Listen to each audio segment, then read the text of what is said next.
you the news. Printed the info, we gave you the clues.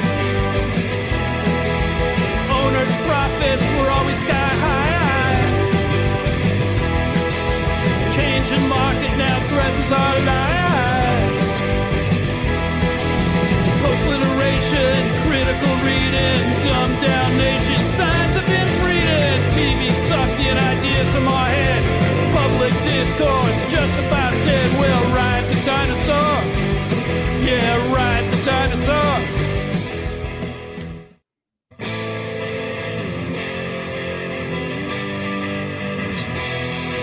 For hundreds of years we've brought you the news.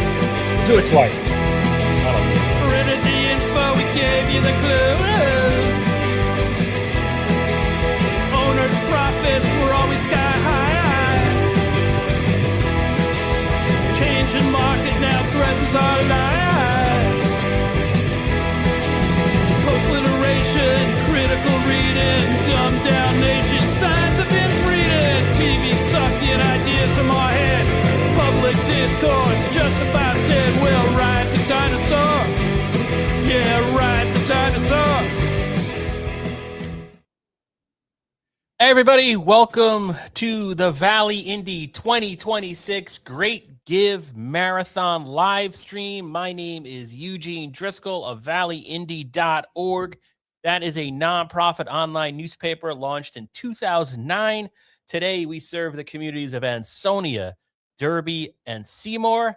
We also publish regularly community announcements from the town of Oxford and the city of Shelton. Joining me for this Marathon 2026 Great Give live stream is Jasmine Wright. Hello, Jasmine. Hello, my name is Jasmine Wright. As you just said, I've been the Ansonia reporter since 2024, and we have a long couple of days of streams ahead of us, long and exciting. But yeah, can you hear me okay? I can hear you. What I'm going to ask you to do is go to Facebook or YouTube and make sure that we're live. Maybe you can turn off your camera for a moment. I'm going to turn down your mic while I talk to the good people. So the Great Give is we're a participant. We're not the Great Give. We're not officially affiliated with the Great Give, but we are participating in the Great Give. And the Great Give is a 36-hour online fundraiser created by the Community Foundation for Greater New Haven. And it's a way nonprofits in the Valley and the Greater New Haven region can raise money. You can support the nonprofit of your choice by going to thegreatgive.org over the next 36 hours. If you want to support, we're obviously a Valley publication. We cover the towns that I mentioned previously. If you want to support a hyper-local nonprofit, go to valleyindy.org. If you look under Extra Extra on desktop or laptop, we have a complete list of every Valley-based nonprofit that you can support with direct donation links. You can also go to thegreatgive.org, search by cause, search by nonprofit name, what have you.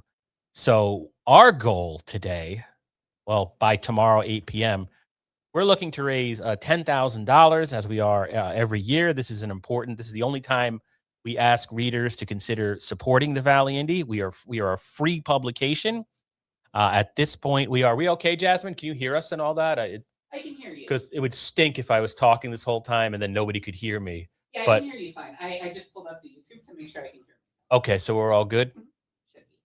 So, yeah, we're sort of, in some ways, kind of one of the last media outlets standing, at least in terms of Ansonia and Derby. The other... and this is, I don't mean to start this off by throwing shade, but the reality is the reality. I think if you look over the last couple of years, and I put this online, we were the only ones that covered the last 3 budget cycles in the city of Derby. That matters. Last night, we were the only publication to give you a story on deadline 15 minutes after polls closed. And then we updated the story by about 9 or 9:30. And that was the Seymour referendum vote. It went to the Seymour school budget, and the town budget went out to referendum for a second time, and it was rejected for a second time. So the Valley Indy was the only place you could get reaction same day to that news. So again, we're trying to raise $10,000, and I think we're doing well. I should start off by thanking the people who have gone to donate.valleyindy.org thus far. Oh, and can you turn me back up? Say that again. Can you turn my audio back up? Okay, I'm thank you. Yeah, we got Jasmine back in. Welcome. Yes. I was looking earlier. What were we at with regards to donations so far? So far, people have donated $1,794. Thank you so much. I'll share that screen right now. No, that's the link. Bear with me. And let me know if I freeze, if I need to do my graphic accelerator, it's called. Is that what it's called? I still see you moving fine. But yeah, the graphics accelerator is our arch nemesis, apparently. Okay, great. I'm using a PC and it crashed overnight. That was a little that's why the intro played twice. My PC was on the fritz and it totally threw me off. Fun technical difficulty we encountered, I think, 10 minutes before the stream started. Yeah, it was about 6 minutes, and I was like, what are we gonna do? I mean, I have a backup, but it's just a pain in the butt. So yeah, we're 18% toward our $10,000 goal. We've had 16 donors, $1,794 given to this rag, which we very much appreciate.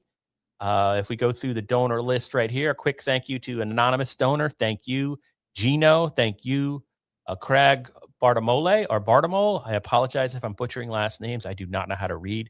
Thank you very much for your generous donation.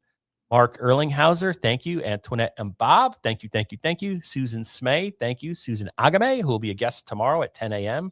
She's from Spooner House, thank you so much. Cindy, Mr. Jordan Jones, a longtime contributor, supporter of the Valley Indy. Bill, Rosemary Kaluri, Mr. Richard Knoll.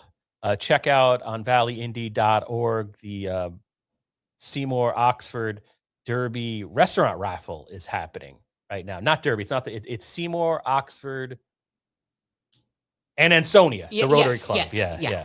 That's what it is. Sorry about that. And then we have Miss Joanne Gill, who started the Valley Indy with me in 2009. Thank you for your generous donation. Scott Trzambek, thank you.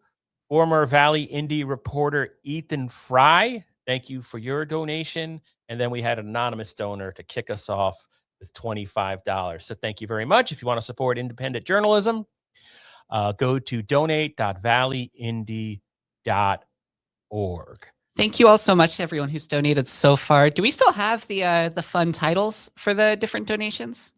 Yeah, so $25 goes straight to beer. $50 makes you a Freedom of Information warrior. $100 makes you the Valley Bureau Chief. You can have my job. $200 makes you a cynical editor. And $500, that's the big one. You've seen enough to know you've seen too much. Those are our titles. So thank you to everyone who's donated so far. So there's about 65 Valley-based nonprofits participating in the Great Give today. You know what? We can play a quick video using Jasmine created music. By the way, if you tuned in earlier, we went live about 7:30, 7 o'clock to sort of build this a little bit. That's original music composed by Jasmine. If you need background music for anything, pay me and I'll do it, or donate to the Valley. But yeah.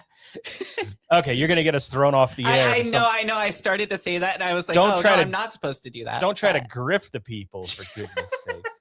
Although there's one business that owes us like $300, but we're so small. I mean, here's life, the business side of the Valley Indy, right? We're not broadcasters, we're not business people. I can't sell anything. I'm a reporter, right, and an editor. That's what we are. But we do offer like sponsored posts for $99, which is cheap. So there's this one organization. They're a big organization. They're part of like a multinational, and they've taken out sponsored posts here and there, which I very much appreciate. And they kind of said, we're just ham and egging it, right? Me and you, Jasmine. So they're like, oh, can we pay by credit card? I'm like, no, you can't pay by credit card. You got to pay by check. And they're like, well, what? No one writes checks anymore. I'm like, well, yeah, we're an online website, a news site, but no, we don't. I was like, can you do PayPal? I did manage to set us up a PayPal. So anyway, I just said, you know what? Let's run this stuff and we'll figure it out later. So it's like 7 months later, and I still can't figure out how we're supposed to get paid. So I did just email them and be like, hey, you want to donate during the Great Give?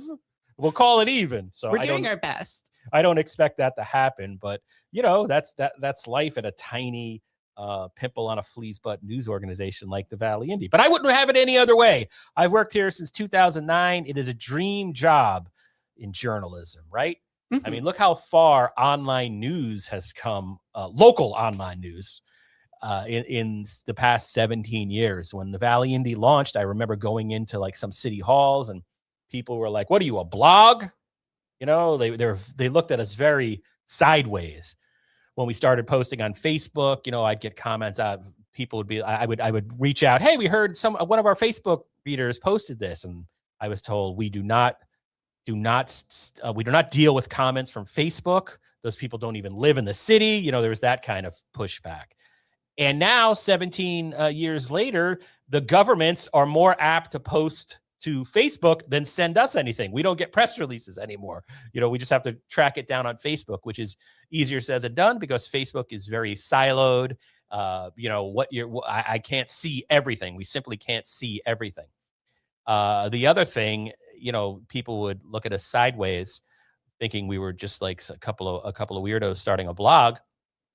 Now, 17 years later, Connecticut Mirror, an online only publication that covers like state politics and statewide issues, they just won a Pulitzer the other day, right? So congratulations. I think that's great for them, obviously. Dave Altamari and Ginny Monk, they won it with ProPublica. But it's also great for everybody in Connecticut. There's still good reporting and journalism happening in Connecticut, particularly in the online world. So that is very exciting and very positive. And you can keep it going by donate.valleyindy.org. So what we're going to do today, we're going to have, I think, something like between 20 to 25 nonprofit leaders, a couple of Valley newsmakers, then just some people who haven't been on the stream before. And we thought to bring them on. And that's going to be going on all day. We'll be live today until about 12 a.m. Our first guest is going to be at 9 a.m. It's about 45 minutes from now. It's going to be Tom Simonetti of the Valley Shakespeare Festival.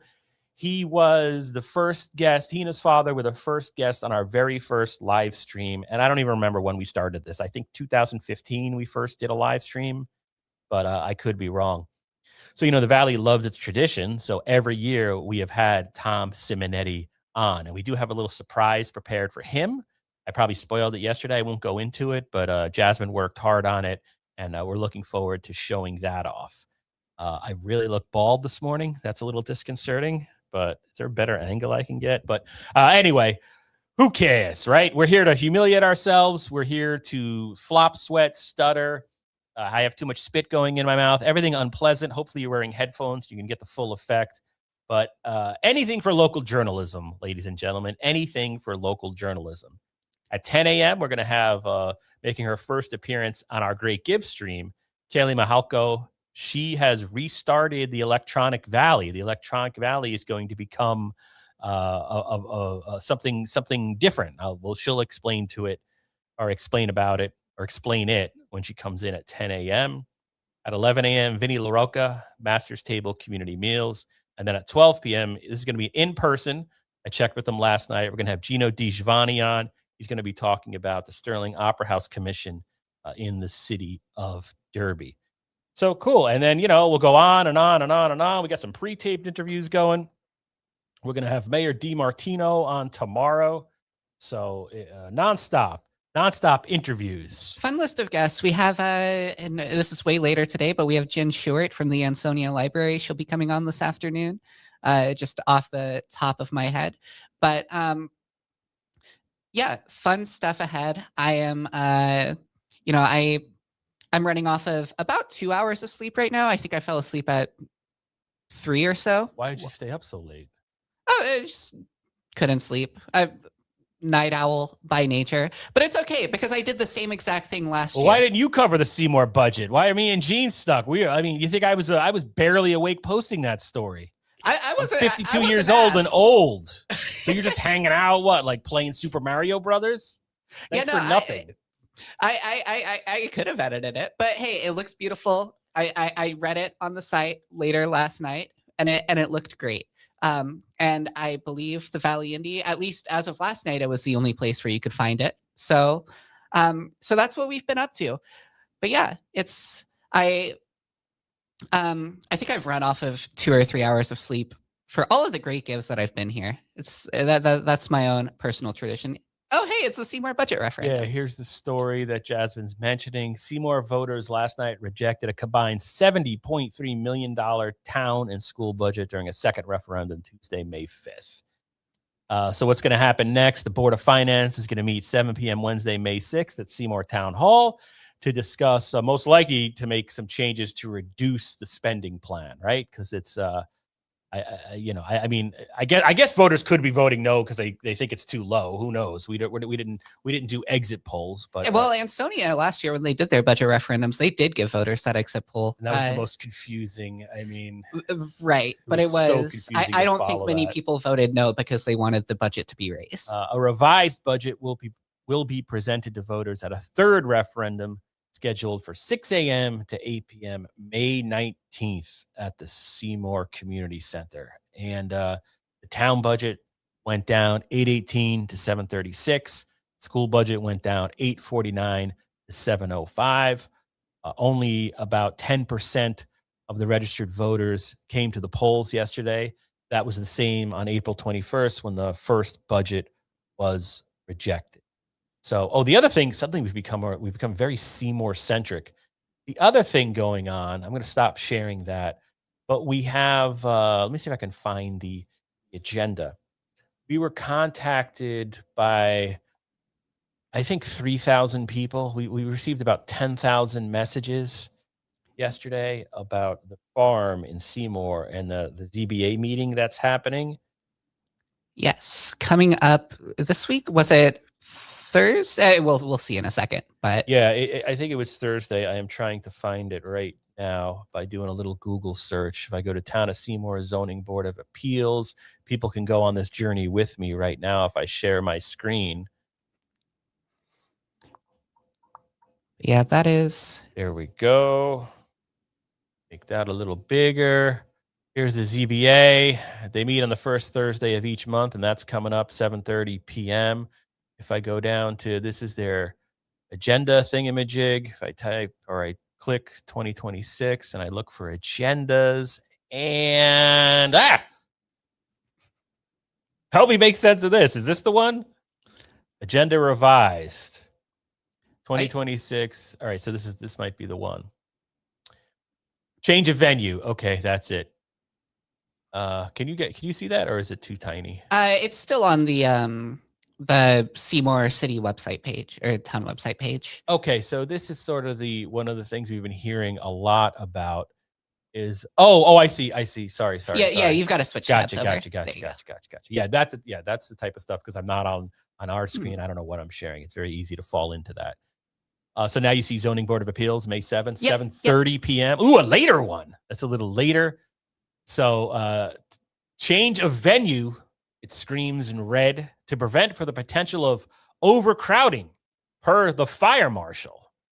The meeting will now be held instead of the Norma Drummond Room in Seymour Town Hall. They're going to kick it down the road at the Seymour Community Center, 20 Pine Street here in Seymour, Connecticut. We're based in Seymour, by the way. We were in Ansonia for 11 years. And then the minute the pandemic hit, like days after, we relocated. We ran out of Ansonia, and like I left in the middle of the night. No, I'm just kidding. And we're at 115 Main Street, the former Bank of America. So here is, let's see, we'll go down a little bit.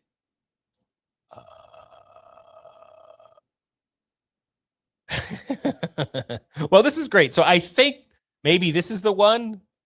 This is where, like, The fifth agenda item. Application number ZBA 26-2, appeal of ZEO enforcement action. We think that's the one. You think they put the name on there to make it just clear for the public? Anybody kind of clue people in as to what that is? But it's Red Clover Farms, right? I believe Red so. Clover I can Farms check that is address at real quick. is at that address. So there's been a cease and desist apparently issued to a farm in Seymour, and it's, at least on Facebook, is causing quite the controversy. So the owner there, I was in contact with her this morning. We're sending a reporter to cover it. I mean, we regularly cover Seymour meetings. However, this week, very, very tough week for us to cover anything because we're going to be live for the next 116 hours. And we're sort of down a reporter. Like one of our, I won't go into it, but Jean's around, but she can't cover that meeting, or I'm not going to ask her to cover that meeting. But as of last night, I arranged for, so far, our biggest donor, Jody Gill, is going to stop in and cover the meeting. We're not going to write it on deadline because we're going to be here until 9:00 at night. So, and I won't be in any condition to edit a story, but you'll see it at some point Friday. I gave her a deadline of 1 p.m. Friday. So I know she is reaching out to the town for, the paperwork on this thing. So we are doing a story on it. I kind of got the feeling when we were live or just this whole week, I did put an explanation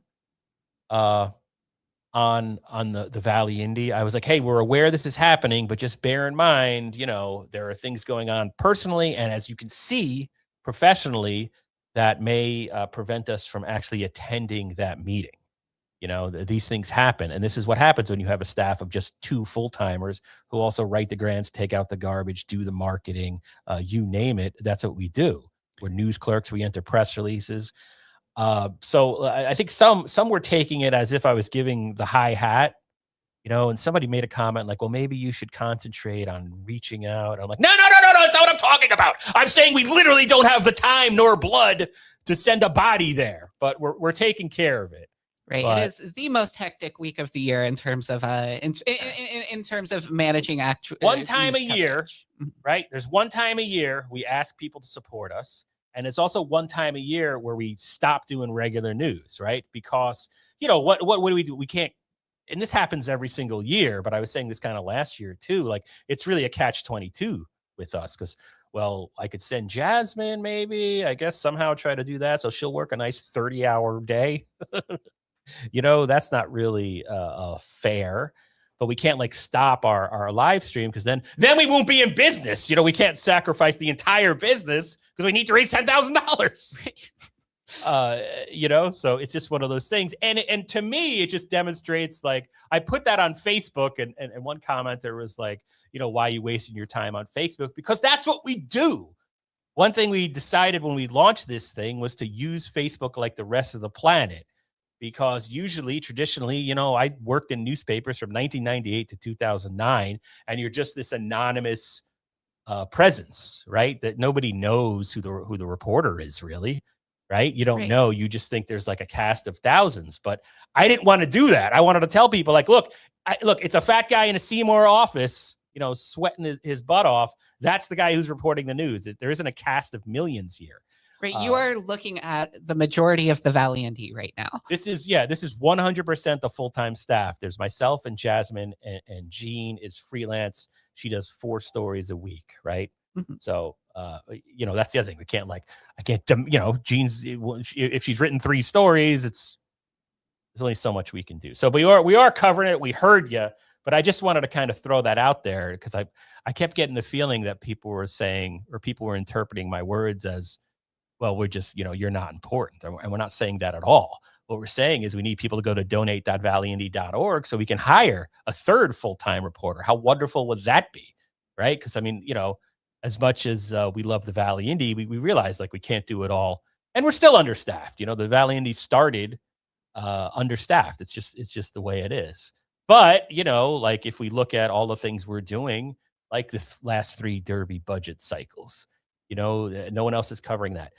No one else checked up on the city of Ansonia last year and looked at the charter that describes their budget process and how the city was actually proceeding. This year, Jasmine looked into, okay, the Ansonia Tax Board is conducting their meetings in a very unusual way. It would have been easier just to ignore that, just kind of be like, we don't want to step on toes. But no, the public has a right to know. And that's one thing we try to do here is kind of teach people about the FOI Act and your rights as a citizen through reporting. And that was one of those areas. So I feel like, especially in 2025, I feel like we earned it. Like I feel like we have the right to say once a year, donate.valleyindy.org. And damn it, that's where I stand. And I take the bold stance of agreeing the FOI Act is being eviscerated. That's separate. Yeah, if they tried to get the FOI Act passed today in Connecticut, it would never happen. Yeah. It's becoming, even our trips. I mean, if you go back and look at like FOI, this is the state commission, right? The State Commission of Freedom of Information. They were much tougher 20 years ago.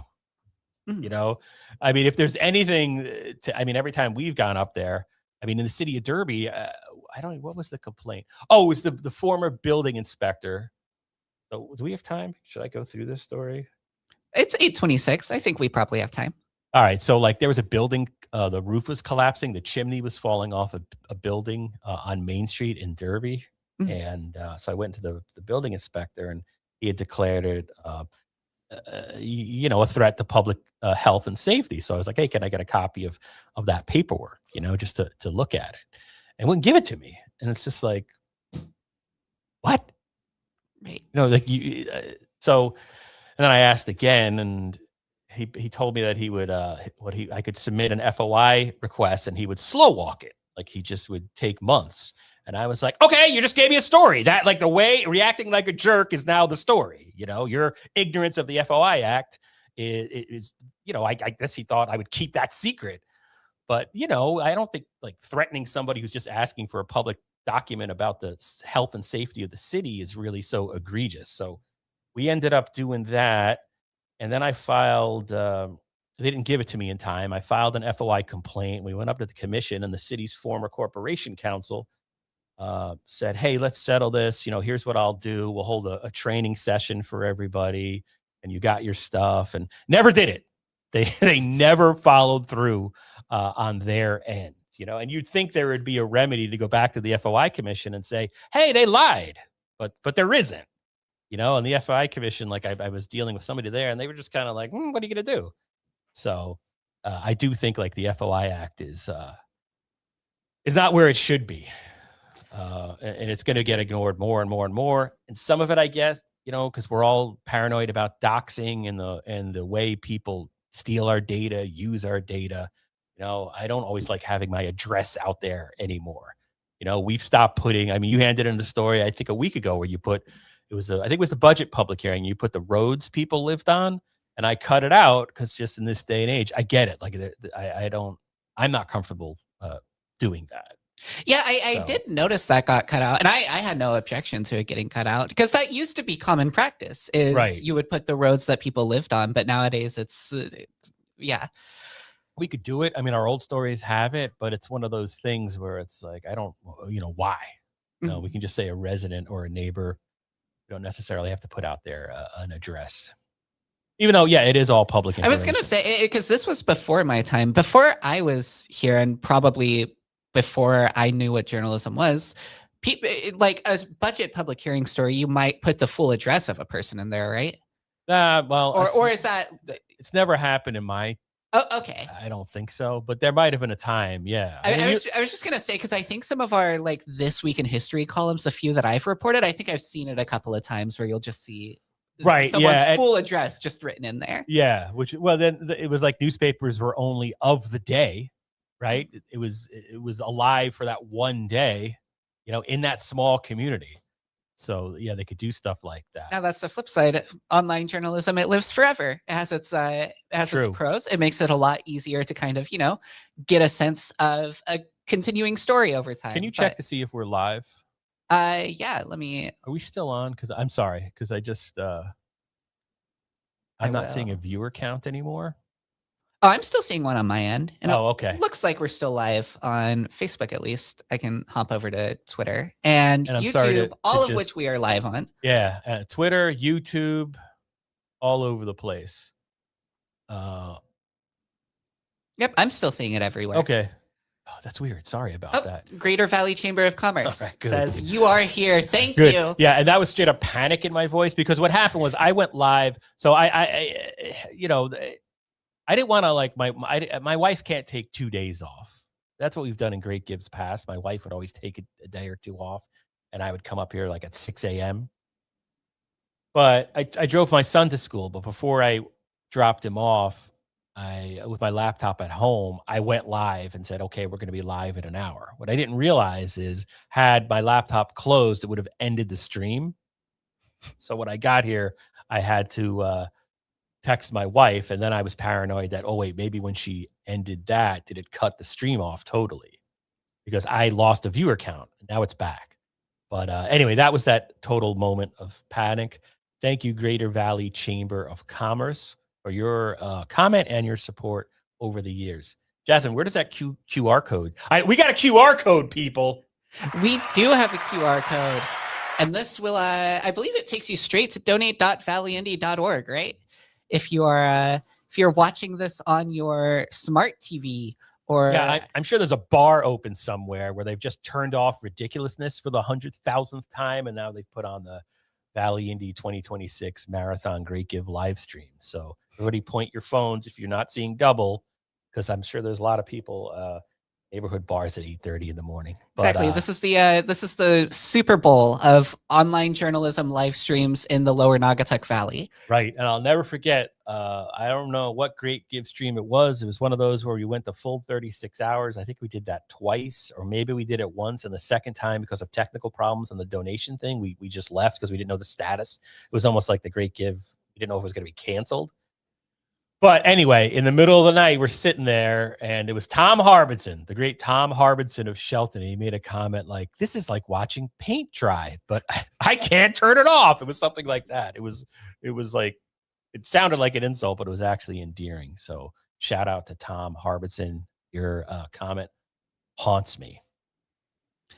Yeah.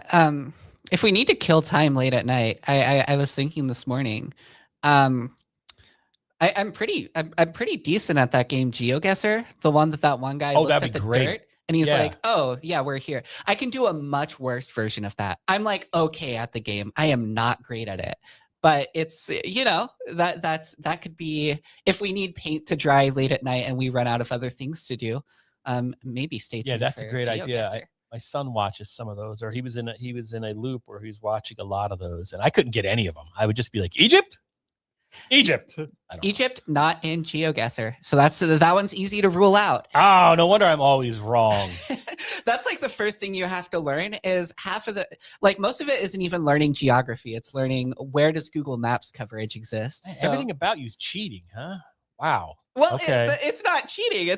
You're playing the game. Those are the rules of the game. But okay, John Jones. All right. So I did do, I mean, this is really, it's low rent, but it gets the point. We're not videographers either, okay? We're not broadcasters. We're not videographers. We're not photographers. We're writers. We're reporters, right? That's what we can handle. There's no way we should be in front of camera. But I did do a little video showing all the participating Great Give or Valley nonprofits. So I'm going to play that now. And then you can go to The Great Give to make a donation to the nonprofit of your choice. You can check out the whole list with links to individual donation pages on valleyindy.org.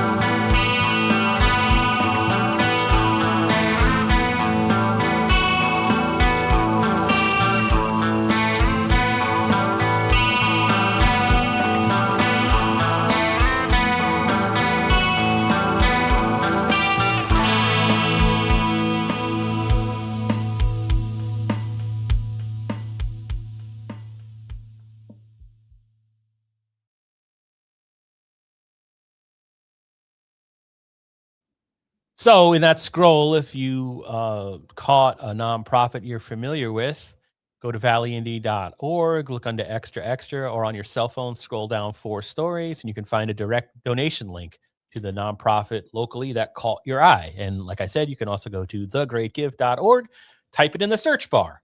The Great Give is wonderful because, you know, if you want to, you can vet, these organizations have been vetted. You can look at the information yourselves. You can look up 990s. You can look up the executive board of directors and all that good stuff, or whatever it's called, board of directors. And then there's the executive director of the director board, or something like that. So anyway, go to thegreatgive.org to check that all out. And I should mention the other thing, Jasmine, hold on, I'll let you speak because I see you're trying to say something and I don't shut up. Oh, I mean, it works for me. I'm perfectly content to just sit here for 36 hours. But what I was just going to add in is it's worth spending a little bit of time with that link, with the list of nonprofits, and like you said, wait for or look to see if anything catches your eye. A lot of those nonprofits will have guests on from them, but we won't get to everyone. There are simply too many. We do our best each year to get as many on as we can. We just had an interview yesterday with one that we wanted to get on. But and yeah. on Facebook, it was a Connecticut wildlife group. They here's where it gets a little like, we list orgs that are based in the lower Naugatuck Valley, like they're physically headquartered here. Then there's a lot of organizations that do work here, and one of those was the Connecticut Wildlife. I'm getting the name. I don't remember the exact name. But I told them, you know, send us your contact info. Maybe we can have you in through a phone call, because that's an option too. You know, if there's any nonprofits who are like, hey, I've got something going today. The Great Give is really important to us. You know, I'm trying to spread the word. You know, message us either. I mean, I guess the best thing to do is valleyindependentsentinel@gmail.com. And Jasmine, could you type that in as a banner so we can show people valleyindependentsentinel@gmail? Yes. So that'll help out. And the other thing I should mention, that during the Great Give, there's all these, they call them prizes, right? And these are things designed to incentivize people to contribute and support the nonprofit of their choice. As an example, there will be an early, I don't know, my syntax was crazy there, early bird prize, right? There is currently running, there's an early bird prize. Any organization that gets at least one donation between 8 a.m. and 9 a.m. could win an extra $1,000. So if you want to support a nonprofit, if you want to support the Valley Indy, if you donate right now, you could make us eligible, or the nonprofit of your choice, to win an additional $1,000 possibly. So you go in and you can, you know, you can give as little or as much as you want. There's no limits. Although we have those wacky titles going on, there's also a choose your own, so you can give what you want. So, you know, you give $5, then you could potentially qualify that nonprofit to win another $1,000. There's also something going on right now that we wrote on our list, the Black Futures Fund Early Bird. Any organization eligible for funding from the Black Futures Fund that gets at least one donation between 8 a.m. and 9 a.m. could win an extra $1,000. And somewhere on the Great Give website, there is a list of all of the organizations that are eligible for that funding. So if you're wondering, the Great Give has that information. I believe there are a few in the Valley that you could qualify for that prize with a donation. And that's The Great Give if you want to find out more about the individual prizes and all that good stuff. Of course, these are all 501c3s. These are all nonprofits. Your donation is tax deductible, and you'll get, I mean, the great thing about the Great Give for us that we're so appreciative of every year is that the processing and all the credit card stuff is all handled by a third party who they've used them for years. It's really good. And then even the letter you'll get when you donate through your email, it's all auto generated, right? It has a message from us thanking you. But I mean, the amount of time it saves us is just extraordinary, and allows us to just concentrate on spreading a word about this great event, and then trying to ham and egg it and raise a few dollars for ourselves, you know. And I should say, we're going to do something totally experimental. We did it last year. I don't know if it worked as fully as we wanted to. Because again, we're also not game show hosts, but we're going to do a game show tonight at 7:00. We're going to The do return trivia. of Valley Trivia. Say it again. I stepped on The it. return of Valley Indy Trivia. That's right. The return of Valley Indy Trivia. And so what we're going to do is ask a question. And then the first caller that calls in and gets the question right, we're going to send you a Valley Indy coffee mug. And we're actually going to send it to you. You're going to get it. You're going to get it fairly quickly. You should get it within a week. We got them boxed and ready to go. We got their address labels ready to go. Of course, you will have to share with us somehow through email or Facebook Messenger or whatever your your name and address so we can get the thing to you. But yeah, and yesterday we bought a coffee machine. We got a refrigerator in here now. We're hunkered down and ready to go as long as we can go for the great give. And I have some Mike and Ike stashed under the desk, which I'm already starting to crave. But yeah. Yeah, I of course, I have like a change of clothes. I've got like breath mints, deodorant. I forgot my lunch though. I was like, okay, this year, because eating, I like the first time we did this, Ethan and I forgot to schedule meals. So by like 3-4 o'clock, we were just loopy. I didn't think about, oh yeah, we have to take a break to eat. I didn't eat breakfast this morning. I had a sandwich prepared, but I left it in the fridge. So I'm gonna have to figure that out for lunch, which stinks. I was like, ugh. It's okay. Maybe it'll induce a bit of delirium and maybe it'll be awesome for the stream. Right. Yeah. So 7:00, I'm really looking forward to that. We're trying to brainstorm. We're also not radio stunt boys. Like we don't know how to entice people or what wacky stuff we can do to get attention.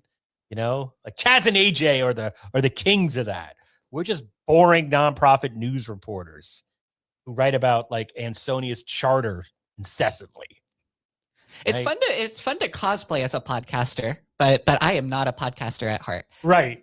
Yeah. I'm nervous about this being on YouTube because you never know where YouTube's going to send you and what kind of comments are you going to get. But we do have, hey, one thing that happened in 2025, which I'm proud of, we monetized our YouTube page. That meant we got, I don't remember what the criteria, I think you have to have we did it under the old rules. You had to have 1,000 subscribers and 500 hours watch time. Or that made something like that.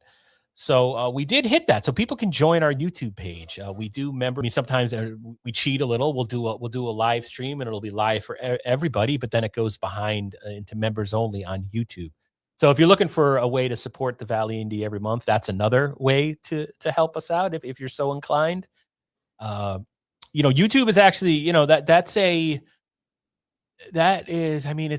it's a little niche, but it is a revenue option because we can be live. Like right now we're live on YouTube. I don't think anybody's watching us on YouTube because the Valley's very much a Facebook. Well, the Greater Valley Chamber of Commerce is watching from YouTube. Oh, okay. So if you can donate. Well, you can't. It's not. You can donate directly to the Valley Indy from while we're live. There's a super chat option. So you can gift memberships. You can buy other people memberships. It's just another kind of cool, interesting way that. We're not making. I think we have 15 members. I think we're making like $40 a month off our YouTube page, which is I'm so grateful for that. Thank you to the people who have subscribed to us via YouTube.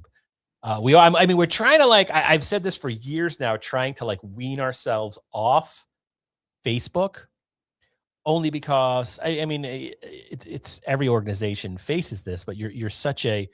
Facebook changes its algorithm, which they have over the years since we launched in 2009. We're always trying to scramble to okay, what do we got to do now? Oh, wait, we got to send a picture. Oh, wait, we can't put the link in the post. We have to put it in the comment. Oh, I have to hop on one leg. Oh, I have to go into the metaverse in order to get people to read about the Derby budget. It gets very stressful. YouTube's a great video option. And YouTube now, that's where podcasts are.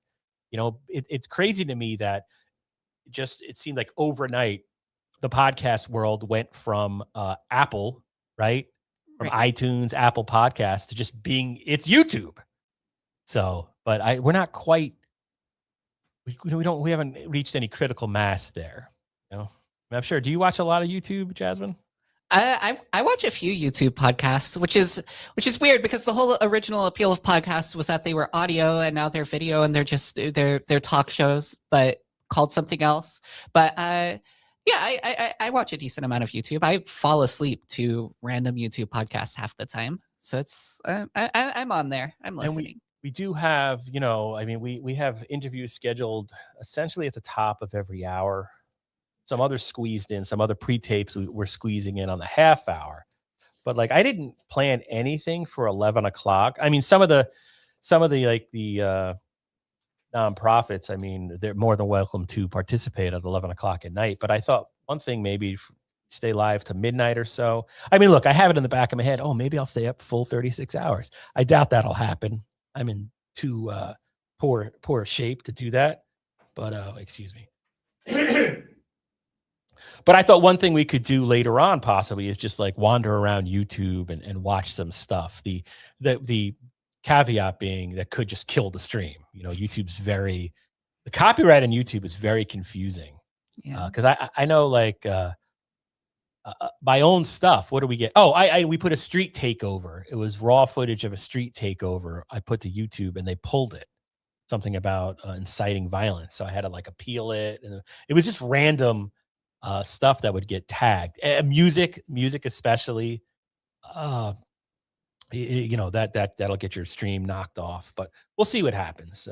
That was my plan later. And there's also like this cool thing, the midnight snack prize. Jasmine, are you aware of that one? Yeah, so that one it's one of the prizes. Essentially, that one, I think it's $500. Correct me if I'm wrong, but it goes to whichever organization receives a donation closest to midnight. Yeah. And I think that's a big one. Because every year, it feels like it's kind of fun because you sit there and you get your stuff out. And you're getting ready to hit enter at 11:59. I think that's like the secret guilty pleasure of the Great Give, is everyone tries to go for the midnight prize. And I think there's even somebody messaged me, a former, actually might be current. Well, I'll say it was former Connecticut Post reporter, asked about the Insomnia Prize. Did we do anything on did we list that? I thought we listed yes, here it is. The end of the day. Yeah, so that's, what is that, between 2 and 4 a.m.? Any organization that... And while you do that, before we have Tom Simonetti on, I'm going to run to the restroom real quick, so I'll be right back. Okay, why don't you want to kill your camera? Good idea.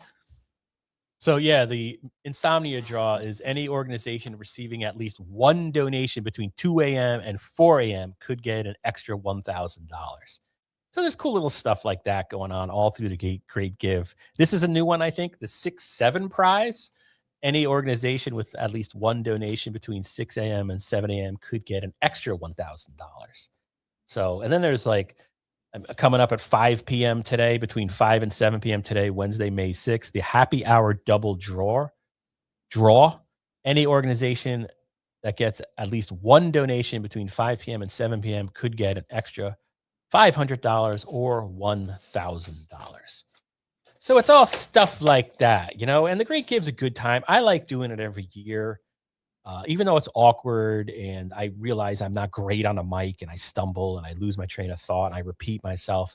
It's so wonderful to see all these organizations, their enthusiasm for what they do. It's contagious. I think some people are just meant to do what they're doing. I mean, one that comes to mind, although he has moved on, he took another job. Like David Morgan at Team Inc., like having him on, it was like an instant TED session. Susan Agame, like, why do you do what you do? What do you get out of what you do? And if you stick with us or you come back, check in, you'll hear some great stuff. Just some good, true human interest. And then we're also going to try. I mean, we don't have a ton of. We still like bring all the mayors on, but we didn't really do that this year. I don't think we did it last year because things were so it was election year. It got a little toxic. So I didn't really want to bring that into the Great Give. But we do have, we have Mayor DiMartino and Finance Director Brian Hall are coming on tomorrow at 1 p.m. live. And of course, you can ask questions to our guests, say hi, or, help us out, help us do the interview. But I'm looking forward to that Derby interview. because Derby just got, is it a report? I guess I'll call it a report from Standard & Poor's. I don't think I haven't read it yet because I'm so busy just trying to send out emails and coordinate who's going to come on our stream and who's not. But they didn't get a bond rating upgrade, but they got like their last one was kind of like, hey, if you don't do this, you might go down, but it's more positive. Some of that could be wrong. Like I said, I didn't actually read the document. I glanced at it a week ago, but we're going to have Mayor DiMartino and Brian Hall talk about that. Just went through a pretty complicated budget season in the city of Derby. The only place on planet Earth where you could get news reports on what happened with the Derby budget this year was valleyindy.org. If you read any of those stories, if you were informed or misinformed, the least, or at least during that budget season, please donate.valleyindy.org. We had to do some math this year for the Derby budget. That was a fun process. Right. Yeah. Brian Hall is he's very, I don't know the guy personally. I don't know, but yeah, he got mad at me because of the way, and the mayor said I was going to start like a riot because the way I explained the reval and the 5-in phase-in wasn't accurate. So, but then they were so professional about it. You know what I mean? And that's what, we're going to make mistakes. Hey, like, we don't have a team of copy editors here. Jasmine edits my stuff. I edit Jasmine's stuff. We both edit Gene's stuff. But we're not going through multiple layers of editing. So like, yeah, there's probably a typo or some type of mistake in almost everything we publish. I'm not bragging about that, but it is what it is. But overall, Jasmine, the net effect is good. Is positive. Yes. Yeah. And it's why we're asking people donate.valleyindy.org. And whenever I run out of things to say, I'm just going to be like, donate.valleyindy.org. Yeah, it's it is a great thing to say, and it's a great thing to do. And I don't know if you mentioned this while I was out, but I believe we are now eligible for that 8 to 9 a.m. prize because a few more donations have come in over the last hour. Oh, all right. Should we check them out? Yeah. I'll share my screen, Jasmine. Share screen. Blah, blah, blah, blah, blah, blah. Oh, Mr. Jack Walsh. Derby royalty. Hit refresh because I don't think that's the most recent. Wow. This matches mine now. So thank you very much, Stephen Adamowski, for your donation. Very much appreciate that. Amy Pedanici, she's a member of the Derby Board of Aldermen. She's also involved in or at least she was in years past, the Emmett O'Brien football team. If you go to Facebook, and I'll try to find one, there are a lot of fundraisers and things coming up for the football players at EOB. An expensive sport to play. Dan Z, thank you very much. Nancy and Tim, thank you. We have an anonymous donation. Thank you very much. And then we have the great Jack Walsh. Thank you very much, Mr. Walsh. Jack, my apologies for cutting you off earlier, Mr. Jack Walsh. Thank you so much. And thank you so much to everyone who's donated. Yeah, so that's the donate.valleyindy.org. We are now 21% of the way there. I mean, in the way it works. So like, all right, so we're going to have Tom Simonetti at the top of the hour. At one point, we got a grant, right? Because again, I don't know if I mentioned this. I'm not a businessman. I wish I was. Like, if you're looking to go into journalism right now, please major in business. Like, make journalism your minor or double major or something like that. But please, like, make sure you're doing whatever coding and business. I wish I had done that.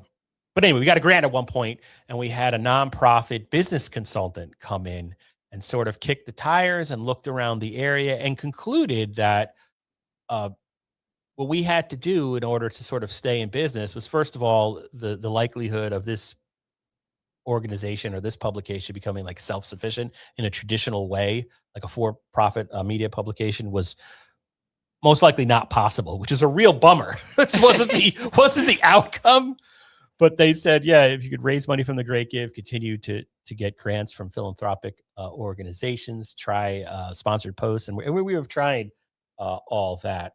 But one thing it said, it gave us some great strategy.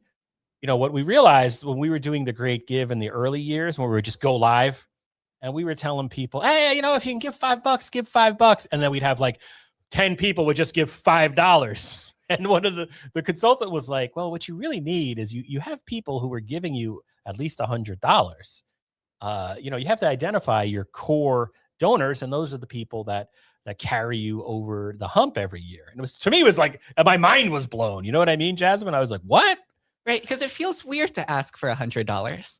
Right. Yeah, all of this feels weird. All of it. You know what I mean? That's why we're like, all right, if we're gonna ask for money, we're gonna sacrifice our mental health and physical and spiritual health by sitting in front of this computer for almost 36 hours.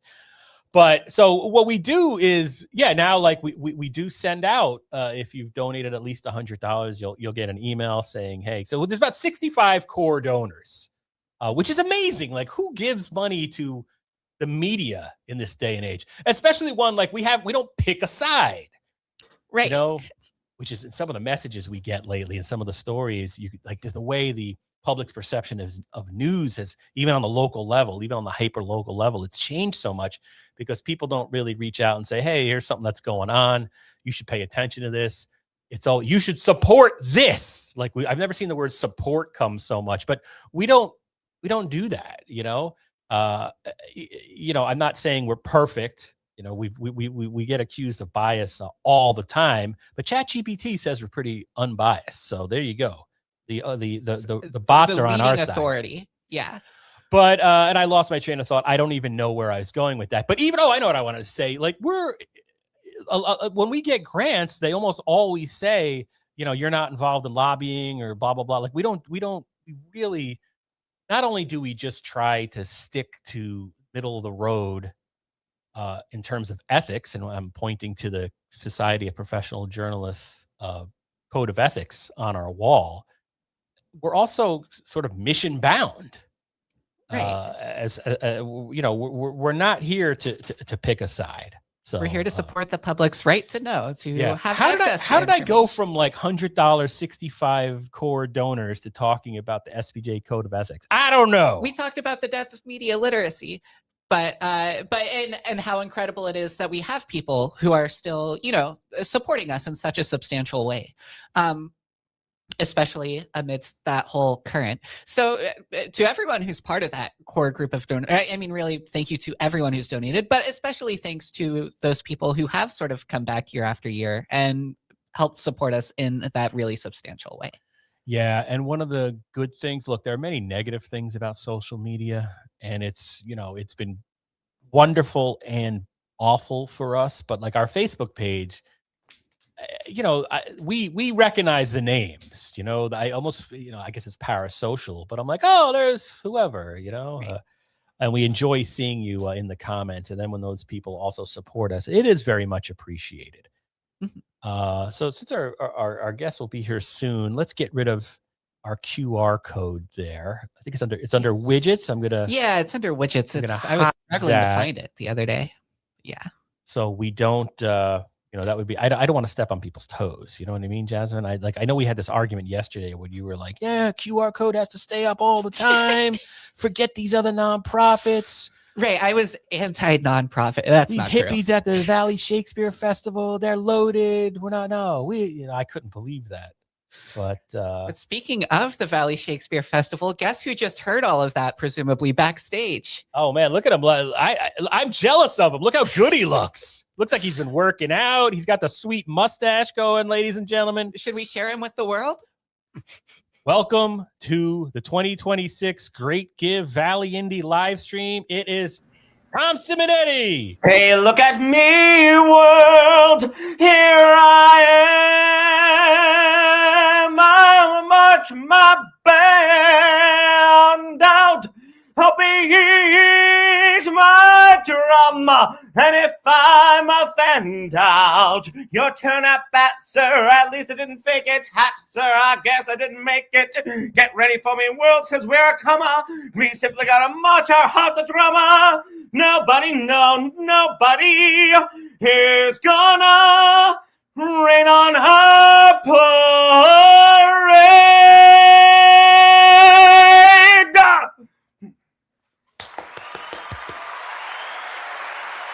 Tom Simonetti, thank you, thank you, thank you. Thank you. You're the best. So we You're the love best. to Thank you. start the day, start every great give with that energy. Otherwise, it's just me being like, why isn't anybody giving us money? Look at all we do. Like I start It's crying. the same thing at 9 o'clock in the morning for us too over here. Don't worry. It's like, what do you Why is want? I nobody think about up? that. I've been up since 4 a.m. Yeah. So for anybody who might not know, although I assume everybody does, tell us about the Valley Shakespeare Festival. What is it, and why are you famous? Oh, well, we're famous for a lot of infamous reasons. So we are in our 13th year of providing not only free Shakespeare in the park, but we also go around to homeless shelters, we tour actually to homeless shelters and to schools and to libraries and to really anywhere is what we do to present theater, whether it's Shakespeare, because he is not copyrighted, and his stories are very universal. No matter how much you look at the language, we still speak this language today. So we are a professional theater company too. So we do pay all of our actors, we pay our technicians, we pay our set builders, we pay our backstage crew, we pay our stage managers. We also for some people also give them health insurance as well too, or pay for their health insurance. So there's a lot of stuff we do in the background that people don't realize. I always say a nonprofit is like the iceberg that hit the Titanic. Like there's you see what's up here, but there's a lot that goes on down there, and that is what we're raising funds for. That is what I think everybody is raising funds for, basically, for what you don't see kind of a situation. That's such a big part of it that helps you to see the good stuff that we do throughout the years.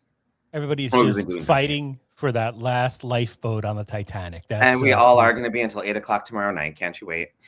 Heck yeah. So in terms of the Valley Shakespeare Festival's history, when did you form? So March of 2013, we got together and we formed. And then we did our first show that same year in the park. We did the Comedy of Errors. And it was 99 degrees out, but yeah, at night it cooled down at the slab. It always does. We're located. Our free Shakespeare in the Park happens at what used to be called the Slab. Now it's Veterans Memorial Park in Shelton, and we also are in Oxford at the Quarry Walk. At the Quarry Walk there, which I have to say they're absolutely amazing. Between the city of Shelton and then of course Tom Haynes and the Haynes brothers and their wonderful team. They really are so welcoming. Our actors love it. We have the ice cream shop that makes like a special ice cream for us every year that everyone just can't wait to have. It's wild. We're all in costume and me yelling at them to not eat in costume, but we break that rule for a little bit. And then let out all of our costumes at the end. But it's really been wonderful. It's been embraced a lot more, I think, which I can't thank everybody. It's gone beyond my wildest dreams, a lot of this project. But we're still fighting. We're still climbing up a hill at all times. We're always looking to do something new and inventive. We don't have our own brick and mortar space. We have an office and a storage bin for some things, but we really rely on the kindness of strangers, as my favorite character Blanche Dubois once said from Streetcar Named Desire. So yeah. Was there a point, because I mean, I look back to you were our first guest on with your dad on our very first live stream. Yeah. And I think back, I don't even know how many years ago though. It had to be 2014, 2015. It was right around there. 2015, because I was running from our first year of touring to an elementary school. I literally ran over from making sure that I introduced it to the kids and then ran to you guys is what I did. We had our office in Ansonia. But I mean, like, honestly, some of the groups that we had on, a couple of them don't exist anymore. You know, there's a handful. So the fact that you're still going is amazing.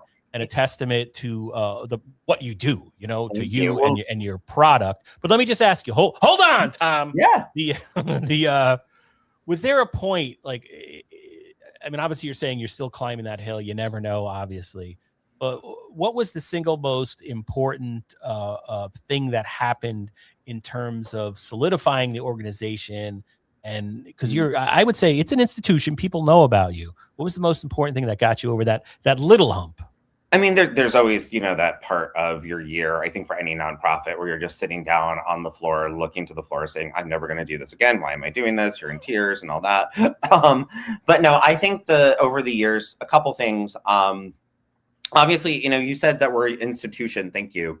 But it is funny because people do say we schedule our vacation over the summer around your play every year. They schedule it. That's like, when I heard that, that was humbling, number one. I think being accepted to tour was a big part of it, getting to go into schools and being told like you belong here. And then we did get federal funding 2 years ago through a grant called the Shakespeare in Communities. It's a pretty competitive grant. And when we got that, I knew that the work we were doing was correct and the work was accepted and there. So that was a really big moment. Is what I would say for us at Valley Shakespeare Festival. And then, you know, the years that people come out and the fact that it keeps growing, you know, we're reaching, and we always were at we were always in the hundreds in the park, which I think most people always found that so fascinating. That hundreds did come out per night, you know, to come see us. 100, you know, the first year, you know, by the end, we were at 200 people on the Saturday night. And that was pretty awesome. So, yeah. And let me just ask, you mentioned you found a grant, a federal grant. You know, if there's anybody out there that's never filled out a grant application, they ain't easy. You know, they're really they don't kid around. But how did you find out about that particular grant? And before you answer, we have one comment. This is I'm delayed. This goes back to right before we brought you on. But Tom Harbison, Shelton resident. I don't mean to talk to Tom. But there's nothing negative about social media, Tom says. No. Nothing at all, Tom. Nothing at all. Social media is a wonderful place where wonderful things happen all the time. No, actually, I would say social media is a big part of what also helped us too. We latched onto that very quickly in our start. You know, we were young people, young companies, so that kind of helped out a lot, is what it did. But it's a great way to get the word out for pretty cheaply, I have to say. Right. No. So you were asking about how did I know about the Shakespeare thing? I've known about that grant for a while. I'm sorry, go ahead. I've known that grant for a while. I've worked in the theater for so many years and in the professional theater for so many years before starting. So I had worked for about 6 or 7 different companies that actually had gotten that grant. These big, huge companies, Shakespeare in Chicago and Longworth Theater and all these other theaters that had gotten that grant. So that was a big deal to me to always go for that grant, no matter what. And being kind of landmarked that way was great. And then in terms of today is the Great Give, and people can go to thegreatgive.org and donate to the Valley Shakespeare Festival. And I guess while you answer this, I'm going to go track down your direct donation link and put it in the comments. Oh, thank you. If I remember the question I was going to ask. And I know. Do you have any particular goal set in terms of this year's Great Give? Yeah, so we did very, very nicely last year, I have to say. Very nicely last year.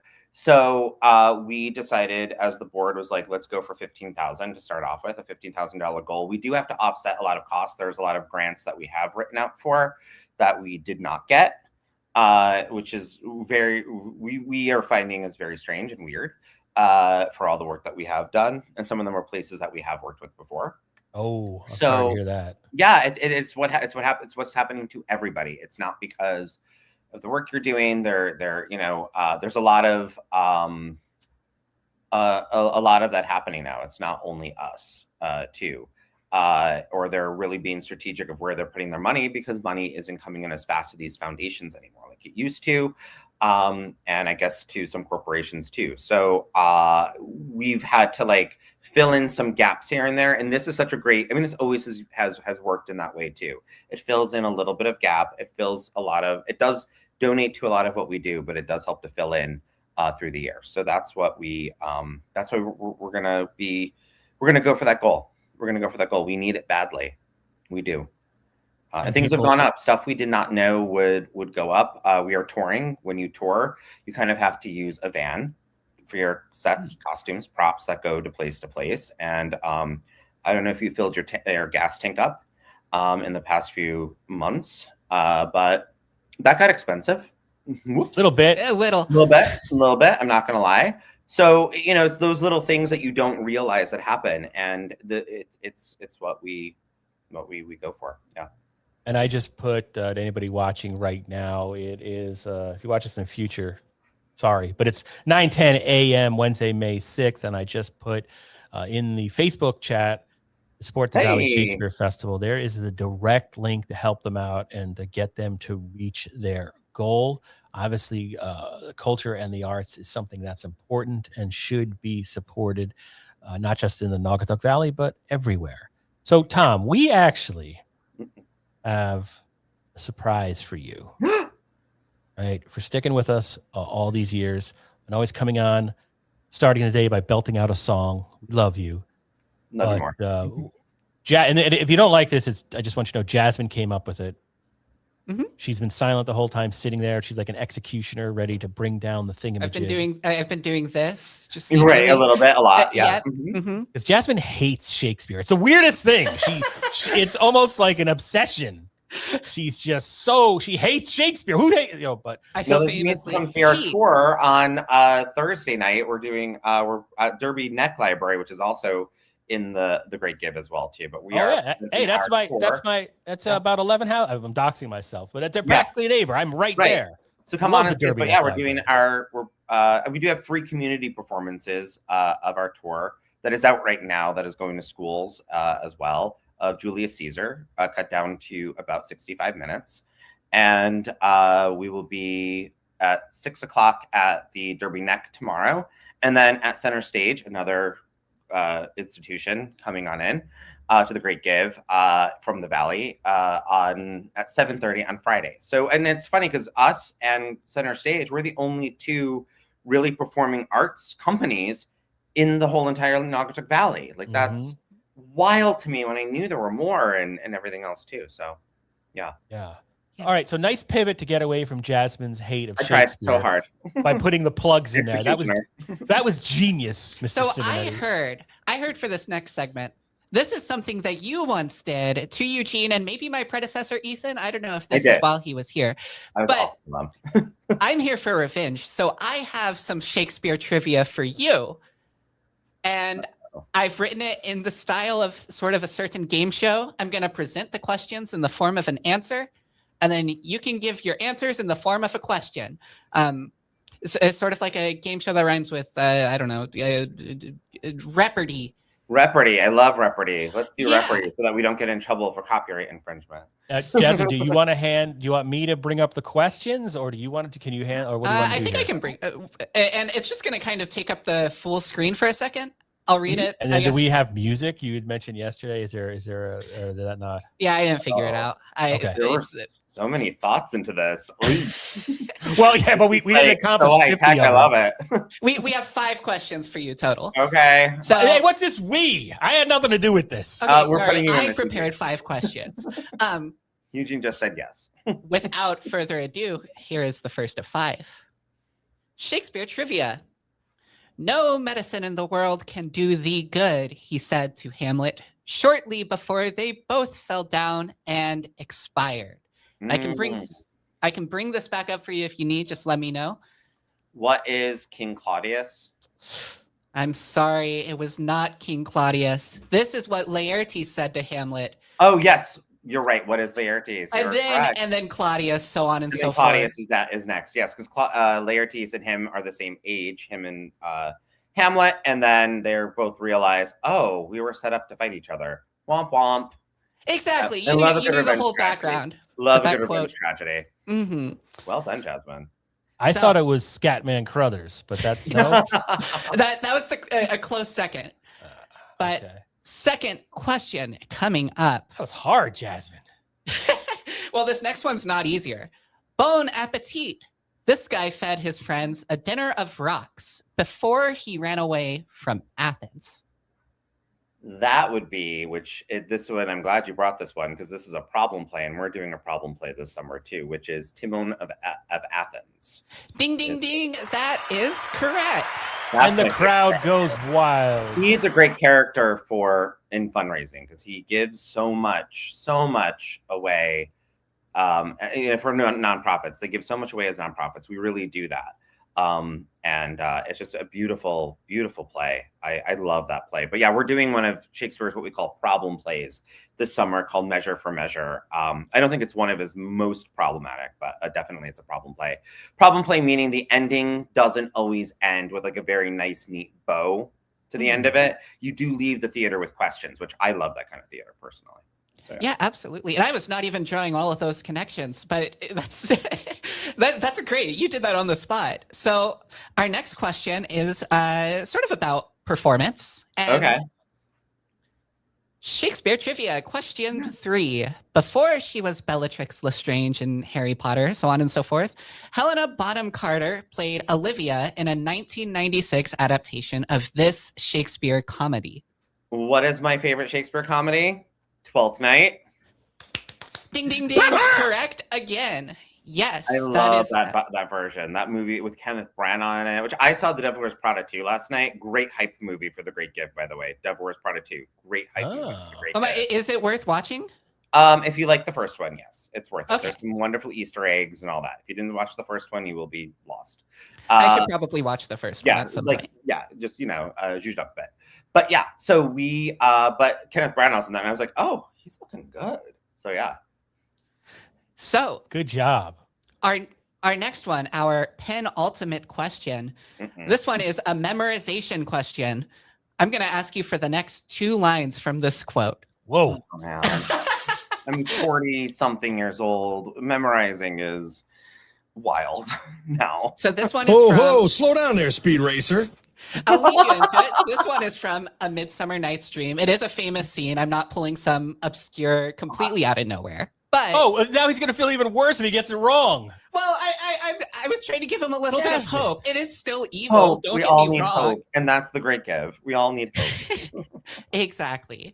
So, question 4, without further ado, according to Puck in the ending of A Midsummer Night's Dream, if we shadows have offended, think but what, and all is mended. And we're looking for the next 2 lines here.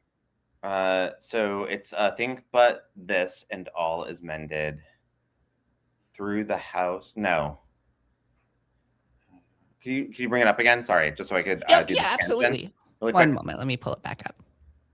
If we shadows have offended, think but this and all is mended. I am Puck. No. Something of that. What is it? I'm sorry. No, it's okay. It is a cruel question. This is what half of this was for earlier.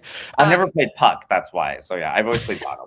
It's if we shadows have offended, and if you were watching, you missed it because we had it pulled up, but you were doing the beating it out. If we shadows have offended, think but this and all is mended. That you have but slumbered here while these visions did appear. Yes. Somewhere. Yep. And I always liked that scene. If you didn't like the play, it was all a dream. Yeah. Oh, wow. No, I love that play too. We've done it twice here. Once in the park, which was a lot of fun, and then another time during the pandemic. We did an online version of it. That was a lot of fun to play. Yeah. Mm-hmm. And our last question, and this one, we sort of preempted it earlier. We're going to return to something we already talked about. Final question, Shakespeare trivia. The middle of March is a scary time in this play, which the Valley Shakespeare Festival recently adapted and is currently performing. On tour, what is Julius Caesar and the Ides of March, or March 15th? Correct. Thank you. So that is a solidly passing score. I'd say that was pretty good because I pulled out some evil questions, and I'll hand it back to you. I interrupted you. No, you did a great job. No, Jasmine, those were wonderful questions. Thank you so much. And I'm sorry if I didn't get some of them all corrected, but yeah, no, that was such a great little. I was little impressed you fun pulled game. out I love Simone of it. Athens. Thank you. Yeah, all I could think about. That's been a favorite of mine for a while since I read it. I thought the next line was going to be, and then I was like, oh, no, that's from Dirty Harry. Does he have Ethan Fry, diary shots? you, Ethan. Oh yeah, there's Fry. Hello, Ethan Fry. Shout out to former Valley Indy reporter, current Connecticut Post. He keeps killing us on the court stories. Ethan, stop. Or if you're going to cover, I don't even want to say it. Stick to Bridgeport. Stop reporting on our Valley bad people unless we're there with you. That's awesome. Alleged. Awesome. All right, Tom. So just talk. You said it before, but let's end with a plug for the performances you have coming up at the Great Derby Neck Library on Hawthorne Avenue, and then Center Stage Theater over in Shelton. Yes, with Julius Caesar, which is our tour. And that is, you can find all this information on our website, www.vsfestival.org. And then we also, over the summer, of course, our big crown jewel, as we call it, but Shakespeare in the Park, which is free. You bring your blankets, bring your picnics, or if you're at Quarry Walk, you can, the many restaurants around there, and also downtown Shelton has also bumped up their restaurant quota too. Heck yeah. Right? It's been great. So we're presenting Measure for Measure this summer. It is a comedy. We say it's one of his problem plays again because the ending isn't all wrapped up, but it's a great way to go out to one of those restaurants after the show and discuss the show over a meal or cocktails or something like that too. But it is a comedy about, we're setting it in the 1920s. It has to be set in a time where the world is moving faster than everybody else is, and kind of shows a little bit of how funny corruption can be. Is what it kind of shows, how funny greed and corruption can go and how far it can go too. So we're really excited for this show over the summer. And again, it's our 13th year, but 14th show in the park. We have been consistently presenting Free Shakespeare in the Park, even during the pandemic. We did it a little bit later, but yeah. So that show, Measure for Measure, comes out in July, and during May we're touring.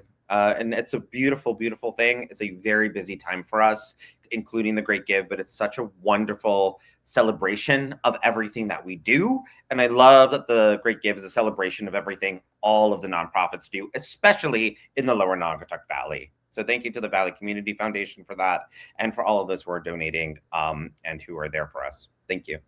Thank you, Tom. Please support the Valley Shakespeare Festival by going to thegreatgive.org. Thank you for your time, and we'll see you next year. See you next year at the same time. I can't wait to see the questions for next year, Jasmine. Oh my God, I'll start working on them now. And I know, right? I'll make them more evil next year. Please. I love you. You did too well on this one. Thank you again. Have a wonderful Great Give, everybody. You too. Thank you, sir. All right, that was the great Tom Simonetti from the Valley Shakespeare Festival. Always a great way to start the Great Give, with some energy and some oomph, right? Mm-hmm. I did miss a comment from Ethan Fry. I apologize, my former coworker. I worked with Ethan Fry in two places, actually. Worked with him at the News Times at Danbury as well. And it looks like the Shakespearean English hasn't stopped. You guys are absenting yourself from Felicity for a while to tell the world these stories. What does that mean? He's saying, this was when we were talking about court, I think, maybe. I'm gonna try to interpret. He's saying we're not news reporting today because we're doing this stuff. We're blabbing. Oh yeah. But, I feel like I've gained weight since we went live. What is going on? Don't we have a fat filter or something? But all right, yeah. Thank you, Ethan. Love you, Ethan Fry. I do get sappy during the Great Give. Automatic fire alarm at Griffin Hospital. Oh my God. What's the matter? It's a Hamlet reference. I just asked a Hamlet question and I missed the Hamlet reference. Oh, what's up, Yale? And what? All I could think of, I don't know anything about shit. I mean, I know my son is reading it at Derby High School, but everything you described and that Tom described in terms of plot points and the ending being problematic or a problem. So all I can think was, it's Sopranos. Oh yeah, like in the Sopranos. Oh yeah, very much like the Sopranos. Well, it's The Sopranos, much like Shakespeare, is a great story. They do say it's Shakespearean. Oh, there's Derby's busy right now. Derby Fire Department is busy, so they're responding to an alarm at Griffin Hospital, I got a text for that too. And then, because everyone goes to, if an alarm gets tripped at the hospital, everyone goes. Yeah. It happens quite often, but no reason to be alarmed. Pun not intended. And then we got a water leak, a cellar pump out needed on Hawthorne Avenue, my neck of the woods. So if you hear lights and sirens in Derby, that is what is happening. Up next, by the way, I love Tom Simonetti. Support him, right? You know him, you love him, you know that group. We're going to have making her first appearance on the Great Give, or the Valley Indy Great Give 2026 live stream. And how nice are the Great Give people to let us just incorporate their name into what we do, and they haven't sued us yet. I mean, how great is that? Because again, we're not the Great Give, but we're participating in it. But Kaylee Mahalko is going to be on at 10 a.m. talking about the Electronic Valley, which a website that is, I mean, in like the local news Hall of Fame, there is a special wing reserved for the Electronic Valley. Great, still is a great community resource. Very early. It's been around for longer than I've been alive. Say that again? The Electronic Valley is older than I am. Wow. Yeah, 1995, right? Is when it started? I don't know. I think it was sometime around then. Yeah, that sounds about right. Yeah. Oh, heck. Well, yeah. Yeah, I was blocked out at the University of Maryland in 1995. It's old. But we're going to talk about the what's happening. It's being sort of, I guess, repurposed, resuscitated. It's going to take that. It'll always be a great archive. And look, you know, we're local news reporters, and I report on Derby and live in Derby. I'm constantly, to this day, looking up stuff on the Electronic Valley, like Bradley Playground, right? There was that whole effort to, you know, their old playground was a danger, so they had to replace it. They shut it and got it done really quickly, got a new playground out there. And for background, I went to the Electronic Valley to read about previous, stories and info on it. So, you know, that'll be great at 10 a.m. I just wanted to say, and I don't know. I used to watch a lot of movies. I don't really anymore because, I think you hit like 50, you just hate everything, right? You hate all pop culture, movies, television. It's not the same, right? But I did go back and watch Casino over the weekend, either on like HBO or Netflix. And Casino came out in 1996. This has nothing to do with anything, by the way. This is the first major tangent of the 2026 Valley Indy Great Give live stream, marathon live stream. But came out in 96. I saw it in the theater, right? And Goodfellas came out in 1990. So it was 6 years after Goodfellas. And I had seen Goodfellas in the theater, and I thought, like, this is the best movie ever made. And I still think that. Like, Casino gets better with each viewing. Like, Casino is Goodfellas, but on a grand scale. You know, it's operatic. It is Shakespearean. So shout out to Casino, because I know Martin Scorsese is a big fan of ours, and Robert De Niro, of course. Oh yeah, they're regular watchers, regular commenters. Right. I don't know what Pesci's problem is with us. He sent me a nasty email, whatever, because I was like, my cousin Vinny is overrated, and I got like, I mean, it was like, hey man, chill, all right, you're no Harvey Keitel. But donate.valleyindy.org for Joe Pesci. He said he's not going to donate this year. Marissa Tomei, you can all do that. But anyway, yeah, good movie. Have you seen Goodfellas or Casino? I haven't seen Casino. I've seen Goodfellas and I've seen Scarface. You're just pulling together random. Okay, yeah, Scarface is another famous one. I was never a huge fan of Scarface. I don't know. I kind of like the two-part structure it has, but yeah, I don't know. I like it. I was just thinking crime movies. Right. And those are the two that I pulled out. But yeah, I've seen Goodfellas. I liked it. I'd argue that Carlito's Way, which is also Brian De Palma and Al Pacino, made, I don't know, at least 15 years after Scarface. I've rewatched that, and I think that is a better movie. I haven't seen it. I mean, Sean Penn is in it, and he's this like dirty lawyer. He's very good in it. You know, there's some good like actor types in it. There's some cheesiness too, but I like Carlito's Way. That's another one that's grown on me over the years. I always felt like, I didn't always feel, but like Scarface is just a little too B movie-ish to me. It's a little too, I don't know. I mean, it's for a B movie, it's very good, but I guess I'm trying to say it's more like grindhouse trash.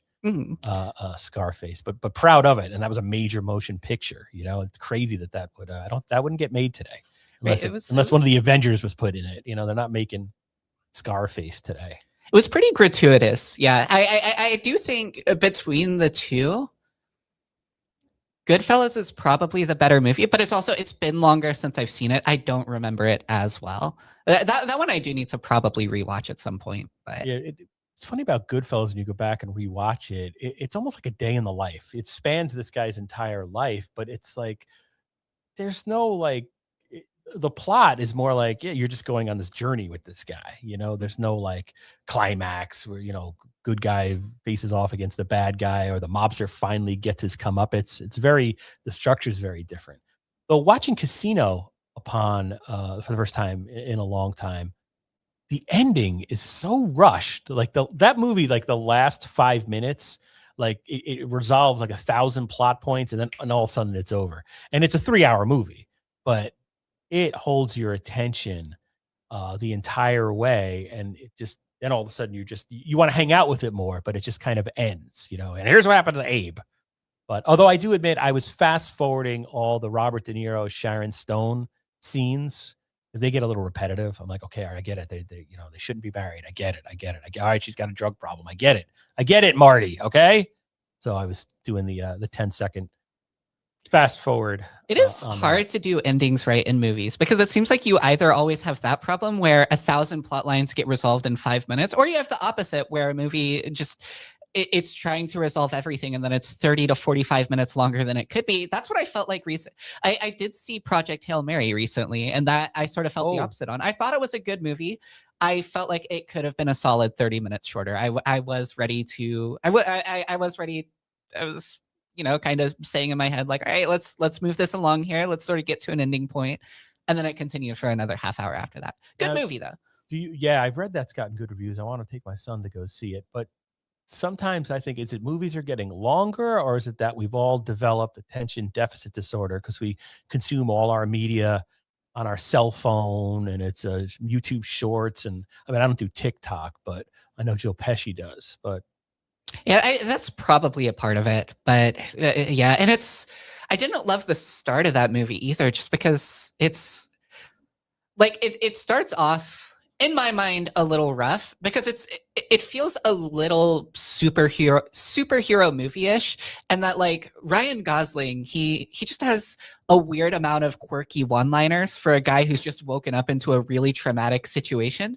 And it took me out of it for a while. And then I would say like the middle part of the movie, like the majority of the movie is really solid. It's a really good movie. I think it did make me cry at one point, but I cry at movies really easily, so that's not necessarily saying a ton.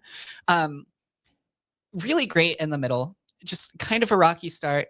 And I thought with my short form content addled brain, I thought it could have been a little bit shorter. Yeah, you're probably right. I mean, movies, I think they have gotten longer.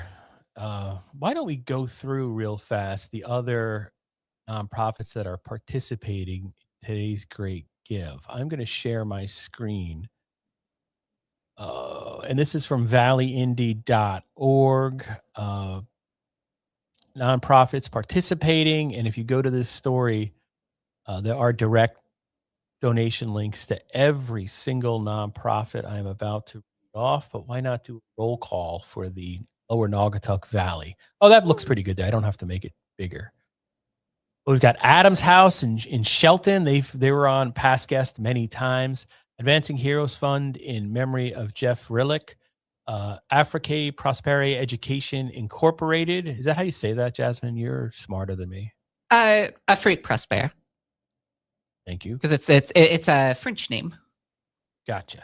Area Congregations Together Incorporated, Spooner House. We're going to have Susan from Spooner House on tomorrow, Thursday, May 7th. I think we have her scheduled for 10 a.m. Assumption School, they were a past guest during one of our more great give streams that was plagued by technical problems. When I was alone, when the Valley Indy was down to one reporter, I did Are You Smarter Than a Fifth Grader with the Assumption School students, and they beat me. BH Care, nonprofit that does so much for people in the Lower Naugatuck Valley. Boys and Girls Club of the Lower Naugatuck Valley is a participant. Say they tagged us. Oh, Oh no, they have a. Let's read. This is from 45 minutes ago on Facebook. I'm just one of their followers, and they tagged me. I thought I was special, Boys and Girls Club, but they have a great give thing going. Every gift helps provide safe spaces, supportive mentors, and life-changing opportunities for our club members. So the Boys and Girls Club of the Lower Naugatuck Valley. Bunlandia Rabbit Rescue and Rehab, a past guest on The Great Give. and also a returning guest this year. I think I don't remember where we have her slated for. Tomorrow?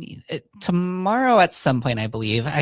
I don't even want to say a time because I could just be wrong. It's on our website. It's on our schedule. We've got Cardi, that is a mobile art museum, art project / goes to a lot of the schools and the libraries.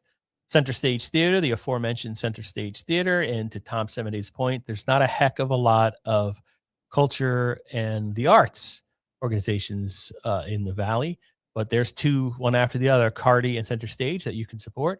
Coco's animal rescue efforts of Seymour. And I believe there's like special prizes for animals. Some of these nonprofits qualify for additional gifts. Yes. Right? And I think charities that deal with animals are one of them. See thegreatgive.org for more information on that. And I lost my spot. The Connecticut Hurricanes Drum and Bugle Corps up next, another arts and culture sort of organization operating in the Valley, and we'll be having them on. I think later today, right? Yeah, I'd have to go. Yeah, I think so. I don't have the schedule up in front of me. I should probably. Or I have it. Over here. I'm 95% sure it's 2 p.m. I think we're supposed to have them on. And that is two gentlemen from that organization, right? Mm-hmm. Yes, and Dave you're right. Birch Yeah, and 2 p.m. today. Yeah. We'll have Connecticut Hurricanes. I was looking for it. Wait, not the Historical Society. And Cornell Scott Hill Health Center. I believe they're on Wakely Avenue here there in Ansonia. Oh, CT Wildlife Rehabilitators Association. They are Valley based. Okay, so when they put hey, don't forget us on there on your list, I thought maybe, we didn't include them. That's why I made all those false assumptions. But there they are right there. Oh, I apologize for not reaching out and setting. I don't remember seeing you before, but we'll try to get you in. Let me see if they emailed me. I wonder if No. Maybe it's because it says CT here. Maybe we were looking for Connecticut earlier. But I don't know. Yeah, they're here. Yeah, no, I don't know. I don't remember reading that before. I mean, obviously, that's a cool charity. Derby Historical Society, Derby Neck Library Association, Echo Hose Hook and Ladder Ambulance Corps, and we just got a press release from them yesterday. That's based in Shelton. Although we ran out of money to actually have a Shelton reporter, we do publish community notices from Shelton all the time, and once a week we publish from Fire Marshal James Satora the calls for service for Shelton FD. In Echo Hose ambulance news, wrong organization. Echo Hose Hook and Ladder Ambulance. All right, is this the same thing? Anyway, if it's not, I apologize. But Echo Hose Ambulance in Shelton is proud to announce it has been awarded a $10,000 grant from the Valley Community Foundation to support its nonprofit community training center. The funding will help offset operational costs while also allowing the organization to purchase updated training equipment to enhance the quality of its educational programs. So that's pretty cool. Electronic Valley, that's the first time that's been listed here. So I think this is the Electronic Valley's first great give, and Kaylee will be on in 22 minutes to talk about it. Friends of Derby Public Library. City of Derby is blessed to have two wonderful libraries within its borders. Derby Neck Library and the Friends of Derby Public Library, or Derby Public Library, and this is the organization that supports the library. Friends of the Ansonia Nature Center, Friends of the Shelton Animal Shelter, Get Off the Couch Foundation. That seems new to me. I don't remember seeing that previously. I think it's new too, because I remember seeing that, and the name looked new. As someone who sits on a couch, I'm interested. Griffin Hospital, Havens Harvest, Hope Counseling and Behavioral Health Center, Housatonic Council, Scouting America. I believe the Troop 3 or Randy Ritter sent us a press release that's on valleyindy.org about the show that's coming up with the Boy Scouts in Derby this weekend. Check that out at valleyindy.org. So I'll be right back again. Sure. The Housatonic Valley Association, the Junior Achievement of Greater Fairfield County, Life Health and Wellness Center Incorporated, Love Mom Foundation, the Sorrow Community Forum, past guest, Master's Table Community Meals coming on today, Oxford Ambulance Association, past guest, Oxford High School Booster Club, Oxford Land Trust, Project Purple, which is a Seymour-based nonprofit that's literally across the hall from us, Sensory Play Center Incorporated. Some of these are new to me, so that's another one. And if you click any of these links, you get an About Me. Even look up their 990s if you're so inclined. Seymour Food to Kids, past guest, will be on again this year. I think we did a pre-taped interview. Jasmine did. Seymour Oxford Food Bank Incorporated, past guest, will be on again. Seymour Pink, Shelton C.T. Gales Alumni Association, the Shelton Historical Society, Shelton Land Conservation Trust. I think that's one of Tom Harbison's favorites. Shelton Marching Gales, Shelton Robotics Club. They were on, I believe, our very first Great Give, which was a lot of fun. St. Mary, St. Michael Schools, been on several times in the past. St. Vincent de Paul Thrift Shop and Food Bank. Did a pre-taped interview, went for a tour. They're expanding. So Great Give is very important to St. Vincent de Paul. They're on Roosevelt Drive in Derby, right across from the Dewdrop Inn. And they'll be expanding. So beautiful little place, really organized, lots of volunteers. Find out more later today. The Great Storm Ambulance Corps of Derby. I've emailed, I don't know where Dave Leonard is. He's always a guest. Dave, I've texted you twice. If anybody knows Dave, I'm trying to get him on tomorrow at 7 p.m. So that's Storm Ambulance Corps. Team Inc., they just had their big annual People Who Cook. They changed the name. I'm sorry. It used to be Men Who Cook. The name escapes me. They just had theirs. They've been on many times in the past. New executive director over there. The Blessing Pantry, Trinity Episcopal Church. Again, like last year, we had on a ton of pantries and food pantries because food insecurity is such a major issue in the Naugatuck Valley. These are the type of things, these are the type of issues you can tackle yourself by supporting these organizations by going to thegreatgive.org. Salvation Army Ansonia, Traveler on a Mission, past guest. We just had her on the podcast, Ansonia based, about a week or two ago. We'll probably replay that at some point today. The Valley Community Foundation, they're coming on either today or tomorrow. And then Jackie from the New Haven Community Foundation for Greater New Haven will be coming on as well to talk about with the VCF's representative about some America 250 celebrations they're trying to get off the ground. And then we'll have, I guess, Jackie just check in, talk about how the Great Give is doing and all that good stuff. Valley Council for Health and Human Services, we had them on last year, very important organization. Then there's us, and there's the Great Valley Shakespeare Festival, Valley United Way, the Valley YMCA, and then Women in Networking WIN, the Entrepreneurial Grant Fund. And if you go to the Greater Valley Chamber of Commerce website, you can find out all about WIN, I believe. We've run their press releases in the past.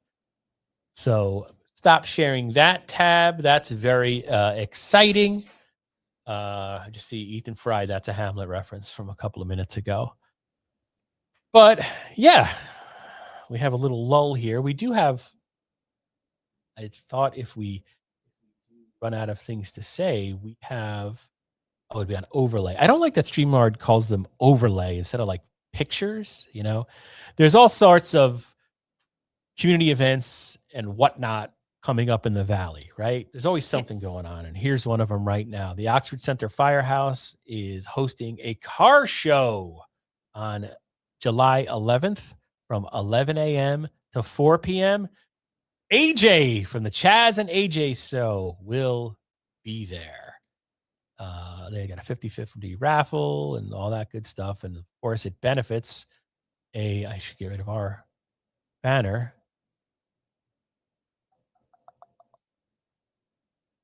It's at the Oxford Firehouse. Oxford's a volunteer fire department. So that's very cool. You know what I'm saying, Jasmine? Can you dig it? Yes. And I think there are 2 car shows in Oxford. I'll go ahead and pull up the other one. there's one coming up in, let's see, when is this? May 25th. So here in a few weeks. Our shows, because there are a couple of them coming up at the community chapel from 10 a.m. to 3 p.m. And there's a Sweet food IROC, drive, by the way. I just want to interrupt and say it's a sweet IROC. Oh, I'll be right back. yeah, that that is a model of car I know exclusively from the song Teenage Dirtbag by Wheatus. It's nice to have a picture to put with the name now. And then in terms of other events, the Ansonia Animal Shelter is having a Women's Day event, which is coming up May 9th. That is this Saturday. Oh, and it's at the Senior Center. The Senior Center on 65 Main Street. There will be vendors there. I just want to open the Kit Kats. And we are attempting to get a bag of Kit Kats opened over here in the Valley Indy office. Let's try. If I mute myself, can you still be heard if I turn my mic? I mean, I don't see why I wouldn't be able to be heard. If you're listening right now, let me know if you can still hear. Coming up, starting tomorrow, the Coleman Bros Carnival will be in Shelton. There's a, I don't know if they're still hiring at the time that we found this. If they were, Work opportunity. Who put this up there? but work opportunities, $17 an hour, 18 plus years old, 2 weekends of work. Hey, here's another carnival. The Beacon Hose Carnival from June 25th through 27th. Let's see. I'm reading through some of these flyers for the first time, so I'm sort of live reacting to them. And we have a comment. Oh, Kaylee Mahalko says she can hear me, so it looks like that all worked out with our Roadcaster settings.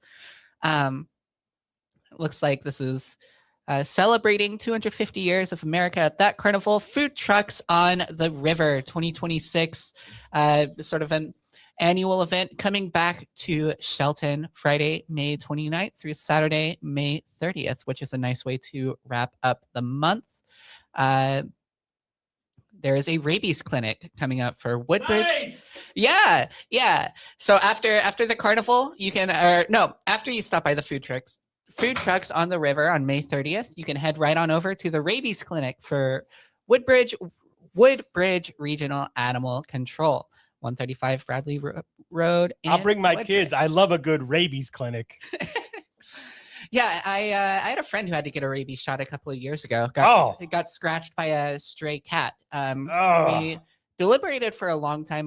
We were reading a lot of statistics about rabies transmission because those things are expensive for humans. I think they're expensive for dogs too. But it looks like $20 is better than the prices I saw for human rabies vaccines. And those videos, I think it's gone viral 100 times. You'll see it randomly on Twitter or something at YouTube throws at you in your algorithm for whatever reason. A person suffering from rabies, it's terrifying. Hellscape nightmare. Yeah. Yeah, and the fun thing is they can incubate in your body for years before it starts to show symptoms. So that's a fun new thing to be scared of. Anyway. Thanks, get your pets vaccinated for rabies. Connecticut Hurricanes, who we're going to have on later, they have a Veterans Appreciation Concert coming up. And what is this Saturday at 6 p.m.? I think 6 p.m. Am I reading that right? Yes. At the Seymour Middle School Auditorium, featuring it looks like a whole list of drum and bugle corps. Whenever we have them on, we do have a little video to show you. It's just fun to watch. I used to watch drum corps. Like I would travel with my friends to go see them in high school. Always a good time, a great show, and for a good cause. I was in the marching band. I played the snare drum. Yes, I played the euphonium, which is we had the big ones that you had to hold up, and I don't know how I did it because I don't have the arms to hold it up now, and I don't think I did then either. Marching is an art that involves a lot of physical suffering. True. Yeah. I wonder if it's still like that. Cause I remember, so I was in the marching band, we're talking 1988 to 1992 and it was a metal harness. Yes. I believe You they put still it have on, those for, and it would just, there was like barely any padding and it would. I mean, I have neck problems. I was just, oh, that's why I have neck problems. Like to this day, so I was abused. Shout out Somers, New York. I think it burn. Does it burn in the summer? I imagine it does. The metal harnesses. I don't remember burning. Maybe it had just enough padding to prevent that, but I just remember my flesh tearing around my collarbone. oh, fun. That was happening. Well, that is marching for you. But when and you're a kid, that's- you don't think to say anything. You're just like, right, "Oh, exactly. I guess this is happening. Yeah, it's yeah, we had a lot of Got to get the Batman theme from the 1990 movie correct. we had band camp every year before school would start back up, and that was a solid week in August in Oklahoma, August heat, where it was Wow. just Dodging tornadoes. well, that's after tornado season. That's the springtime. That was actually the last day of school once. I remember I walked out of class with my friend, and there's a funnel cloud outside. So actually, it's peak tornado season right now. And you just threw your cigarette at it. Like, exactly. Duvall Yeah, nice. but Not anyway, today. marching is fun. And That- Danny that's the Stafari, moral look, of all. he got his email and his phone number out there. He'll be on at 2:00. Yes. First thing he'll say is, I'm instigating litigation for doxing me. I keep getting Tom Simonetti keeps calling me up and reciting Shakespeare. Well, how did this happen?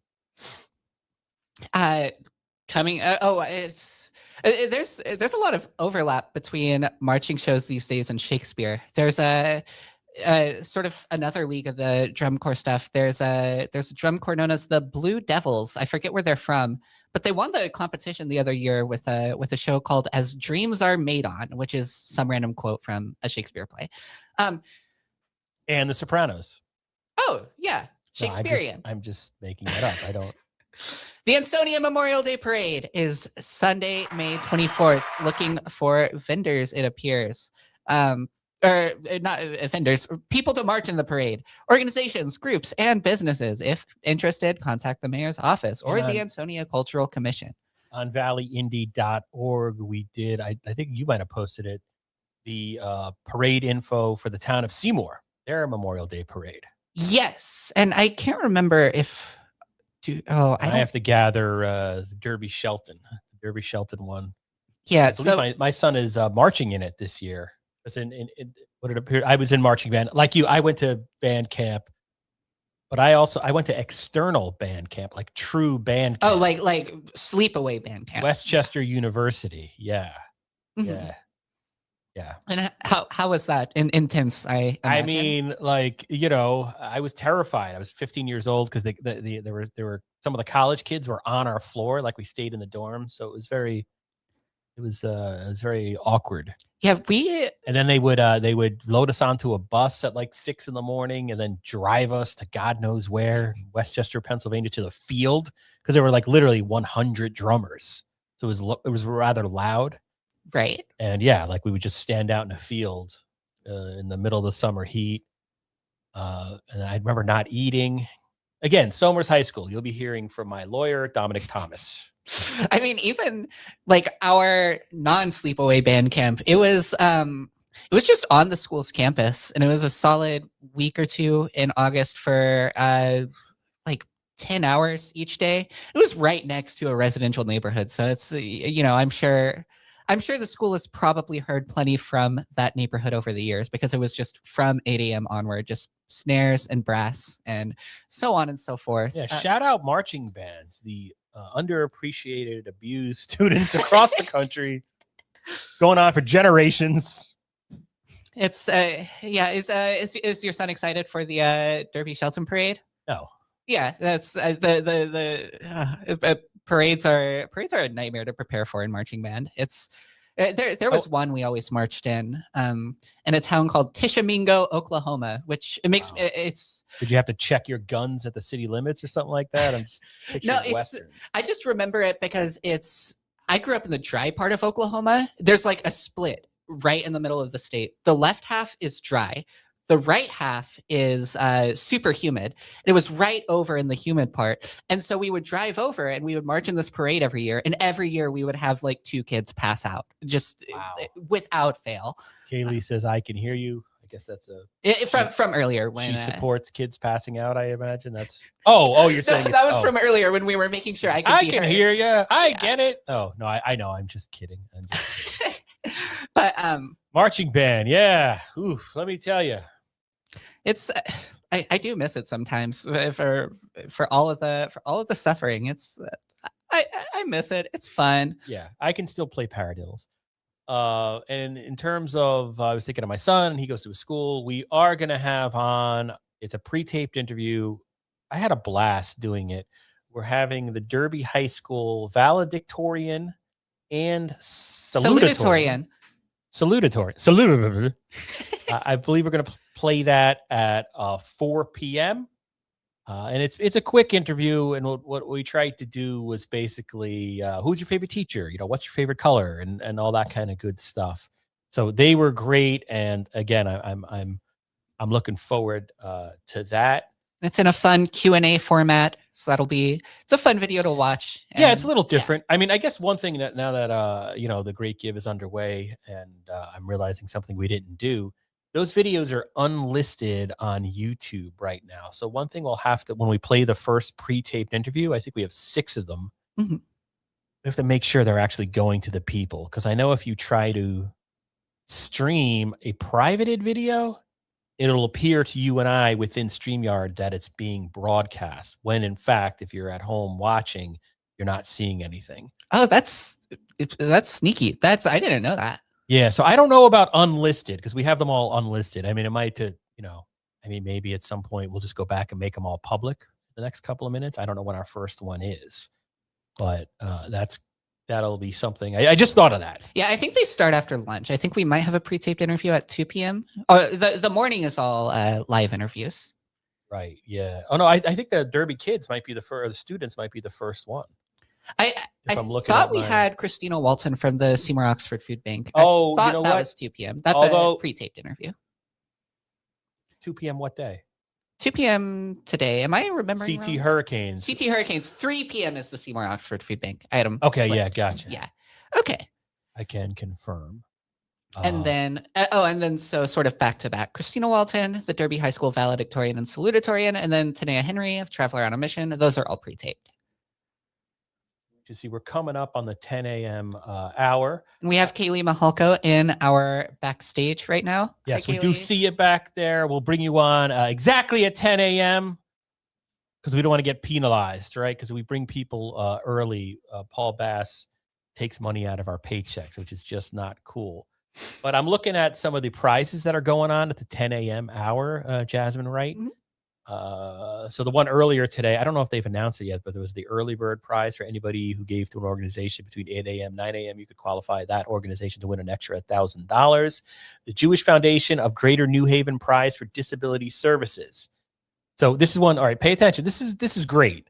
So the organization working in disability services with the most unique donors, that means individual, between 10 a.m. and 11 a.m. will win $1,800. Yes. We wrote down 18,000, but the comma's in the wrong place, so I assume it's 1,800. Oh, whoops. Yeah, no, it is. Well, it's not public. It's just something I mean, maybe it's in our story as that, but I'm seeing it on the website. We totally accidentally wrote that. Okay. That way. Oh, look at that. Yeah. Remember we said earlier about not having copy editors? You could probably find a mistake in everything we publish. Here you go. Here's one for this. There's one. Yeah. Yeah. I know Paul Bass and them, they used to be like, they would be point out a typo and you can win like a coffee mug. And I'm like, we'd be out of business. Get out of here, Paul Bass. But just like the rest of the prizes, there is, if you go to the Great Gives website and you hit menu, and then you hit nonprofit eligibility by prize, you can scroll right down to this prize and you can see the specific list of nonprofits which could win it. And let's take, before we bring the great Kelly Mahalko in, let's take a look at, I can bring this up, bear with me. I'm going to make it a little larger so people can read it. Right. Let's see how things are going for the various nonprofits participating in today's Great Give, a 36-hour fundraiser that started at 8 a.m. this morning and continues straight through the day, night, overnight, morning hours, afternoon until 8 p.m. Thursday evening. So is this sharing? Can you see Yeah, this? I can see it. So how do you say that, Jasmine? You know how to read. Marrakesh. They am I doing this? No, that's by the amount raised. $39,000 from 20 donors already. Elm City International's 35,000. Turning it to you, Jasmine. Who else we got?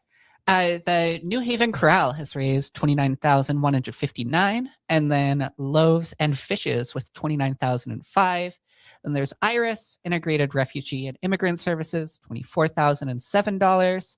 Connecticut Court Appointed Special Advocates, also known as CASA, $23,595. Fairhaven Community Healthcare with 21,264.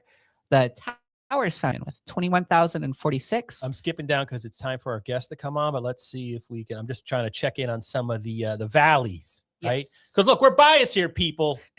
We're of the valley, from the valley. I live in Derby. Jasmine lives here in Seymour. Griffin Hospital, $5,465.26. Cardi, the aforementioned Cardi, based out of Shelton, $5,381 with 30 donors. The Great St. Vincent de Paul Thrift Shop, they'll be on later. They've had 6 donors, $5,350. Okay, so I don't mean to keep our guest waiting. We'd like to welcome. Well, she's been on one other live stream, but this is the first time she's coming on, I think, during this Great Give live stream. And she's got a really interesting project that she is passionate about. I get the emails. I sign up for it. Ladies and gentlemen, Kaylee Mahalko is here to talk about the Electronic Valley. Hi, Kaylee. Hello. All right, we can hear you. That is good. I'm going to move you up to the top spot. You are the most important person in this stream right now. So I love your background there. It's beautiful. You're like a professional. You've got the noise things on the wall. This is... Yeah, that's why I'm doing this here in my home studio. Nice. I had a home studio, but then we tore it. Now it's whatever. Now I got kicked out of it. And the home studio is now what used to be our dining room. But that's neither here nor there. Welcome to the stream. Thank you so much for taking the time to do this. I think you're known in the Valley because you do a ton of community work, whether it's public relations type stuff or you're involved in everything. So we're very excited to have you here this morning. Yeah, thank you. Thanks so much for having me on. It's always a blast to talk to you guys, and I love talking about the Valley. Yeah, and so the Electronic Valley, right? I was talking about it earlier. It's this website. I believe it was the first website. I believe like a fun fact that's underreported is that Jack Welch and Walsh and the Oxford resident. Say it again. John Joy. John Joy invented the internet here in the Naugatuck Valley, and it's called the Electronic Valley. So tell us what's happening. And I know like that's such an open-ended question, but I'm going to turn the floor over to you. And why are you here today and what made you famous? Yeah, so like you said, I've been involved in the Valley for a long time. And, for a long time, I said I wasn't originally from the Valley because I moved around a lot when I was a kid. But thinking about it, I was born in Waterbury at St. Mary's, but we were living in Naugatuck. And then we moved to Waterbury, but then we moved out for a while. And then we came right back and we landed in Derby and then in Shelton. And now I've lived in Seymour, Shelton, Derby, and Ansonia, where I bought my house 8 years ago. So I am from the Valley and I love it. But having that kind of outside perspective and coming home to it, I didn't have that urge as a college kid to leave and go explore because I've already been out there and stuff. So I really focused on here and home and putting down roots. When I married my husband in 2017, we decided to stay here. He's from Shelton. I'm from Shelton. We both graduated Shelton High. But we bought our house in Ansonia. He's a high school teacher here at Ansonia High School and the football coach. And we just become more and more ingrained in the community. I've been involved with Valley United Way and the Chamber, and now I'm working for Massaro Community Farm, which I'm helping promote their Great Give event as well today. They're a past guest, and people can support them. A great a true community farm. Yes, and they're right on the line of Woodbridge and Ansonia, so we claim them in both areas. Right. Yeah. What up, Woodbridge? Yep, Woodbridge. I'm learning more about Woodbridge, which is interesting that they're right next door. But the Valley is so. I think you were the one that said it, Eugene. We're like 7 siblings that we fight all the time and we compete, but at the end of the day, we all come together. We're one big happy family, and that's really the spirit I want to capture. Right. Yeah. And that also describes what we're seeing today with the Great Give. As those leaderboards go on, the support from people is really unbelievable. But so when I first moved, actually it was before even the Valley Indy, I moved to Derby. I lived on an apartment on E Street. And if I wanted to know, like, hey, what's this recycling? Where do I put out my recycling? I would put it in Google and I would wind up on the Electronic Valley. So it's one of these sites, I think in Derby especially, it's ingrained because it was essentially the Derby unofficial city website for many years. So it was a resource that I would constantly go to, and you can kind of get lost in it. I mean, basically it was an online, I mean, describe it. What was the Electronic Valley originally? It's hard to put into words. Yes. I don't know why. I guess as technology has advanced, but what was it originally? Well, it encompasses so much, and it's kind of gone through iterations. So when Jack Walsh and John Joyce started it, and this was in 1995. So really early, like you said, one of the first websites. It was 95.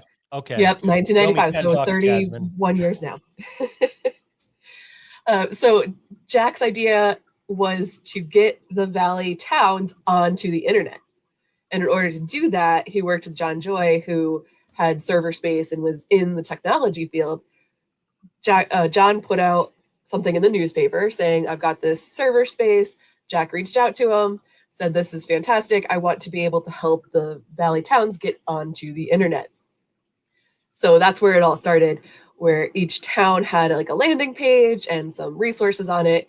One by one, each town got their own website and got off of Electronic Valley and onto their own. So that's where you have the city of Shelton.gov and Derby and Ansonia. Everybody has their own city website now. So once that transition started happening, it became more of a lifestyle blog type of site. They had an ambassador for each town, and Jack was the one for Derby. So each town ambassador would blog about the town and what was going on and put some information up there. One by one, they left.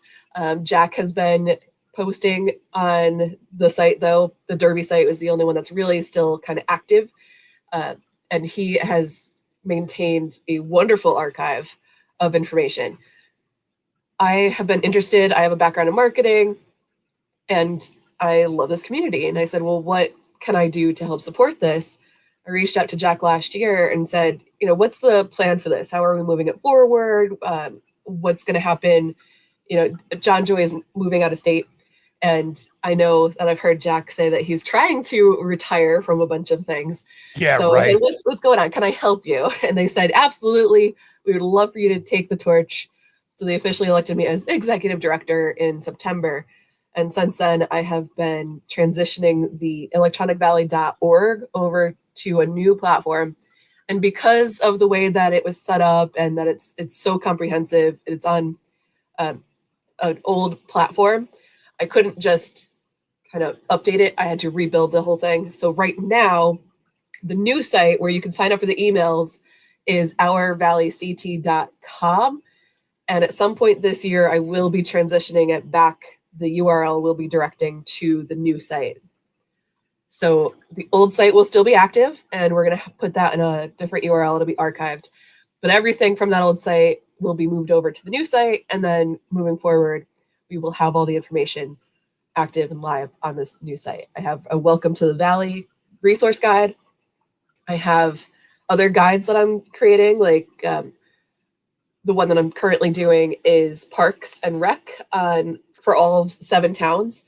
Yep, there it is. So you can go on Electronic Valley, which is ourvalleyct.com, and click on the towns there to look at demographics and information. I'm hosting the America 250 Valley Edition events. on this website. So you can see the calendar of all the events that are happening that have to do with America 250 right here. And if anyone out there has an event that they want to promote that has to do with America 250, there's a link on here to submit your event, and we will add it to the calendar.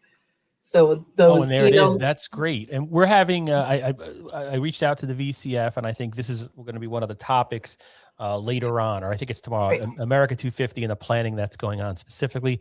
That's great. So this is the repository for all the events. That's awesome.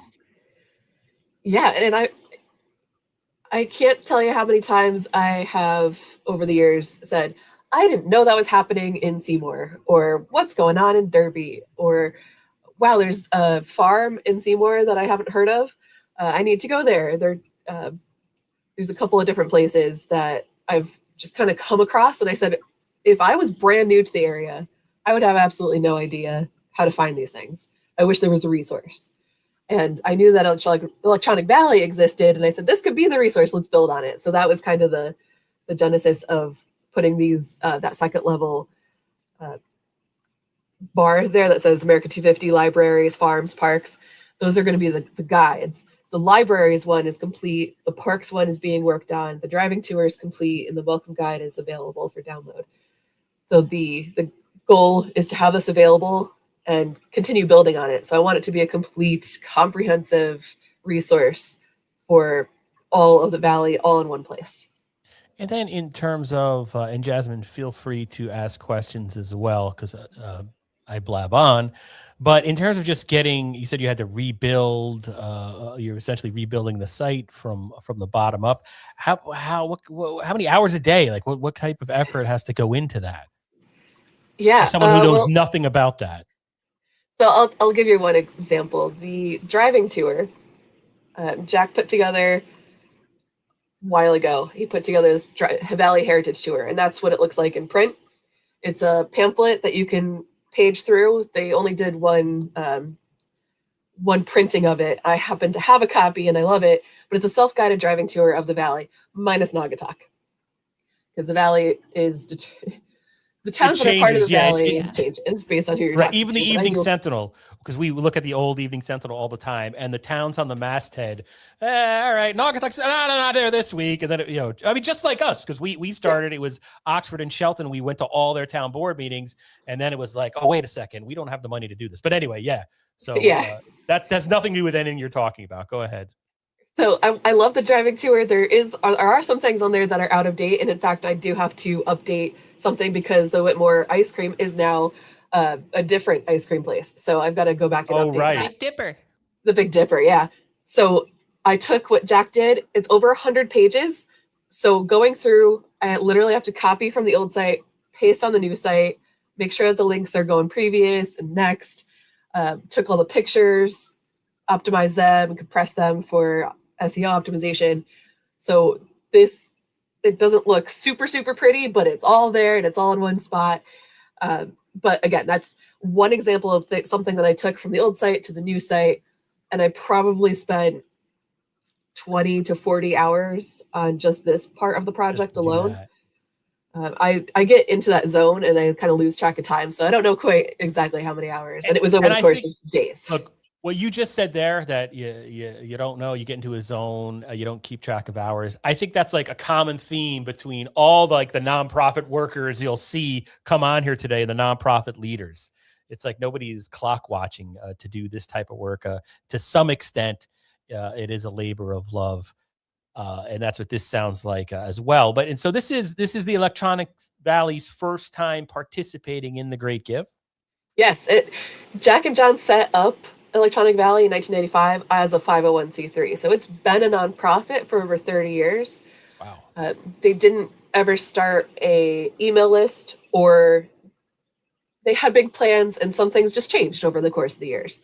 So my goal is to take what they've built and bring it up a level. So we have all this information, we have this repository, and now I'm building up the email newsletter.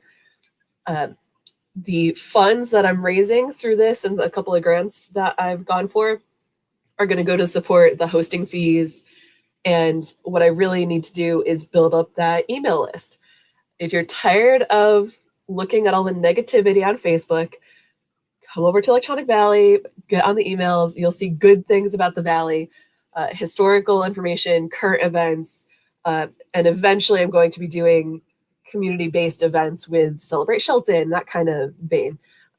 And then do things with each town. I have big ideas of what do you events that I mean? want to do. Okay, yeah. What do you mean? Like you'll what would you be doing? Like, what's an example or an idea of something you would do with Celebrate Shelton?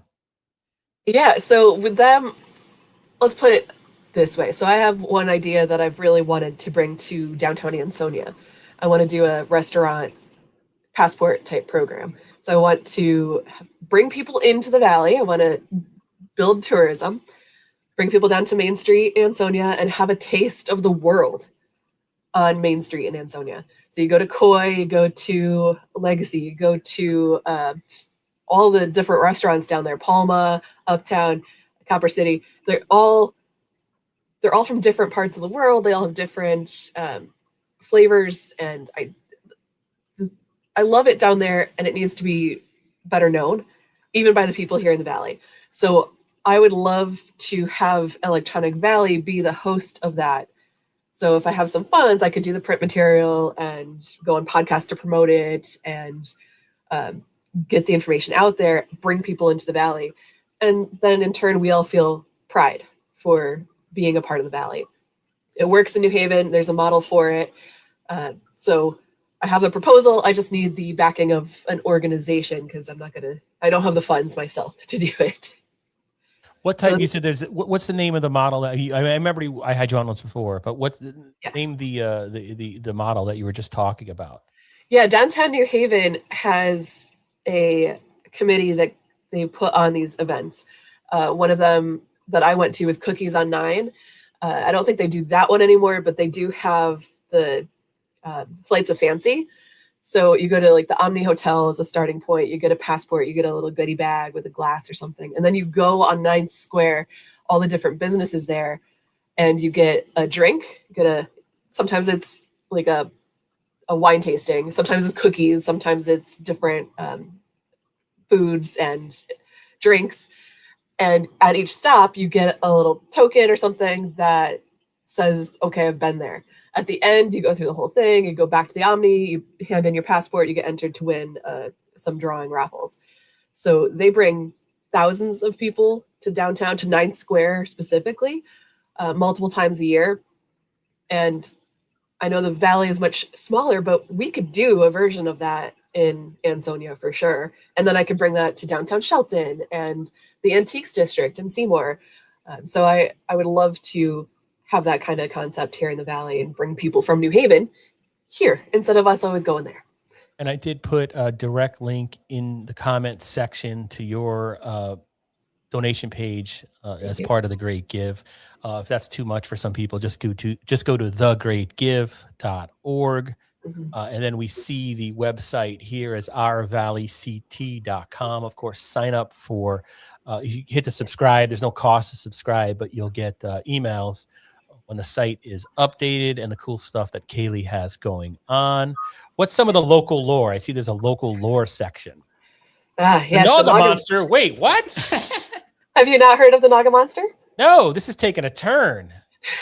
So I actually don't know where mine went. Oh, it's up here on my desk. I didn't know. Our very own cryptid? Look Yes. at that.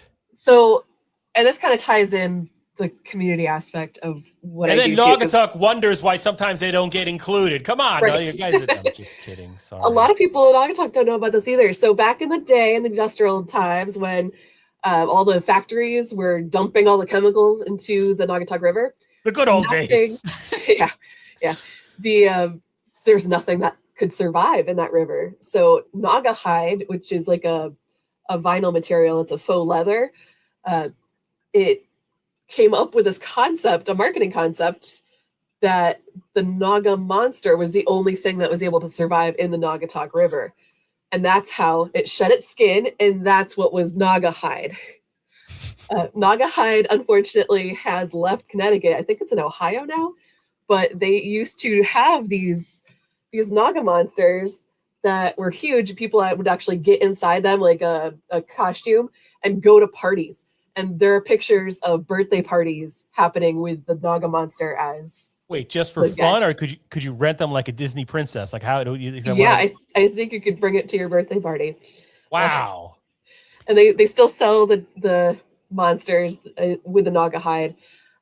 You can find some on the website, but the lore is that nothing could survive except for the Naga monster. They shed its skin, and that became Naga hide, which was a renowned fabric back in its day.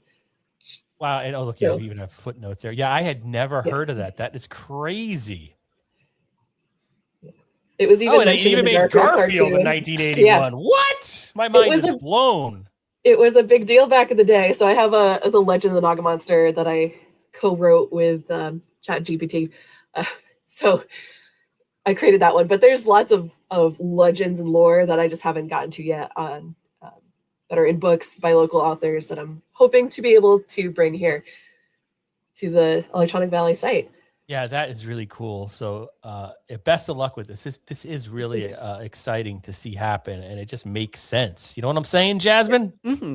And it's, I mean, really, this has always been such a great centralized resource. I think the very first story I ever reported for the Valley Indy had to do with the old police station in Ansonia on Elm Street, and I wanted to find out a little about the history of the building, and I Googled it and it took me right to the Electronic Valley. And that was the old version because it was a couple of years ago now. But it's great to have this collected all in one place, especially now that search engines are not working anymore. I don't know if that's been everyone else's experience. Google has gotten progressively worse for me over the years. Yeah. And also great to just have things to encourage people to go outside and experience their communities. And it's also... Shelton, Go ahead. Shelton was ranked really high. I think it was #1 hiking spot in Connecticut, if not the United States or something. We have some really good trails. We have fantastic things that happen here that no one knows about. So I'm hoping to make that not a secret anymore. To get it out there. All right, Kaylee, is there anything else you wanted to add that we're not asking about?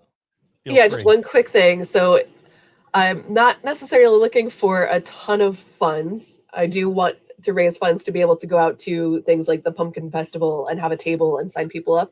But the biggest way that you can help with this is to sign up for my newsletter and let your friends know about it. So the more people I can reach in the Valley, the more useful this website will be. So please share that link of subscribe.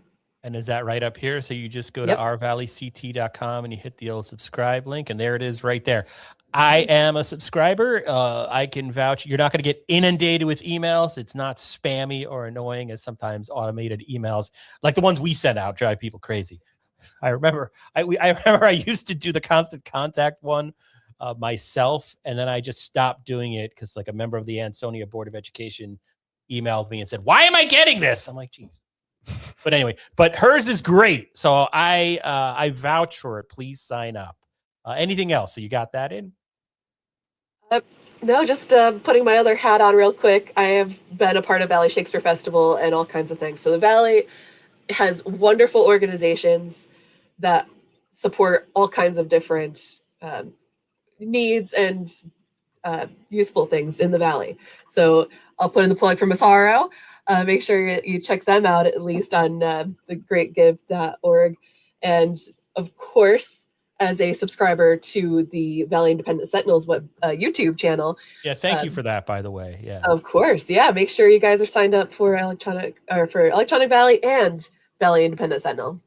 And before I let you go, thank you so much for that. Let us know, like, if there's something, if you have suggestions, especially with our YouTube page, please hit us up because we're kind of flying blind with that. So I very much appreciate that. Please support Massaro Farm, support the Valley Shakespeare Festival, support the Electronic Valley. It is an institution, it is a staple. I use it all the time. And I know it's going to get better and better under your leadership. So thank you so much, Kaylee, and have a wonderful, great give. You too. Thank you so much. So, ladies and gentlemen, that was Kaylee Mahalko of the Electronic Valley. And I do, like, look, there when we launched the Valley Independent Sentinel, I would constantly find myself on the Electronic Valley. And now it's at the point, because I've we're 17 years old. I think I've lived in the Valley for 20 years now at this point. So I'm still a newbie. But now, because I'm familiar with Derby, it's just like there's nostalgia to it. There's you can go see baby-faced pictures of Mark Garofalo. You know what I mean? When he was mayor. So it goes back. So Kaylee, I'm going to unceremoniously kick you from the studio. So you're good? Okay. There goes Kaylee. She's down. StreamYard is weird. It gets a little like you remove somebody, but then it doesn't, and I don't know if like. But anyway, yeah, that was great. Yeah, it's a great resource, always has been, and it's great that it's getting an update. As I sort of mentioned, Google is getting worse. It's worse at finding information, it feels like, at least for me. And she talked about adding some search engine optimization to the Electronic Valley, which is great because it means whenever you search for it, you'll still be able to find it down the line, which is it's a great resource and it deserves to be seen. Yeah, and so there she is, the organization first-time participant in the Great Give, which is, of course, a 36-hour fundraiser online, started at 8 a.m. This morning. I'm Eugene Driscoll. That's Jasmine Wright. We are of the Valley Independent Sentinel, also known as valleyindy.org. We're based in the town of Seymour at 115 Main Street. We have an office. I wonder whose office this was back when it was a bank, right? Couldn't have been somebody terribly important, I guess, right? This is this is a little on the smaller side. Yeah, so somewhere in the middle. This would be a nice office for one person, but. And we're two. Or you say, all right, fine, Jasmine. I'm sorry we don't have a bigger office, okay? Well, here, we got this office because we used to be at 158 Main Street on the 3rd floor in downtown Ansonia. That's right across, if you know where on West Main Street, the train station is. It's the building directly across from that.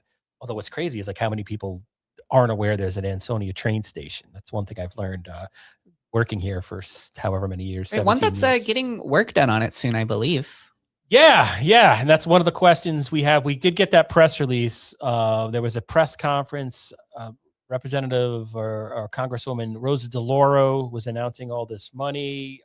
But I wrote that story 5 years ago. I get a little, we couldn't cover it because, we had Friday was blah, so there's no way we could get there. And it's one of those things, the Rosa DeLauro, there was a press release that went out to the whole world. So we know TV is going to be there. And sometimes it's like, well, why am I going to repeat something that people are already going to see?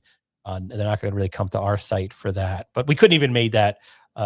Just the time didn't work. But I wrote that story 5 years ago because they announced it 5 years ago. And that's where I get a little confused because we don't cover the state on a day-to-day basis.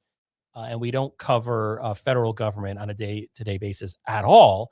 Sometimes we're at a little bit of a disadvantage when it comes to publishing that information because we're not familiar with it. So we always have questions, and I hesitate a little bit. And especially with that one, because the numbers were different.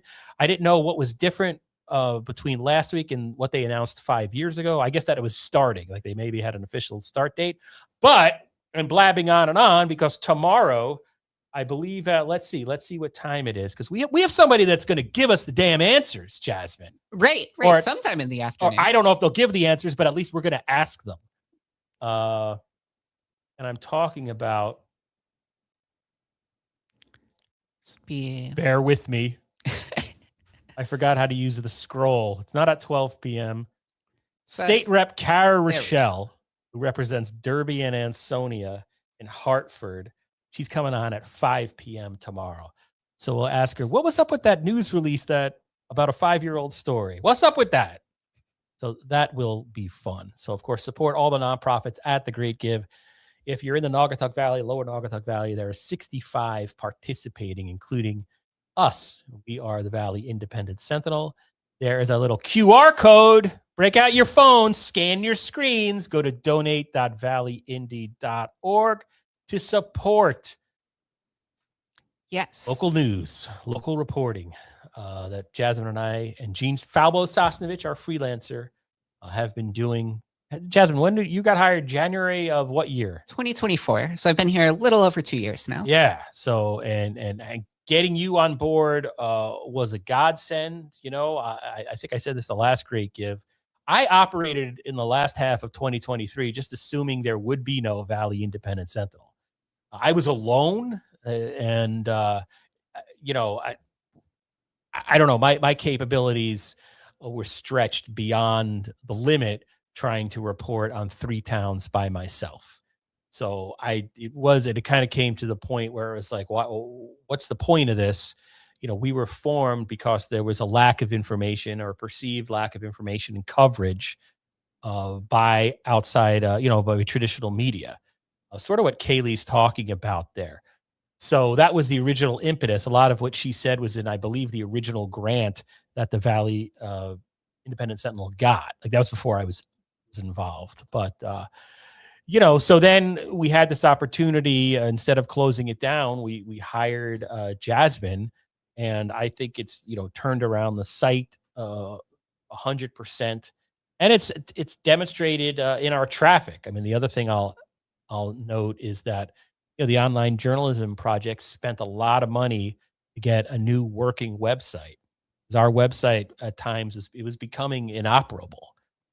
It wouldn't update for some people. I was corresponding with people. Why haven't you published news the last 6 weeks? And I was like, huh?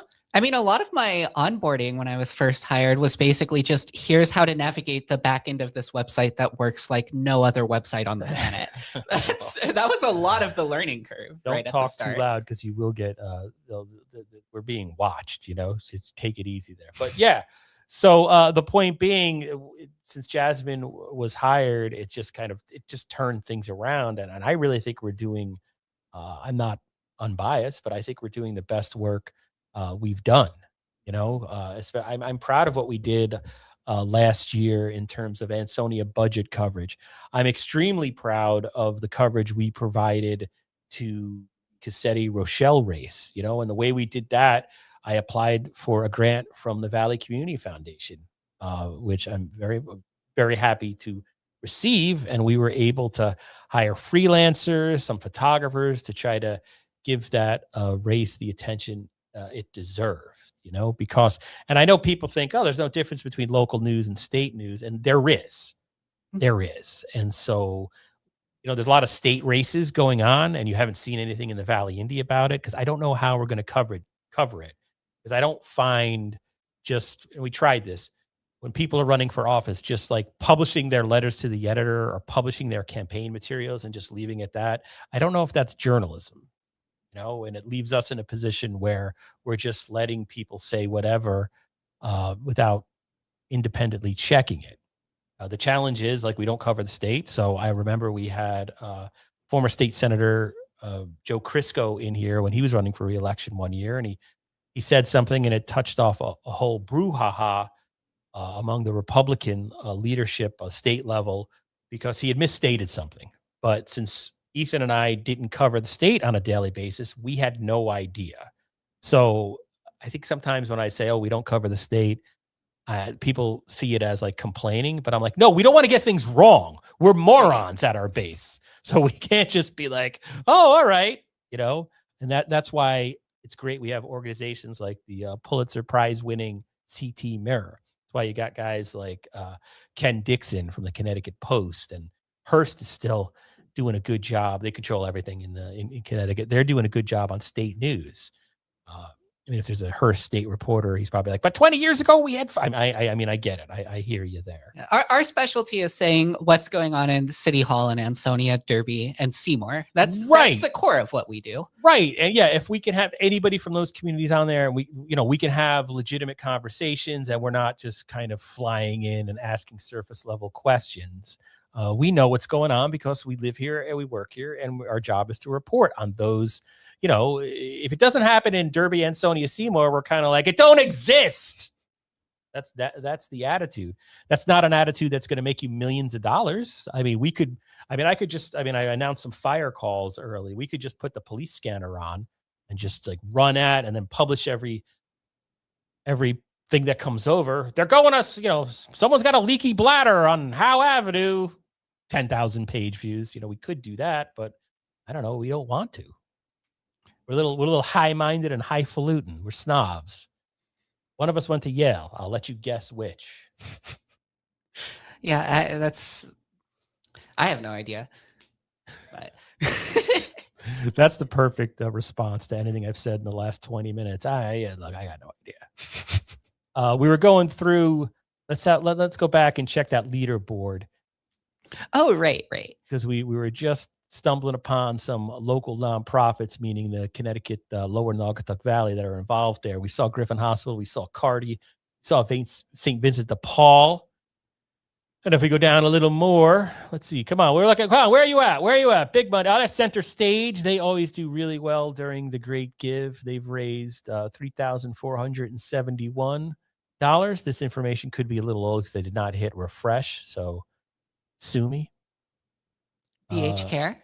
BH Care is in there. Number BH Care, 56. $3,350. I see Connecticut Hospice Incorporated as someone who lost their father over the summer. He did hospice in our home.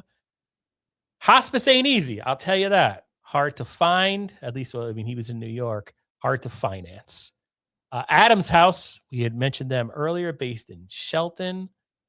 And I'm not skipping over these. I'm just looking for ones that are based in the Naugatuck Valley. You can see, hey, look, what are we talking to nobody? Go out there and donate, people. And there's us. We've had, according to this, we've had 26 donors so far, which is very encouraging. And we've raised $2,269. Thank you so much. You're going to say something, Jasmine? Sorry. Oh, no, I just repeated thank you to the, that's to the very 26 donors. I'm bringing up our page again. Do you see our page right now? Yep, I see it. Okay, thank you. So I just always get a little, is this working? Is this thing on? I'm a boomer. We are 23% towards goal. We need to get that up. We need to climb that mountain. 23% is bringing me back to when I took chemistry in 11th grade at Somers High School. And that was pretty much my fourth quarter tally right there. That was they put a 23. How did my mother ask me, how did you do so poorly? And I don't know what happened, Ma. But so we have a couple of more recent donors of Kaylee Mahalko. That was very kind of her, who was just on. This is not, just for the record, this is not pay to play. You don't have to, if you come on the stream, we do not expect anything from you. We're just here to hang out and find out what you're up to. I don't want to hear Ethan Fry. I don't want Ethan Fry knocking on my door or making some phone calls for the Connecticut Post. All right, I don't need pay that. To win. What'd you say? Said pay to win. Beverly Bamba with $50. Thank you so much. We had an anonymous donor of $25. Carol Pendergast. I believe that was Carol. I think you were like when the Valley Indy. I met you before we launched. It might have been at the team annual dinner, 2009. I think you were like the first person I met. So there's that. Or I could be wrong. I don't know. And then someone you mentioned earlier, Mr. Adamowski, thank you so much for that. So that's donate.valleyindy.org. We're trying to raise $10,000. Know what I'm saying? It ain't easy. We're ham and egging it here, ladies and gentlemen. Yeah, and I think 23, that actually, I believe that number might be the reason why I ended up majoring in English in college, because I remember I was originally a math major. That's what I started as in college. And my very first math class I took, there was a midterm, and I got the paper back. And the midterm exam before the curve was somewhere around a 23. It was right in that range. And I thought, wow, that's terrible. And I dropped the class immediately. I did not wait for a curve to be applied. I wasn't used to seeing that number on a paper. So I just, it's like a punch in the gut. I know, immediately, just pure emotion, dropped the class, switched fully, never. Well, actually, I did take another couple of math classes after that, just for fun. But and so your response to that was, let me see if I can go work in a dying industry that doesn't pay, expects me to work long hours, and subjects me to verbal abuse from local political party leaders. The thing that makes it easier is I don't think I would have had it in me to do any of the things in math that make money anyway. If I'd stayed in it, I would have gone into academia, which also would have made no money, and I would have been in a lot more debt. So this actually probably is more profitable for me. But anyway, after the curve, I think it turned out to be, because I found out later, it was either like a C or a low B. Like it was a fine grade. It was just a really hard test. But by that point, I had already dropped the class. So all's well that ends well. Now I'm here. I took high school math in 2 semesters in college and failed both semesters. Math is hard. Yeah, right. That's why our budget stories are a little wonky, ladies and gentlemen. Give me a burning building. That's okay. We could do that. Talk to people. Go to court. We're fine with that. But people and your finances, especially when you get like finance directors who are full of it, which I think sometimes I hate to say it, but sometimes I think the Valley per capita, we over the past 17 years, we've had some finance directors that are just full of it. Hey, what's the fund balance? Well, do you mean right now, or do you mean next year, or do you mean our reserve fund balance, or do you mean give me the fund balance? You know what I'm asking? Like so many ways if you want to spin, mislead, and numbers, dollar amounts, budgets are tough. That's one thing. Like, I think if I could wave my magic wand, first of all, I would get rid of the law that says the only legal notices can only be taken out in newspapers and not. We just had the CT Mirror win a Pulitzer, but they're not allowed to run a legal notice from the town of Basra because they're not a paper of general circulation. That's like really, I mean, we're trying to do this fundraiser, but it's like, there's times where I've approached cities and I've said, hey, whatever your legal notices are, cut them by 50%. And the Valley Indy will actually put them on the front page. They'll actually get read. I shouldn't go too much into this. Well, I mean, the monkey's paw is curling, right? Aren't they just getting rid of the legal notice requirement entirely or something? Right. Yeah. Now the state's just like, well, listen, you don't have to give, because I mean, it's a lot of money. Everyone's hurting. Those are pretty expensive. And now the state's like, in their infinite wisdom, is like, listen, you don't have to do it anywhere now.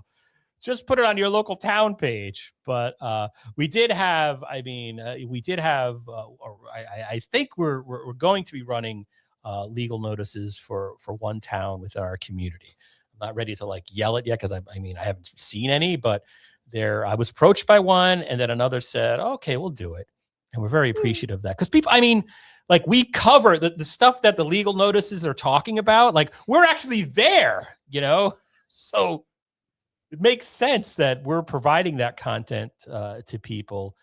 It would make sense that we're a place that they go for to find out what's happening. Like this, like, look, am I sharing a tab? What is going on right now? Right now you're not. I kind of went off on a tangent earlier. You were trying to share a tab and I talked over it, but right now I'm just seeing our faces. Yeah, I don't remember even what I was gonna. It looked like it was maybe the ZBA meeting agenda. I kind of got a glance of it out of the corner of my eye. We went through this because I know what happened. We went to go see, there's the farm thing coming up, and then you go to the agenda doesn't name it. It just gives an address. But this is the thing that's been going on in Ansonia, Red Clover Farms. It's Seymour. I'm sorry. Yes, Seymour. Sorry about that. But this is the big thing that has been all over Valley social media. The Valley in general, including the Valley Independent Sentinel Facebook page. But there was a cease and desist. What it seems is, it's a land use dispute, right? So I think ZEO, the enforcement action was basically, and I'm summarizing here, and I realize I'm getting it wrong, but just like grant me the grace to just get this sentence out. There are things that the farm was allegedly doing that maybe don't jive with land use rules in Seymour. And then the owner of the farm is saying, like, well, no. You can't just have a farm in 2026. Your farm's not going to exist if you're just selling tomatoes and corn. That's impossible. So we do things that are more like sort of community events. We might bring in a food truck for a little thing, but we've been doing them for years. They don't bother anybody, but there's at least one neighbor who has allegedly complained a lot. We've reached out to that person. It's all over the place. It's the selectman, Al Bruno.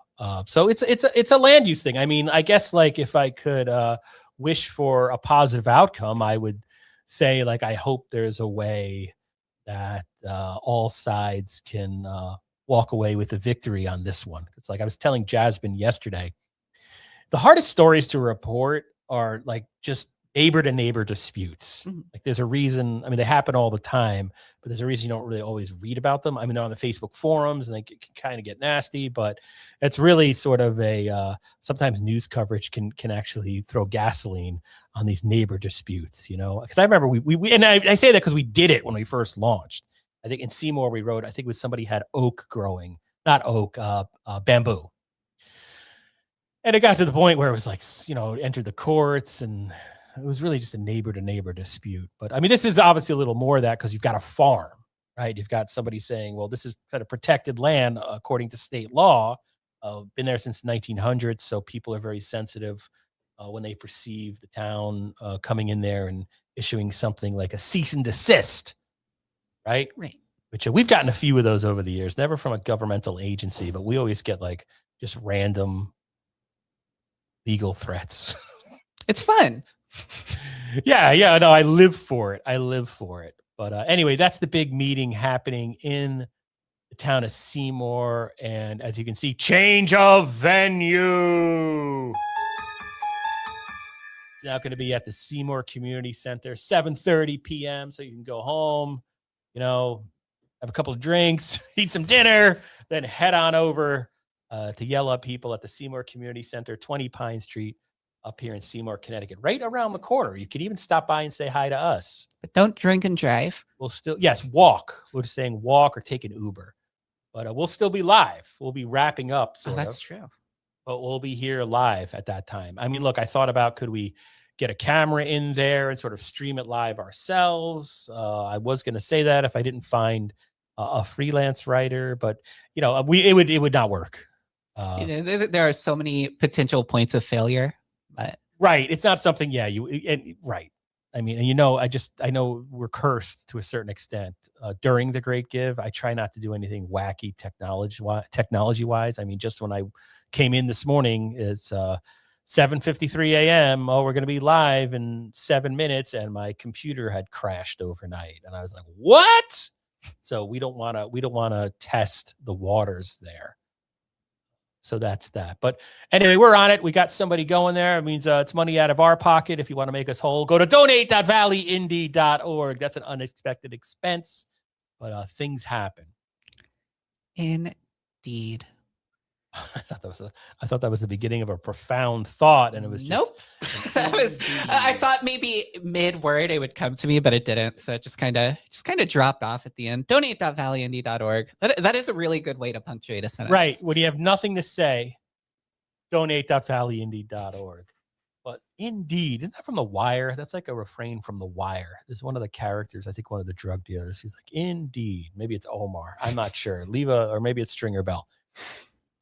Did you ever see that scene where Stringer Bell yells? I mean, Stringer Bell is he's like the VP of the Barksdale crew selling drugs. Now, I watched a little bit of The Wire back in, I want to say 2021, 2022. And you've been telling me to go back and rewatch it since I started working here. And I've been genuinely meaning to this entire time, but I haven't done it yet. There's this great scene, and you'll definitely get a kick out of it. I almost hate to tell you, but we've got to be live for the next 12 hours. So I'm just going to say it.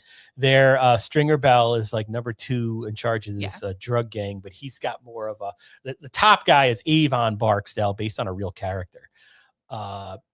And he's more of a street guy, kind of like a criminal warrior, whatever it takes to make his money and sell his drugs. Stringer Bell is more of, he wants to maybe go legit. He tries to approach things with more of a traditional business view. And so to the point where I believe Avon Barksdale is in jail, Stringer is now running this crew. And in his meetings, they use what is it, Robert's Rules of Order, and they're motioning. It's kind of hilarious. And then at one point he goes over to this guy, and it's one of his underlings, and the guy's taking notes. And Stringer Bell's like, he says some profanities, and you taking notes on a criminal conspiracy? What's wrong with you? And it hits him like, well, you have to take minutes for your meetings. It's just right. Yeah, it's just right. Yeah, right. I mean, yeah, I think about it. Yeah, we've encountered things where like people who are preparing a budget are not documenting what they're doing, But yet, in this fictional world, the drug dealers, Avon Barksdale's crew, are taking meeting minutes. So theoretically, it would be easier to get the meeting minutes from this, Baltimore drug cartel than some of our local city halls. But hey, donate.valleyindy.org, and we'll still try to not enforcing the FOI Act, but just like the public has a right to know. Watchdogging it. Yeah. Yeah, this ain't no private clubs. This ain't no back room. That stuff should have ended a long time ago. Yep. We're keeping an eye on it. And coming up in 11 minutes now, we're going to have Vinny LaRocca on from Master's Table Community Meals. Now, they've been a guest before, right? But it was before my time. I don't think we've had Master's Table on since I got here. Oh, yeah. They've been on multiple times. Mhm. I think they were on like every year when we first started. I don't know, but yeah, I guess it's been a while. I feel like I didn't realize they haven't been on in the last few years. I honestly didn't know that. I know they have some news that James Fedak sent me. Let me see if I can find it here because I wanted to. Oh, just in from NPR Radio. CNN founder Ted Turner dies at age 87. Oh, wow. Sort of a legend, a titan in the media industry. Formed the Super Channel, TBS, CNN. Kind of a towering figure in the cable news world back in the day. Passed away at age 87. Rest in peace. Ted Turner. The Ted Turner. That's I honestly, I thought he had passed away a while ago, but that is news. Jasmine writes, straight from the heart. Thank you. Rest in peace. I'm just kidding. But yeah. So yeah, here James sent me something 6 days ago. For nearly 10 years, and this was a Facebook post. Master's Table Community Meals has been proud to serve the Ansonia community, providing 2 free meals each month, feeding more than 400 people monthly, and then supporting children through their Food to Kids program. They have a new location. They are moving. As we look ahead to an exciting new chapter, we are pleased to share that our meals program will be moving to a new home at the Huntington Congregational Church, United Church of Christ, located at 19 Church Street in Shelton. So they're moving from Ansonia over to Shelton. Mhm. While we are no longer able to continue our programs at Assumption Church, our mission remains unchanged and stronger than ever. We are deeply grateful for the incredible support of our volunteers, partners, and guests who have made it possible to serve thousands of meals over the years. As we transition to the new location, we warmly invite our guests to continue joining us, patronizing our meals in Shelton. And it concludes with, we also welcome new community partners and supporters to join us in this next phase, helping to ensure that no one in our community goes hungry. Together, we look forward to continuing this important work, serving even more neighbors in need. And it looks like we have Vinny backstage now. So here in a few minutes at 11, top of the hour, I'm waving hi. Hi, we see you backstage. We'll bring you on, and we'll be asking about that. Yeah, if you hang out, Vinny, we can't hear you, but we know you're there. The public can't see or hear you yet, but we are acknowledging your presence, and we bring you in a couple of minutes. After and let me get rid of our stuff. We don't want our branding all over the place. And let me grab the Master's Table direct link from the Great Give. Yes, it'll be nice to have that in advance so we don't have to scramble mid-interview to find it. All right, give me a second. Maybe I'll see. I guess we checked it not too long ago, but I was just going to hop on over to the leaderboard again. Just do a quick scroll through. Let's see if I can bring this up. And feel free to kick me out of this whenever. But looks like I'm just going to scroll down and get down to the valley here in a moment. But we still have at the top Elm City International, New Haven Corral, Loaves and Fishes. And scrolling down, where are our Valley organizations? Griffin Hospital, here we are, up to $6,000 now, $6,176. Cardi and St. Vincent de Paul, both doing really well down here. And see we've got Center Stage Theater. Looks like, yeah, pretty much the same list we had not that long ago, which makes sense. But yeah, still lots of time to go during the Great Give. And a really encouraging start so far. I believe we're right around that $2,200, $2,300 number, which we are very thankful for.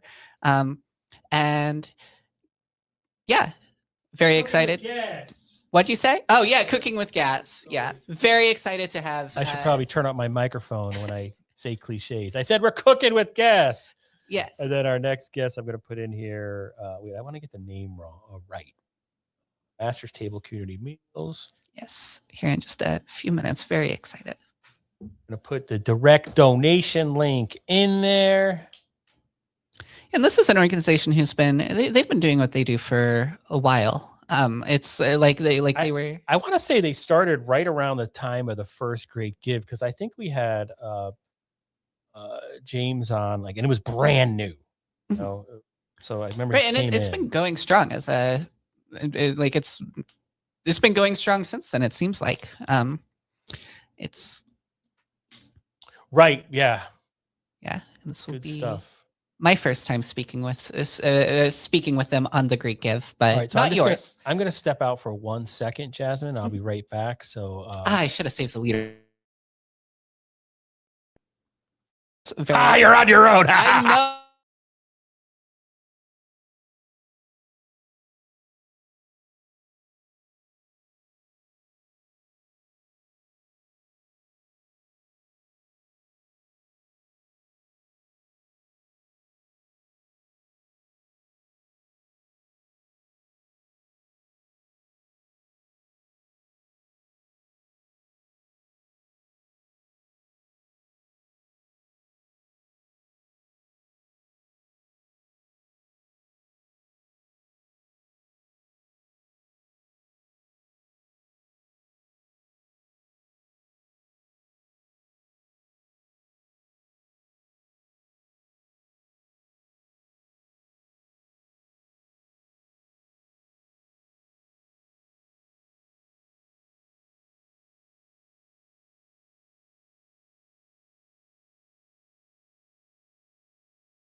Okay, I bet you if you could not be heard, it's because I muted my mic. That would do it. Yeah. Which remember earlier, I you know what I have to do. You have to do it on the road. I have to do it by the roadcaster. Yeah. All right. How do we get this out? We're back. Here, let me. Oh, there we go. There we go. All right. That was our first real technical snafu. That was on me. I muted the roadcaster and therefore muted Jasmine. I'm still going to get my coffee. Hold on. Yes. Okay. So, apologies for the brief interruption, but I will, as I was saying before, I was struggling to find the story. We did a little write-up of it, but thank you so much to the Valley Chamber of Commerce for letting us know. That is greatly appreciated. Yes, truly thank you. And now I'm afraid to turn my sound off at all.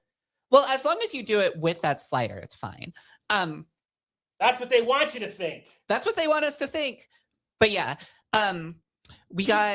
we got 4 awards from the Society for Professional Journalists for stories published in 2025. I believe Jean Falbo-Sosnovich got one for breaking news coverage for a story she wrote about a dog getting saved from the banks of the Nagasaki River while they were super icy.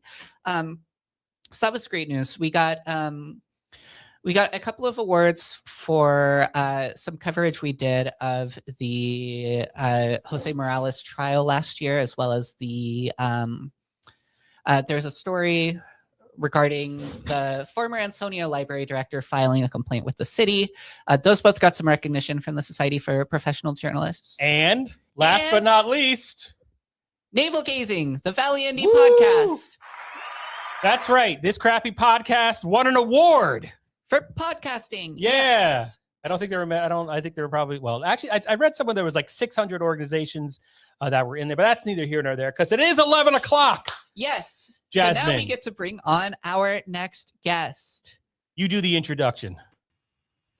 Welcome. Joining us from Master's Table. You brought the poor guy on before saying his name. Oh, well, man, we're supposed to. Did you ever watch Johnny Carson? You're supposed to throw it to Doc Severinsen. No, go ahead. Well, Sorry. anyway, so now that we have our guest on stage, a warm welcome to Vinny LaRocca from Master's Table Community Meals, a board member, and I believe the former head chef of Master's Table. Welcome. So great to have you. Who are you? And what do you do? Okay. Thank you for having me on to represent Master's Table. And I'd like to go back to what you said, Eugene, before. I came with Jim roughly maybe 12 years ago to the studio at the time, and you interviewed us, and it was a lot of fun. Yes. And we were just a little baby at the time. We were beginning. We kind of didn't have to feel our way through, but we made Vinny, it. why do you look so good? I look so bad. I'm twice the size. I don't get it. But yeah, that's right. I remember that. It's all the volunteering we do. But anyway, that was, and I'm going to say 15, 12 years later, we are happy to say that I guess when we first started, we were feeding about maybe 100 meals a month. We now do 400 approximately meals per month.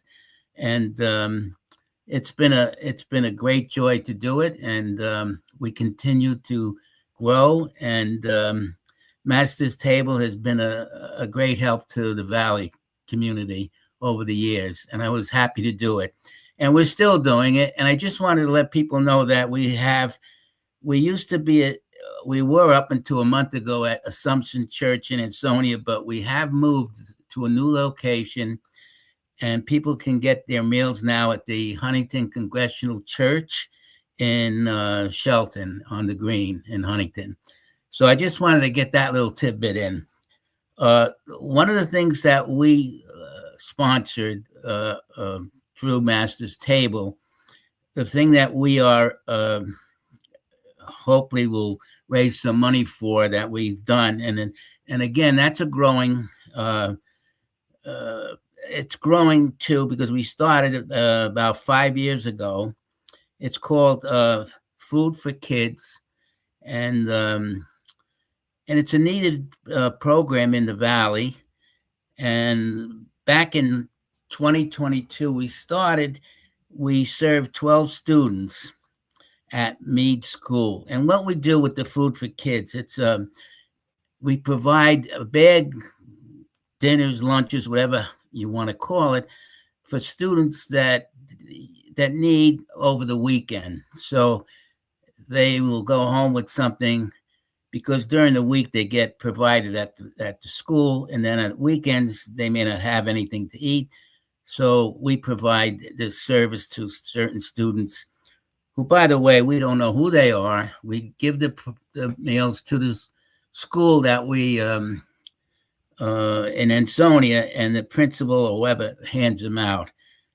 Some of the items that we give are microwavable Chef Boyardee, mac and cheese, oatmeal packaged chips, beverages, applesauce pudding, and a drink. So that's what they get in this particular meal. And I must say now, 3, 4, 5 years later, we are now up to 40 lunches that we provide.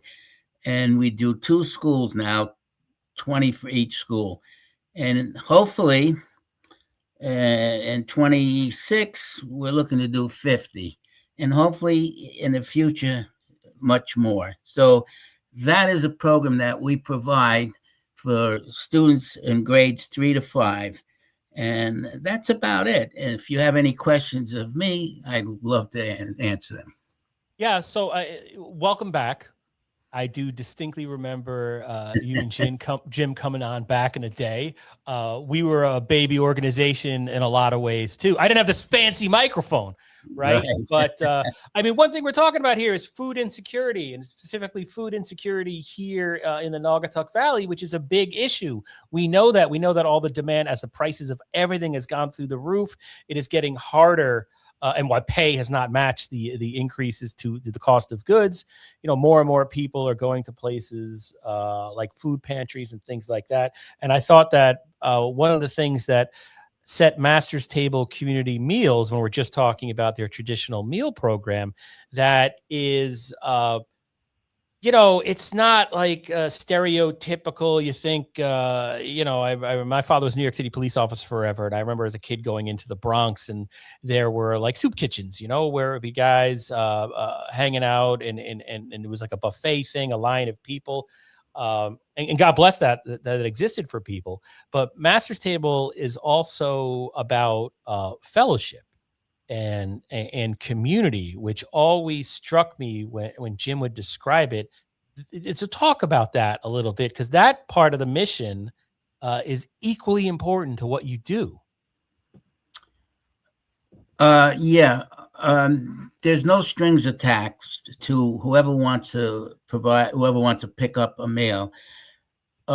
We had to change things a little bit once COVID came. We used to have people come into our location and sit down and have that more community-friendly type atmosphere. But since COVID, we had to change to a pickup type meal. So people drive up, pick up their meal, and go on their way. But in the last year or so, we have made it a little more where they could come in and pick up their meal, and also have other things that are available, like a food bank, clothing sometimes, groceries, sometimes a local farm will donate vegetables and so forth. So we do have a little of that, and we do a lot of things in the community that go unnoticed probably, but there are people who might be in need for certain things that are a little down on their luck. We help them out with food cards. During the holidays, we provide turkeys for people. Certain families that we know about that are in need, we may give them a little extra. There are times when in Christmas time, we give out gift cards to people who pick up their meals. So we do a lot of things. I can't think of everything right now, but we are very involved in the community. And since we're going to have a new location to provide foods, we're hoping that we can expand a little better and do things that we haven't done, or get back to some of the things we've done. So it's an ongoing process, and we're just hoping to move ahead. I don't know what else I can say except And you that. said, I'm sorry, go ahead. Yeah, no, go ahead. I think I'm finished. Yeah.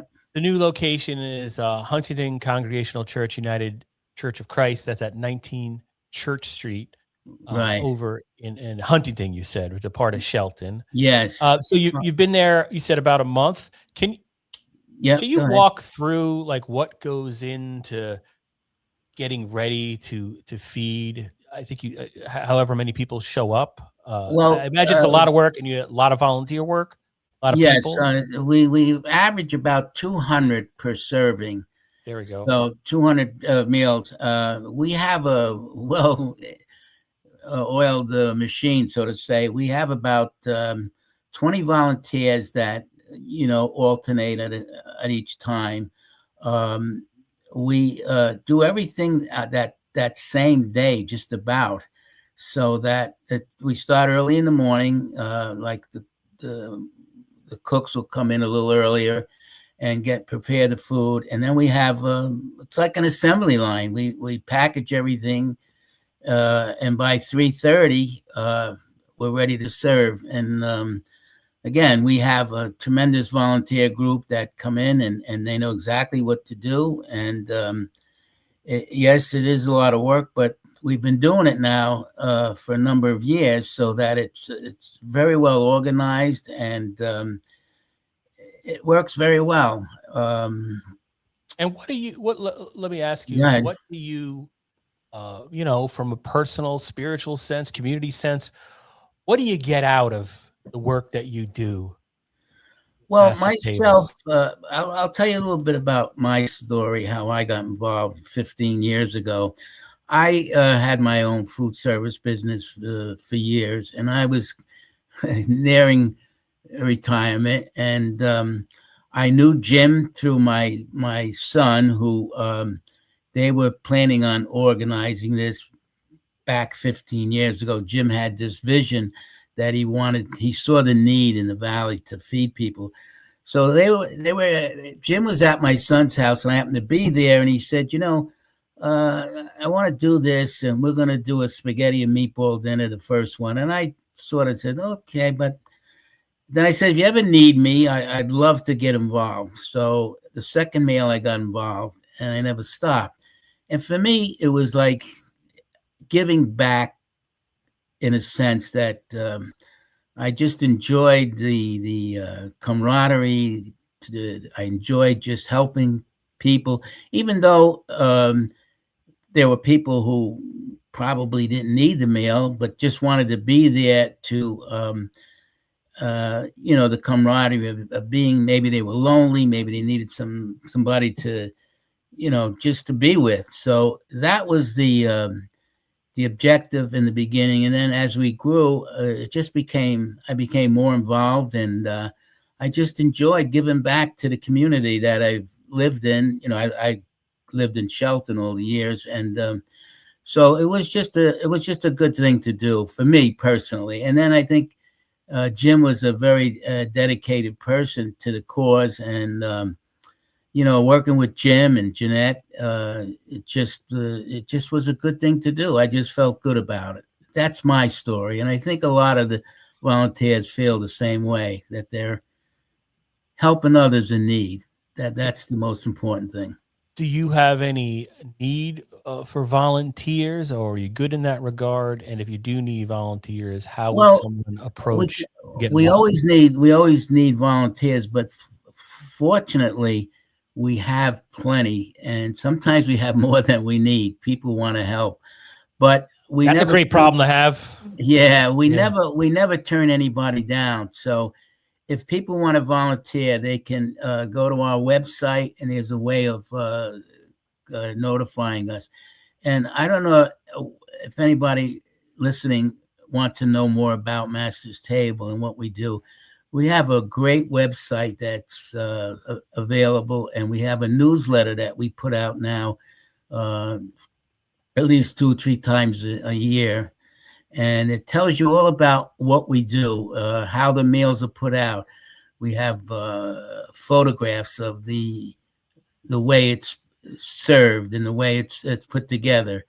The newsletter is new, but again, it gives you a lot of information. As a matter of fact, I will just tell you, one of my recipes are in there every month or every publication. So, but Nice. but this is how we've grown over the years, that we have a tremendous board of directors that are committed, and the website again is a really good way of finding out about us. And I was poking around on that website, I believe earlier this morning, and I was reminded of the emergency food pantry that that Master's Table operates. And I was just wondering sort of how that works and if it's been impacted by the move at all to Huntington. Yes, we've had I don't think we have that emergency food bank anymore. We had to stop it for a while. But what we do have, as I think I mentioned, when people come for the meals, they can come inside, and we do have a setup where people can pick up the food items. But if somebody does notify us that they need, or they're in need, they lost whatever, they need some extra help, we certainly would consider it and give them an opportunity to get some stuff. I don't know if that makes sense. No, it does. It does. Yeah. Apologies. Sometimes we're going to throw some awkward silence at you because we're dumb. So that program got wrapped into the other programs, it sounds like. Yes. Yeah, go ahead. Yeah, we lost a certain amount of space that we used to have, and there I am. There you go. Yeah, and I didn't have lunch or breakfast yet today, so. But anyway, yeah. So now with the new location, we have to reestablish a few things, and so it may be a little awkward in the beginning until we get our space available. We also, by the way, Food for Kids is worked out of a place in Ansonia that was given to us by the city of Ansonia. I'm trying to check the address here. 4 4th Street in Ansonia. And we use that for packing the Food for Kids program. So we're in 2 locations right now, one for Food for Kids and one for the Master's Table at the Huntington Church. And how does one sign up? Do you know how do you sign up for your newsletter? Through the website. Somewhere on here. Okay. Yeah. And as your executive director, and your board, these are all well-known names in the Naugatuck Valley, so you can find out who's in charge. I think when we had you on back in the day, there was no board. Like, I think it was just brand new. You know? Well, yeah, we had a board, but it wasn't as active as it is now. Now we have, everything was new in the beginning, and as a matter of fact, I wasn't even on the first board. So, but I was doing all the cooking at the time. So, and then they roped you in. Then they roped me in. That's it. Yeah, but I was happy to get involved, and at my age now, it's a pleasure just to be a part of it. Yeah, it's great. You mentioned it was funny, like you talked about. Oh yeah, I was retiring. Yeah, now you're just right. That's it. I was retiring. I don't think I retired yet in a way, but Jim and I go back a long way on Master's Table. You might as well say I was there from the beginning. Yep. Jeanette is his wife, Jeanette now is the main cook. She went to culinary school to learn some of the facets of cooking. Since Master's Table launched, she went and went to the wow, that's awesome. Okay. She's worked in the banking field for years, and then when I told her that I couldn't do the meals anymore, it was just getting too much for me, and she decided to go to the culinary school in Shelton before they closed down and go through the program. And so she has a degree in cooking. Now, were And, you able to give that up? What was that? That's Jim calling to make sure you don't forget something. That's what's going on. No, Right? that's Don't forget to plug our URL, Vinny. What are you doing? That was a scam call. Right? Yeah. Of course it was. Yeah. If you get something, say you owe parking tickets, people that Yeah, don't I know. respond. They get you on your cell phone though. That's where I like email. I'm fine. I never fall for them. But when you look at your cell phone real fast and there's a text message saying like, oh, Derby police are coming to your house right now for unpaid Right, parking well, tickets. I'm like, wait, what? They the freak latest me one out. is you owe on a certain program or something. So how's But Jeanette anyway, as a cook? I'm sorry, what were you asking me the last I was thing? asking. It was a dumb question, but I was asking if like how does Jeanette hold up as a cook? Do you harass her? Do you tell like more salt? Are you like a Gordon Ramsay type guy? No, no, she's done great. She's done pretty good considering.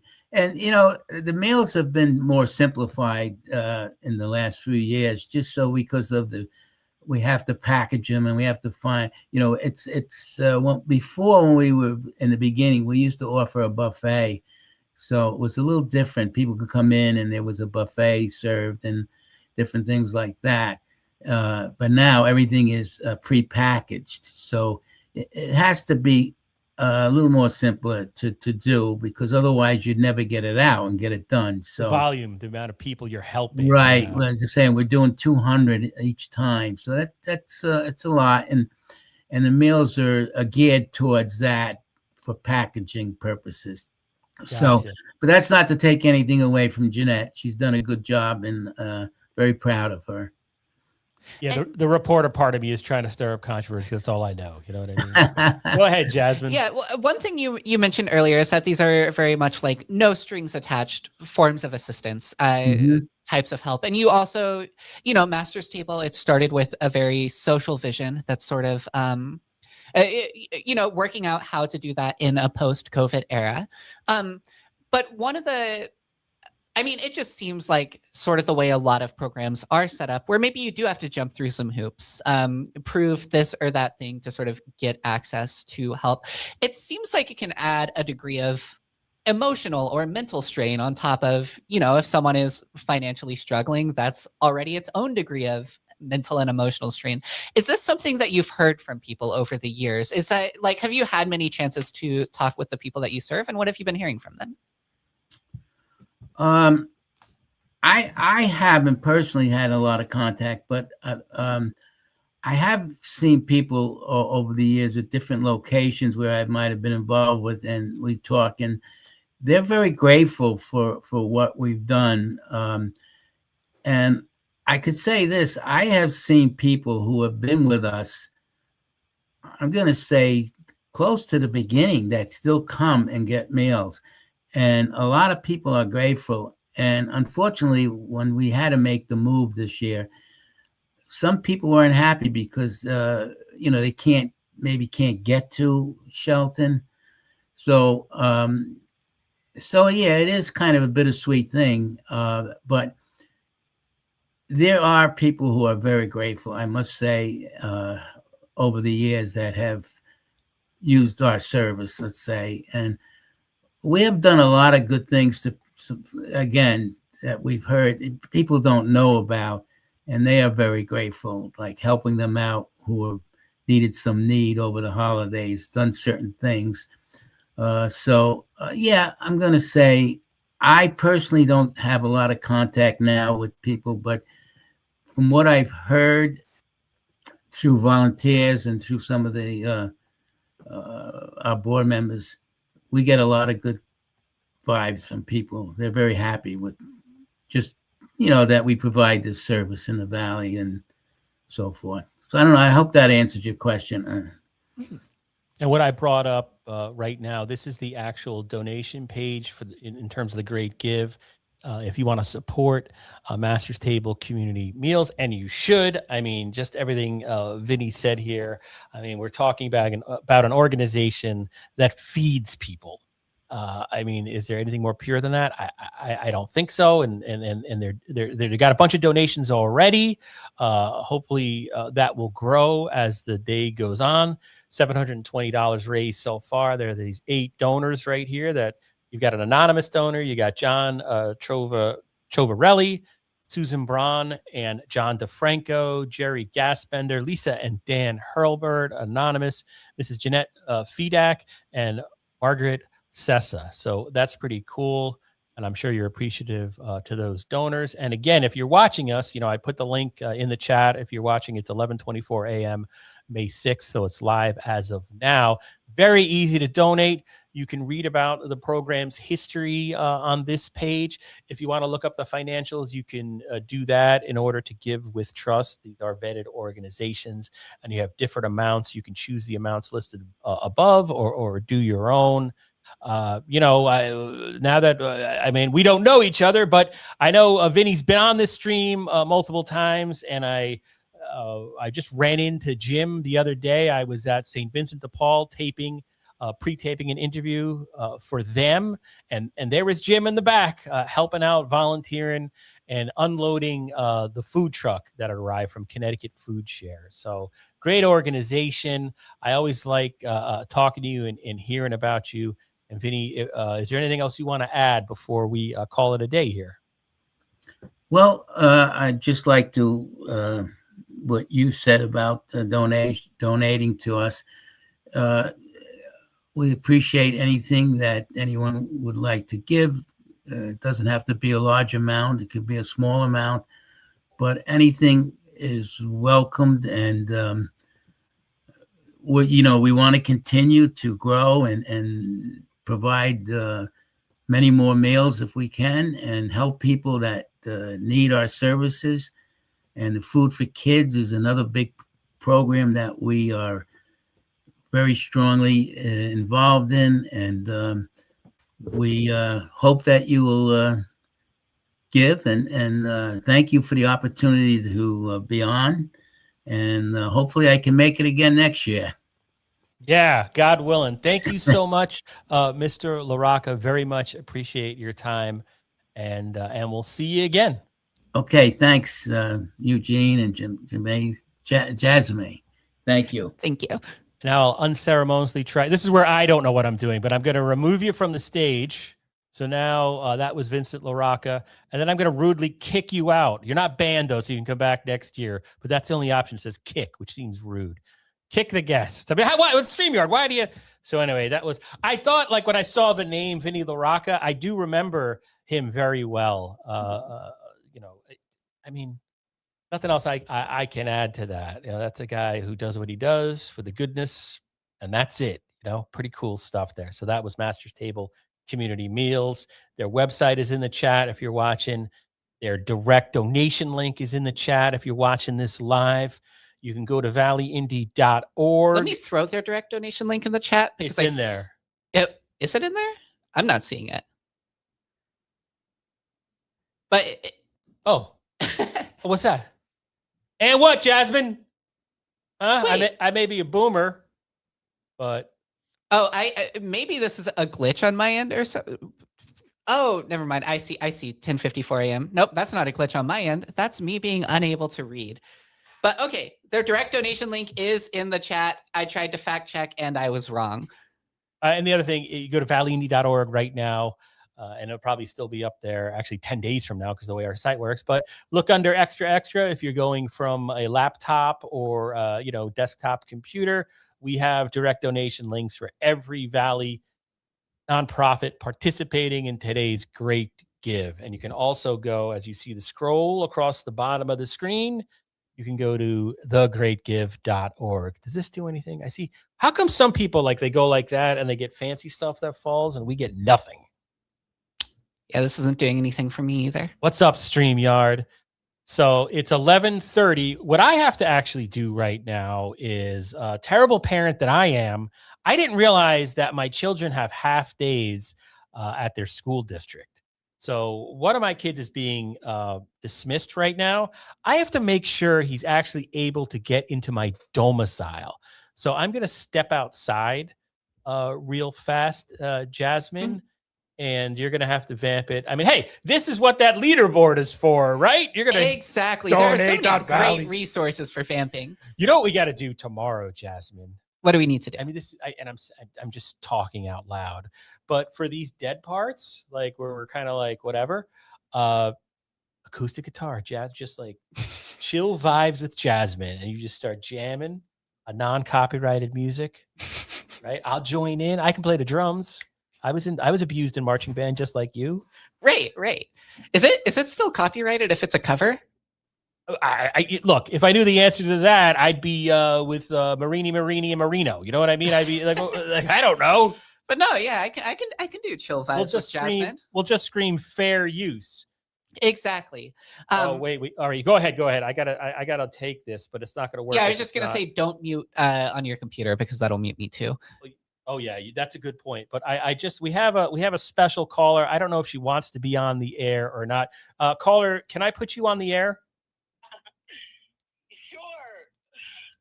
Okay, so I'm doing it low rent style. Can you identify yourself? There are 180,000 people watching, including the cast of Goodfellas, except Ray Liotta. Rest in peace, Mr. Liotta, Henry Hill. But who is this and why are you famous? Oh, hi. This is Gene Falbo Sosnovich. I'm a freelancer extraordinaire for this fine publication. People are cheering. You can't hear it, but there's cheering going on right now in our $600 Roadcaster bought from a grant from Facebook. Thanks, Zuckerberg. So what's up? Are you calling in? I hope you're. I was just calling in. It was the first chance I had to, check out what you guys are doing. It looks like you're doing a great job right now, but I've been busy with other things, as you know. Right. Unfortunately, some challenges going on here and there, but I had to tell you, I did want to stop by at some point today or tomorrow, and it looks like it might not happen in person. My daughter had a tire blowout yesterday as she was leaving for her dentist appointment. Tell your daughter when you see a bolt in the tire, get it fixed immediately. Don't drive on it for another week, Gene's daughter. You go and get it fixed immediately. Stay off Route 8. But no, that's fine. And I'm just joking because this is actually literally a conversation I had with one of my family members. They literally drive around with a bolt in their tire, but that's fine, Gene. You're welcome to call in. Yeah, no, I hate to say this. I mean, you're welcome to call Jasmine right now. I have to take care of a personal thing right now. So I apologize, but I got to hang up on you. Not a problem. All right, Not peace. A problem. I'll call back later. All right, see you in a bit. All right, yeah, I apologize, but I gotta make sure my kid can get in the house. Yeah, that sounds important. Oh wait, and I went to go mute. I'm not gonna mute that. I'm gonna Right. turn off my camera. Okay, great. So let me know if you can hear me, because we did this earlier and I was not able to be heard, but I think we fixed it. I didn't mute anything. Okay, wonderful. But yeah, so I'll just do a quick check-in on, first I'll do donate.valleyindy.org, and then we will check in on the overall leaderboard. Okay, I haven't been locking it, but it seems like it might have been doing something automatically. It's, yeah. Hey, what's going on? But, okay, so let's pull this up. We have some background noise going on. I don't know if it can be heard, but here we go. Donate.valleyindy.org. Valley Independent Sentinel Online Journalism Project. $2,444 raised. Thank you so much to everyone who's chipped in so far. If you want to read our background here before you donate, feel free. You can also check out our financials and all of that good stuff. And see our recent donors. We have the Greater Valley Chamber team, who has been very helpful in the chat throughout today. Thank you so much for everything, including this $100 donation. We said thank you for your great coverage of all things #ValleyCT. Thank you, Greater Valley Chamber of Commerce. We also have Patricia De Silva Quinn, who's an alderwoman in Ansonia, gave $75. Thank you so much. Then we had earlier Kaylee Mahalko, who was on earlier, $50. Beverly Bomba, $50. And Anonymous, $25. Thank you to everyone who has pitched in so far. We're trying to raise $10,000 by 8 p.m. tomorrow. And this has been a really encouraging start. It's been a great morning. Had some really great guests and just lovely conversations going on so far. Very excited for, actually, instead of the leaderboard, I'm going to pull up the schedule. We're going to just look ahead to the next couple of hours. So coming up next at, okay, great. You're able to get back in. Coming up at 12 p.m. here, and oh, wow, it's already almost noon. We're going to have Gino DiGiovanni in from Derby to talk Sterling Opera House Commission. There's also going to be a couple of prizes coming up, a couple of those, sort of random draw prizes where if you give to an organization, they are eligible to maybe receive some extra money. The lunch hour double draw. Any organization that receives at least one donation between 12 p.m. and 2 p.m. could win an extra $500 or $1,000. And there's the Black Futures Fund lunch hour, which is the same hours. Any organization eligible for funding from the Community Foundation for Greater New Haven's Black Futures Fund that receives at least one donation within those hours is also eligible to win prizes. And I gotta fix our chair where Gino's gonna be sitting. Gotcha. And we are Don't kill him. we are doing some repairs in office because we don't have OSHA checking in on us, but we do like to make sure everything is safe. What's wrong with you? But I was saying we're making sure everything is safe anyway. Next, you'll have a Seymour assessor in here. Right.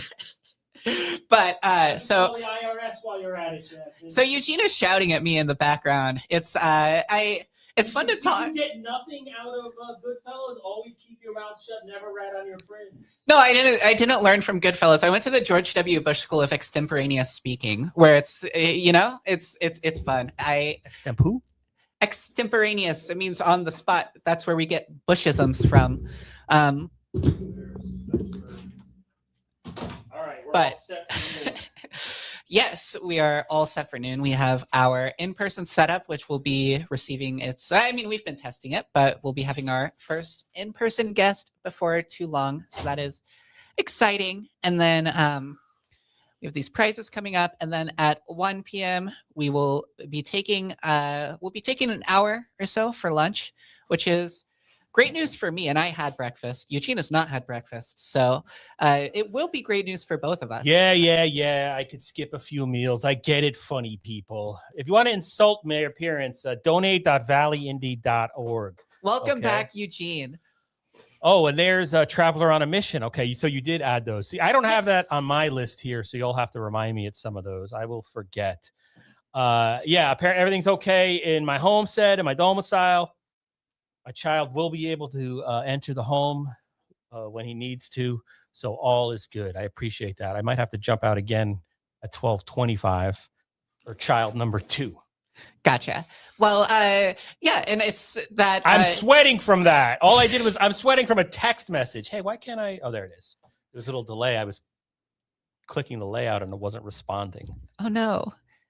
Sterling Opera House Commission. About a month ago, they had a consultant who I probably should have done is read the story because we attend a lot of government meetings, and also I'm senile. I think there's something going on frontal lobe wise, so I don't remember. But it was a consultant report who was going to outline not only how much it would cost to renovate the Sterling Opera House in Derby, but then come up with like a business plan, a suggested business plan as to how to use the building moving forward, because the city for years has wanted to use it as like a performing arts type center, right? But I think this is going to weigh in with market research talking about, well, is that still a viable thing?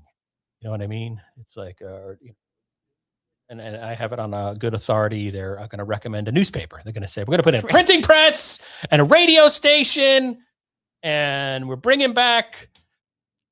And it's going to host Ansonia Derby football is going to be live streamed. It's all coming back. All of the Valley's legal notices will be run out of it too. They're going to be posted on the side of the building for everyone to read. That's going to be it's going to be breaking here. But yeah, no, Gino's I believe he's the chairman at this point of that committee or commission. So he's going to give us an update on that. I apologize if this is too Derby centric for you, but Jasmine could have made suggestions and reached out to people too. And but, hey, we're having Jen Sheared on from the Ansonia Library later today. We're taking turns. We're taking turns. We had Ansonia just now with Master's Table. Right. We're going to have the Seymour police chief on. I did say, I heard Kurt Miller. Gene called me last night. Kurt Miller was yelling in the background about God knows what. But he's a staple of this live stream. I'm sure we'll somehow get him involved in this thing. Maybe he'll call in or something like that. Yeah, we have a couple of regulars that I don't know the way it worked. We didn't invite them.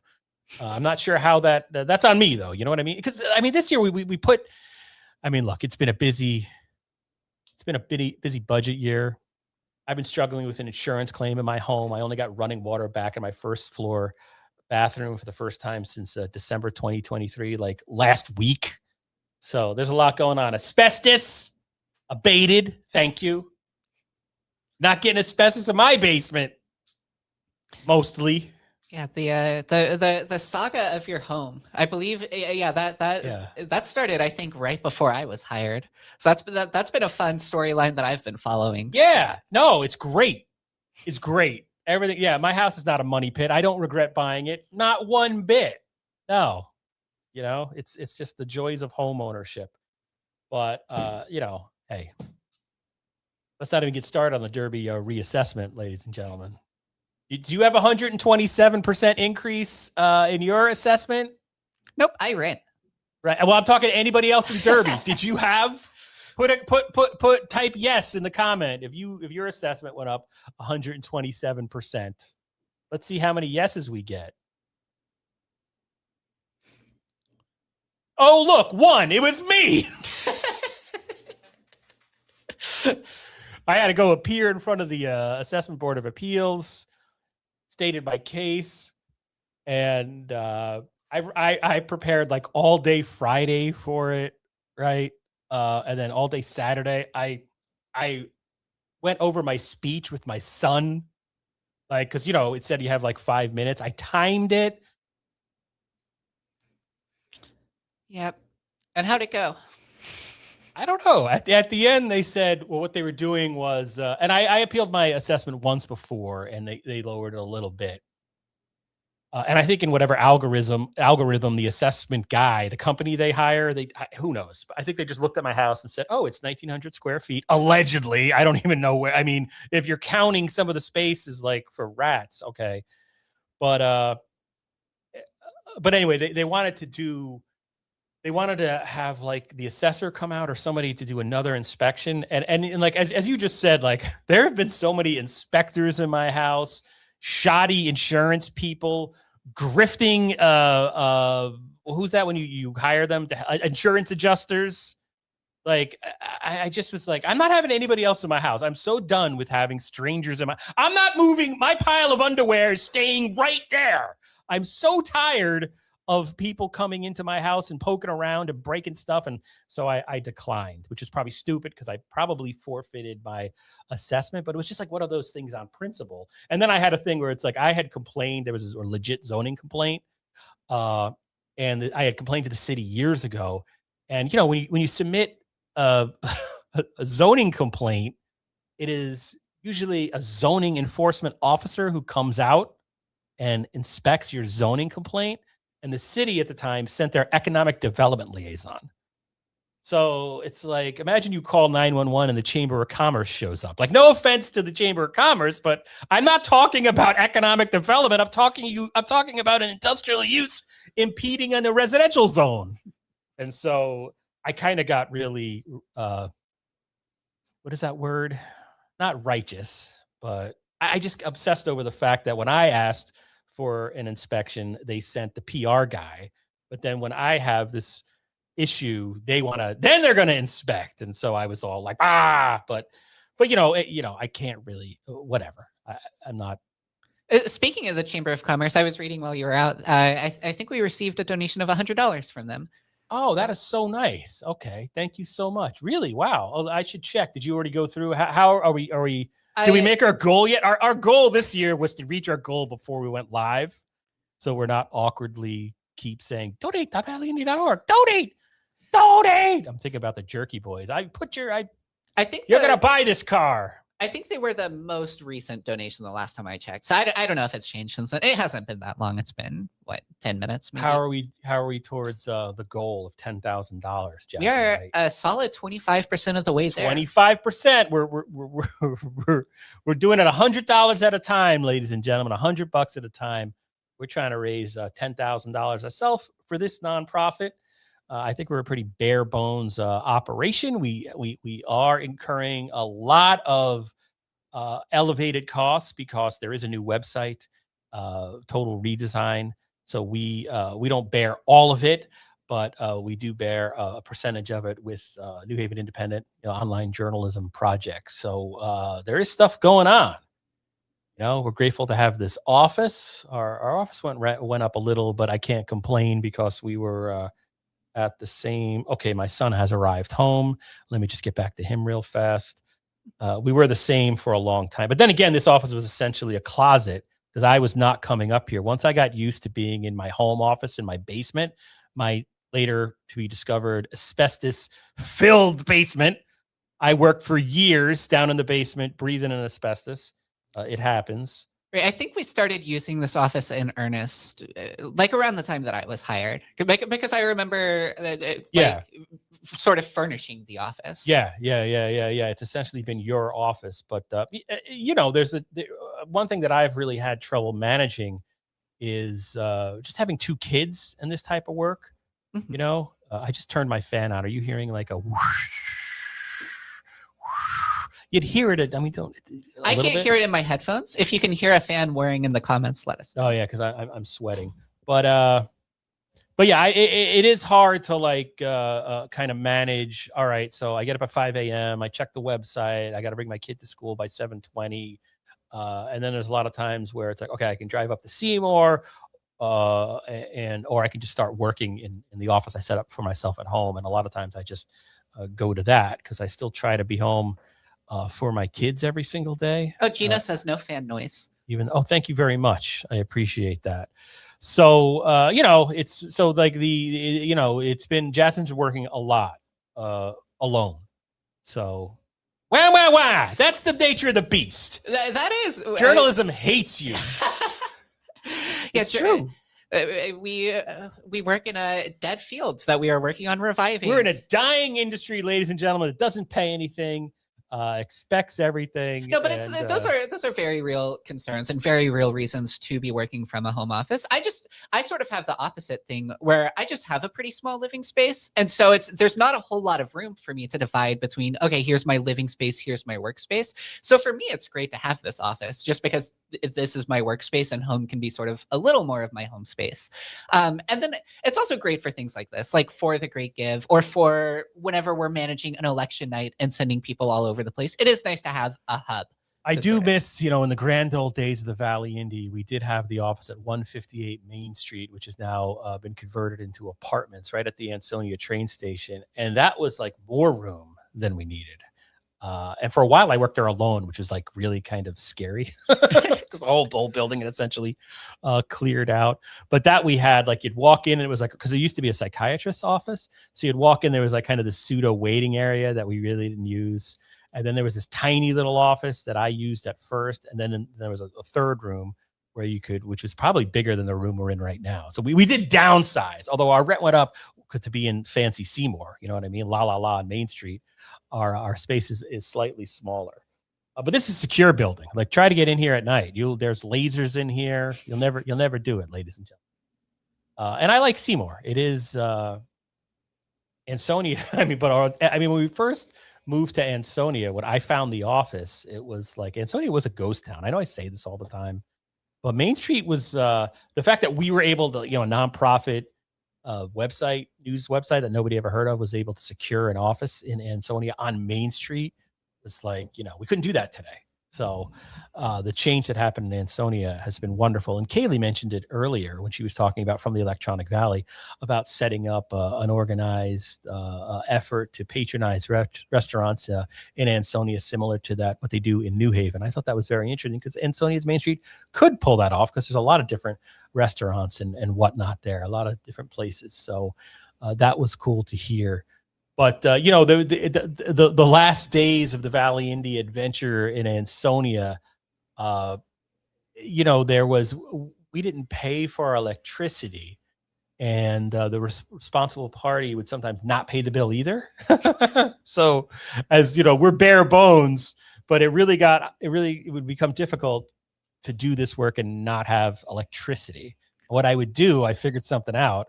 I would bring in like a 40-foot extension cord. And for some reason, there was one outlet in the hallway down where the accountants used to be, and I could plug in there.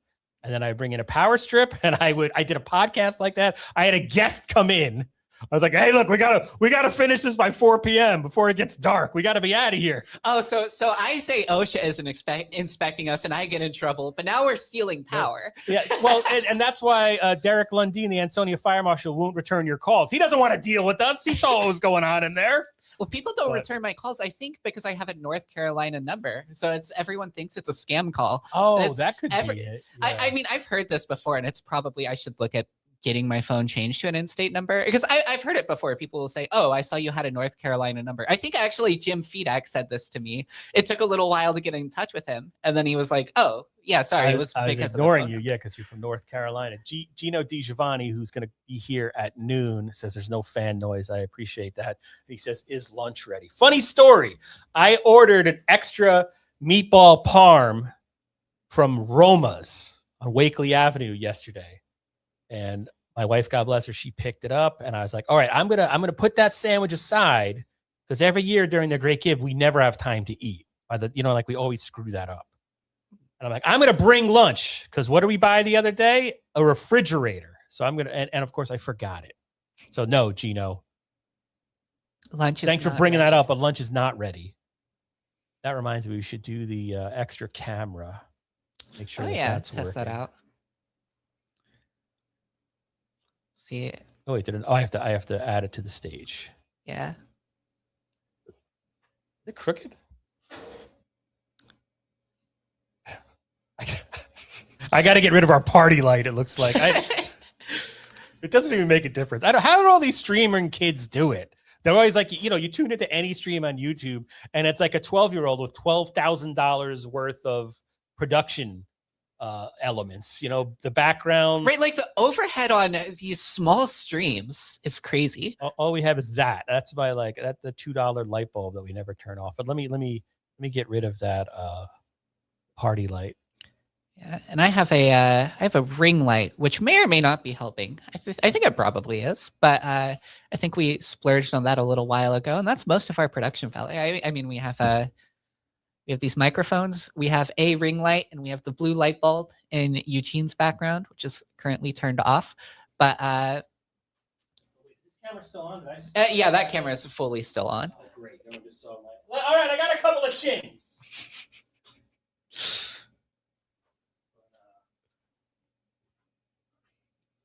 I sort of looked over because I was like, wait, it's like, but it's fine. I'm feeling better because they got me on. This is great. At like 50-something years old, I'm on Accutane, or I was on Accutane because I have terrible skin. I always have, and that's a hell drug. Like it worked a little bit, but like nosebleeds. I mean, it's just like I'm hallucinating. I don't know what's going on. I'm not kidding. I'm not hallucinating. That was a joke. But anyway. Looks like we might have a guest outside in real life. It is. A person through the shutters. Project Purple? No, I think it's Gino. I think he might be waiting to get in. Should we unlock the door?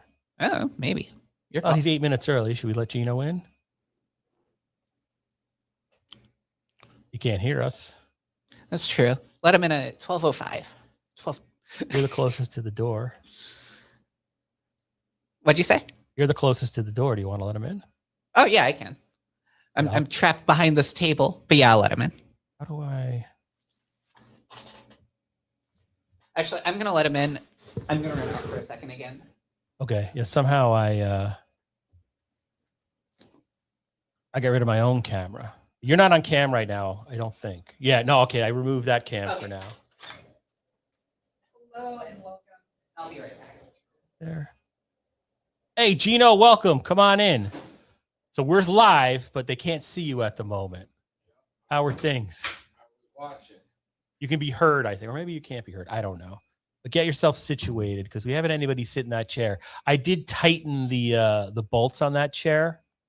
Just for me? So, well, no, I'm not making a cheap fat joke, Gino. I wouldn't do that. But I'm just saying I don't want any litigation instigated against us. So it should be safe. Let me see how that is. Move that microphone to where you want it. Yeah, that should reach you. Hopefully, Gino's putting on. I'm going to add you to the stage. Hey, everybody, it's Gino DiGiovanni of Derby.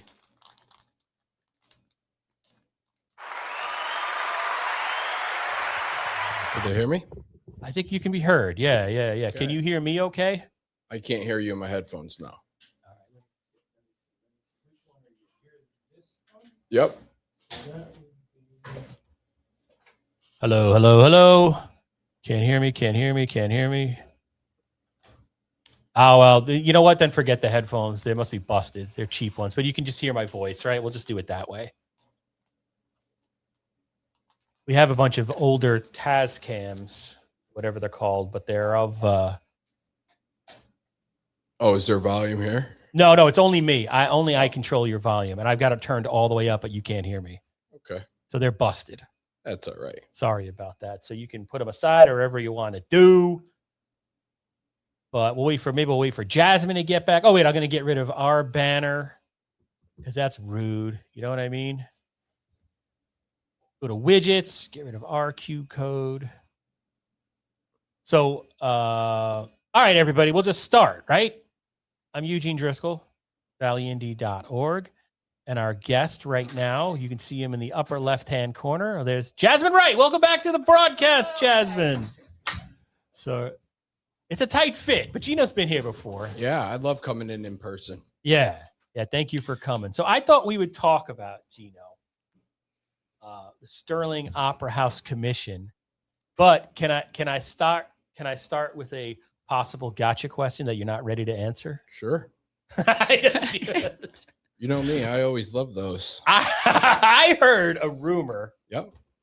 That you're or you might be challenging State Rep Cara Rochelle in the State House of Representatives. He just gave me a look like this is the scuttlebutt. That's the rumor that I heard. Yeah. Well, no, I'm not running for any office. But where do these rumors start? The streets. How do they start? Like, where does somebody come up with these things? It's amazing. Aren't you on Facebook? I am on Facebook, but I didn't see that rumor. I didn't get the special alert, Eugene. I mean, you're all my right. neighbor. You think you would have, threw the stone with the piece of paper on it and said, "Hey, Gino, is this true?" I don't leave that's my what's house. happening now. No, I don't leave my house on account of. I'm afraid I'll get they'll raise my assessment or something like that if I leave the house. Well, I don't know if they could raise it any more than they raised it on you. I'm hunkered down. Something percent, right?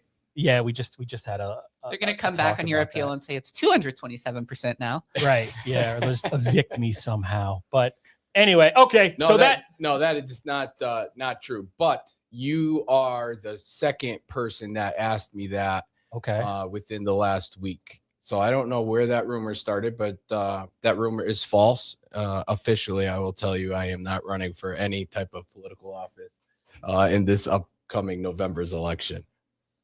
Gino, you have to add at this time to keep this time. right, because then we can ask you again in a month. Oh, so you don't want me to squash the rumor? Yeah, no, don't be honest, you Gino. want me to throw a little bit of a question mark. Yeah, we're just throwing the question out there, and I apologize. I just see you texted me, and I didn't see it. I apologize. What if we have a slow news day in a month? Right? Yeah. Well, you know what I did notice ahead. Anytime you write an article, and it is a slow news day, right, as you guys call it, if you put my picture on it, no matter what the article has to do with, you get more views, more clicks, and more comments. I've noticed that. Oh, really? I'm Yeah. gonna make you solo layout. You should check your insights and your your data and see, because I'm gonna only charge you 10% of whatever Facebook. You're now the only person on the screen. So donate.valleyindy.org. Prove Gino right. Yes. Wait, let me throw the QR code on there real quick. Right. So, all right. I mean, I honestly, speaking of that, what are we up to? What's our grand total for the Valley Indy? What's this? No, the Valley Indy has raised $24.94, 25% of the way there. Thank you. Yeah, we're 25% of the way there. So come on, people. Let's scan the QR code. Let's donate a few dollars so that Eugene can continue and keep giving us the Valley news, because to be honest with you, the Valley Indy is the only place to get news. I know, we're all you got now. Clip That's that. it. Right. That's it. Although the Connecticut Post has started to, I think, like I sent out, I'm trying to be delicate here, but we do point out in our appeal to our core donors, hey, no one's covered the last 3 Derby budget cycles. They're not really paying attention. And it's not, I don't mean to, I'm just pointing out fact. But then when somebody from the Post texted me and was like, hey, you missed this story. It was kind of, they were breaking my chops. And I was like, I get it. But true. Yeah, we're kind of all that's left. And in the last couple of years, Derby and Ansonia, aside from fires and shootings, would be a news desert, right? Because, those things are pretty easy to cover. But we are talking today, after all that, the Sterling Opera House. Gino was here last year talking about this long-term effort to restore the Opera House. And I remember was it a month ago, your consultant came in and sort of gave us a preview of a final report. But then it just disappeared, Gino. It did, yeah. So Steinberg Hart came in. They gave us an update on where they are with feasibility study and the cost analysis of where we are. And the commission gave them some feedback, and they took that data, went back, and they're in the process of coming up with a final report now. When will we have a copy of the final report? It will probably be next month. So we have a meeting this coming Monday. It will not be then. And we're in May. So it'll be June's meeting that we'll have the final copy tentatively. That's what Steinberg Hart is aiming for. And if I don't remember, but I watched that meeting. What were some of the areas that the commission wanted more information on? So one of the areas was the fly system, and what that is more or less the system that will hang scenery. Oh, for sets. For sets, for plays, and also it would hold and house the speakers, the lighting for if you had a comedian come in, or some type of band, or some type of act that would come in. They bring their own equipment. So there was some questions asked about how we were going to set that up and what the design was going to be, because also, for you to do, let's just say, for example, like a Broadway fly system, right? There has to be the system needs to be held structurally. So not being in the basement, obviously we're on ground level when you walk in, and then one more story up is really where the theater is. So it would be theater level, ground level, and then there's 2 other levels underneath that. Interjecting with a dumb question, what's a fly system? The fly system is the system that would hold scenery. It would hold speakers and lighting for the act that was having on the stage. There's an old wood grid that was there now. So they went back and we gave them some insight of what we were looking for. And, that kind of pushed us out just a little bit. I'm just laughing because the 3 of us are, well, I'm not going to speak for Gino, but yeah, fly systems. If we were cultured, Jasmine, we would know what that is.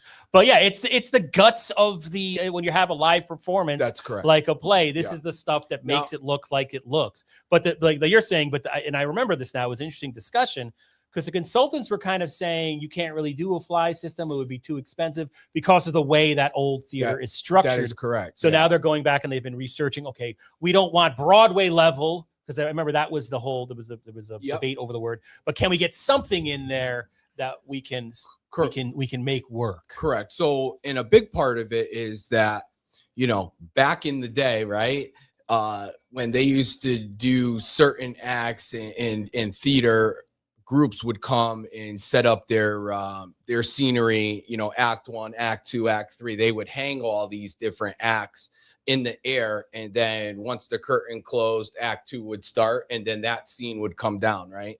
But fast forward to where we are, technology has changed, you know, tenfold, and a lot of you know, bands, comedians, or a lot of things are road sets now, you know. So like when you have a band that comes to play at the arena, they bring their tractor trailers with all their stuff on it and they just set it up, right? But if you were going to a Broadway theater and Fiddler on the Roof was playing, that would set that theater up for 165 show days, and Fiddler on the Roof does not leave until the tickets are sold out. And that's why Cats ran for so many years and all this stuff. I laughed, I cried. It was better than Cats. Yeah, right. So that's kind of where we're at with that. And so going back to that, we don't need a fly system that's going to hold a Broadway set in the air where we would have to go down almost 4 stories, dig out the basement, pour footings, and then rip the theater apart more or less to put steel structural columns up to hold all this weight.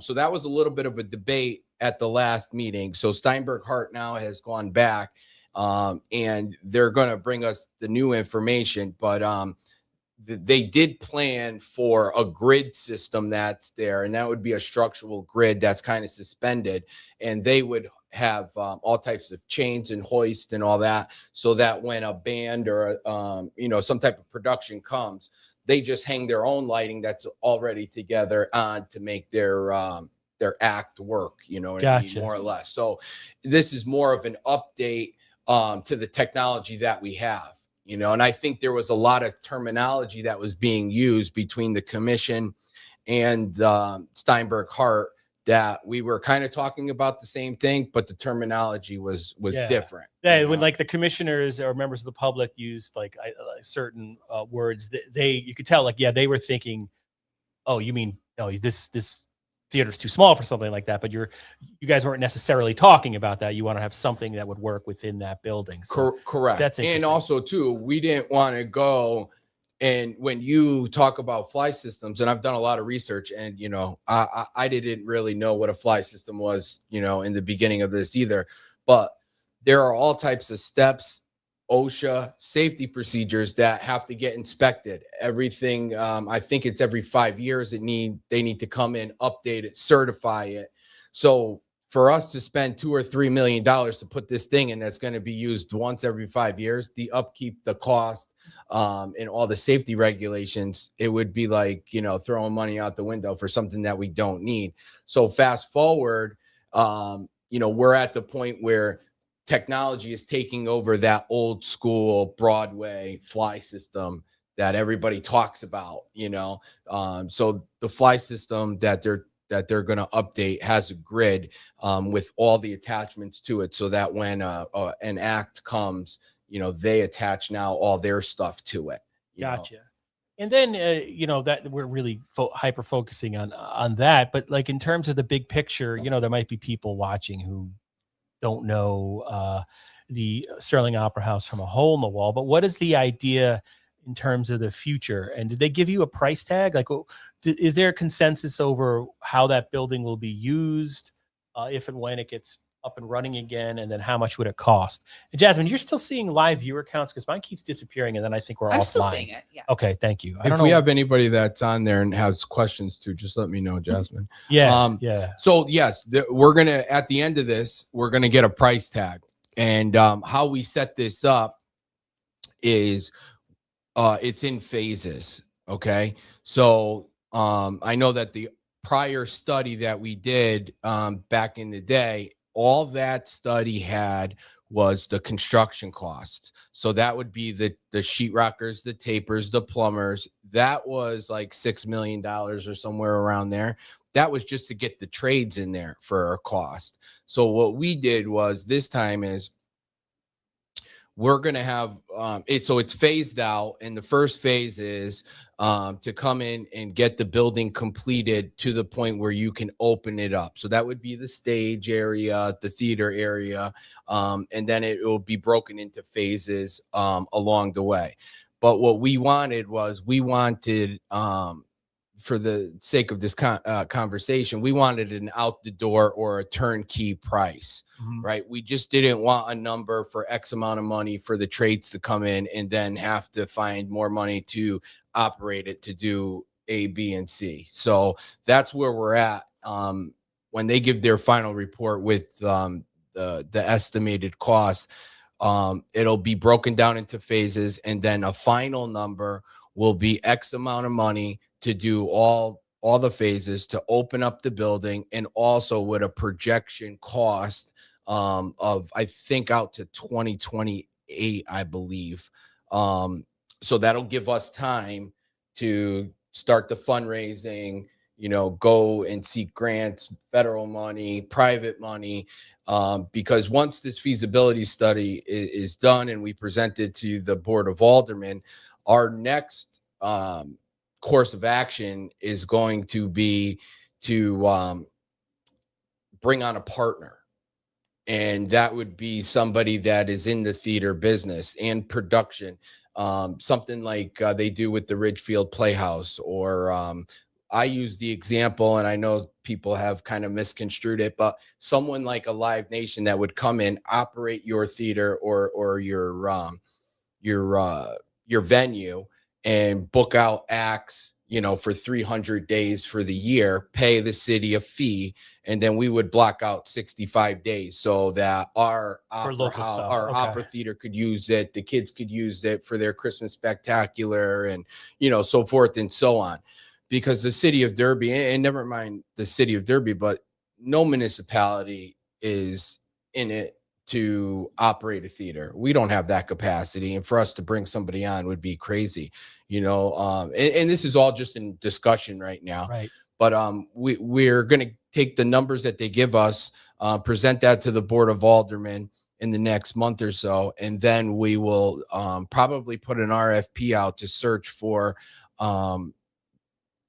a partner, more or less, and somebody that wants to come on that would be interested in. And there's a few companies that we've looked into just to kind of get our feet wet on what type of business or what type of company does this, and then present them what we got. And if that works out, we would do something like an MOU, memorandum of understanding, that they would come in, and then there's the way the phases are broken down. They would say, I'm sorry, when you say phases, are you talking construction phases of construction? Okay, gotcha. So like I said before, the first phase, but in phase maybe 2 and 3, the partner that would come on would say, hey, no, we don't need this. We need A, B, and C. And then we could kind of, go from there. So it's really moving forward. And I know there's been some people saying that, what's taking so long? Well, when you go right down to every light bulb and every socket and every piece of wire that needs to be in the right spot, it takes time. So once we get this feasibility study wrapped up and we present it, there's the next part of this would be between a 16 to 18 month time frame to bring on a partner, right? That'll help us operate the venue, and then also bring on either and I'm just going to talk in general terms, but like a construction manager. And then we'll start the process of the design and getting the blueprints or the contract documents to move forward. Because there's going to be a long period of time that, needs to happen to draw every little thing up, on the outside of the building. If you're looking with your back towards the green, on the left side of the building, we're going to build, it's about 10 foot wide, but almost like a separate standalone to hold the elevator and a staircase so that we can go up each floor. So there's some, and you have to do that, right? That's part of yeah, ADA so that we compliance and can all get, that, yeah. so we can meet the requirements for ADA and whatnot. So and it's a there's- tight space, obviously. Like it's there crazy is. how- So going back to, the time, the city never had an A2 survey of that building. So we had to go and get that done. Because the city, don't forget, there was 4th Street there that ran all the way through. Oh, okay, yeah. You We're know? behind the gazebo. Is that Correct. on the green? Yeah, okay. Yep. Okay. And then it went straight through to where the SNET building is, and Okay. it went right out to the post office. And so when the courthouse came, the city kind of gave them some property there.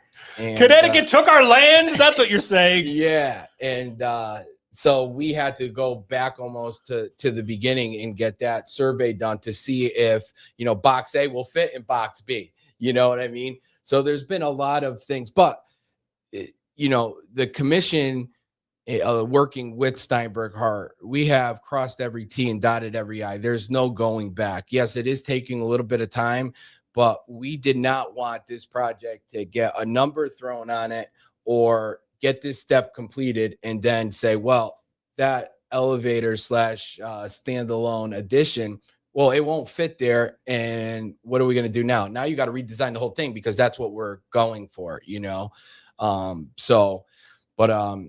people would be surprised. All the construction trades, the mechanical engineers, the architects, the structural engineers that have been in that building for the last few years are amazed of how watertight it is. And the condition of the building should be way, way worse. So the city, along with many other people, have taken care of that building Right. in great fashion. Yeah. So it's not a complete pipe dream. No, it's not. It's not gonna, and it will bankrupt the city. No. Not that the city's completely funding all this. Obviously, you're going for grants. No, and the 401k. I was just going to say 401k. I got you though. The nonprofit, you know what I'm talking about. 501c3. Yeah. And that's official now. So all that paperwork, our filings have been filed. Dave Condon, along with Matt Wielander and Tommy Backlick, they're on it. And I'm not sure if I'm forgetting anybody, but they might be the ones that are on it so that we could get it moving forward. And that'll build over time. But we wanted all our ducks in a row so that when we do get these numbers back and the Board of Aldermen gives us the blessing to move forward to the next piece of it, that everything, there's no holdups, as much as you can know. At the start. Yeah, that's right. Now, what about in terms of the type of venue this will be? Has that been, I don't remember what was said at the last meeting. So it was talked about at the last meeting with Steinberg Hart when they gave us their update, but they gave us, and that's what the market analysis is doing. So depending on the layout, the seating is going to be between 500 and 700 seats. Do you know how that compares? I don't know anything about anything. How does that compare to other? So between 500 and 700, let's just say 600 for the sake of the conversation. There are no theaters in that range in the entire area. There's smaller theaters in the 200-300 range, and then obviously you have New Haven, and they're much larger. Okay. But the Sterling Opera House and what we're going for will be one of a kind, and I want to say off the top of my head, and please don't quote me on it, but a 50. You're being live. You're quoting yourself. I know, but I believe it's almost a 50-mile radius that there is no other venue that it'll be set up the way we're going to set it up for seating, and the way that we're going for it. In the market analysis from Duncan Webb, he did the market analysis, is going to be our documentation to prove what I said is right. You know what I mean? And it's factual. So that is a big, huge. And so you huge. talking like I don't know, stand-up comics, like Kevin Brennan's going to appear there, or is it going to be music, or is it going to be a combination? It's going to be a combination, and it's going to be multi-purpose, and that goes back to what this fly system, conversation was, because we want it to be multi-purpose. We just don't want it to be a rock show and a comedian and a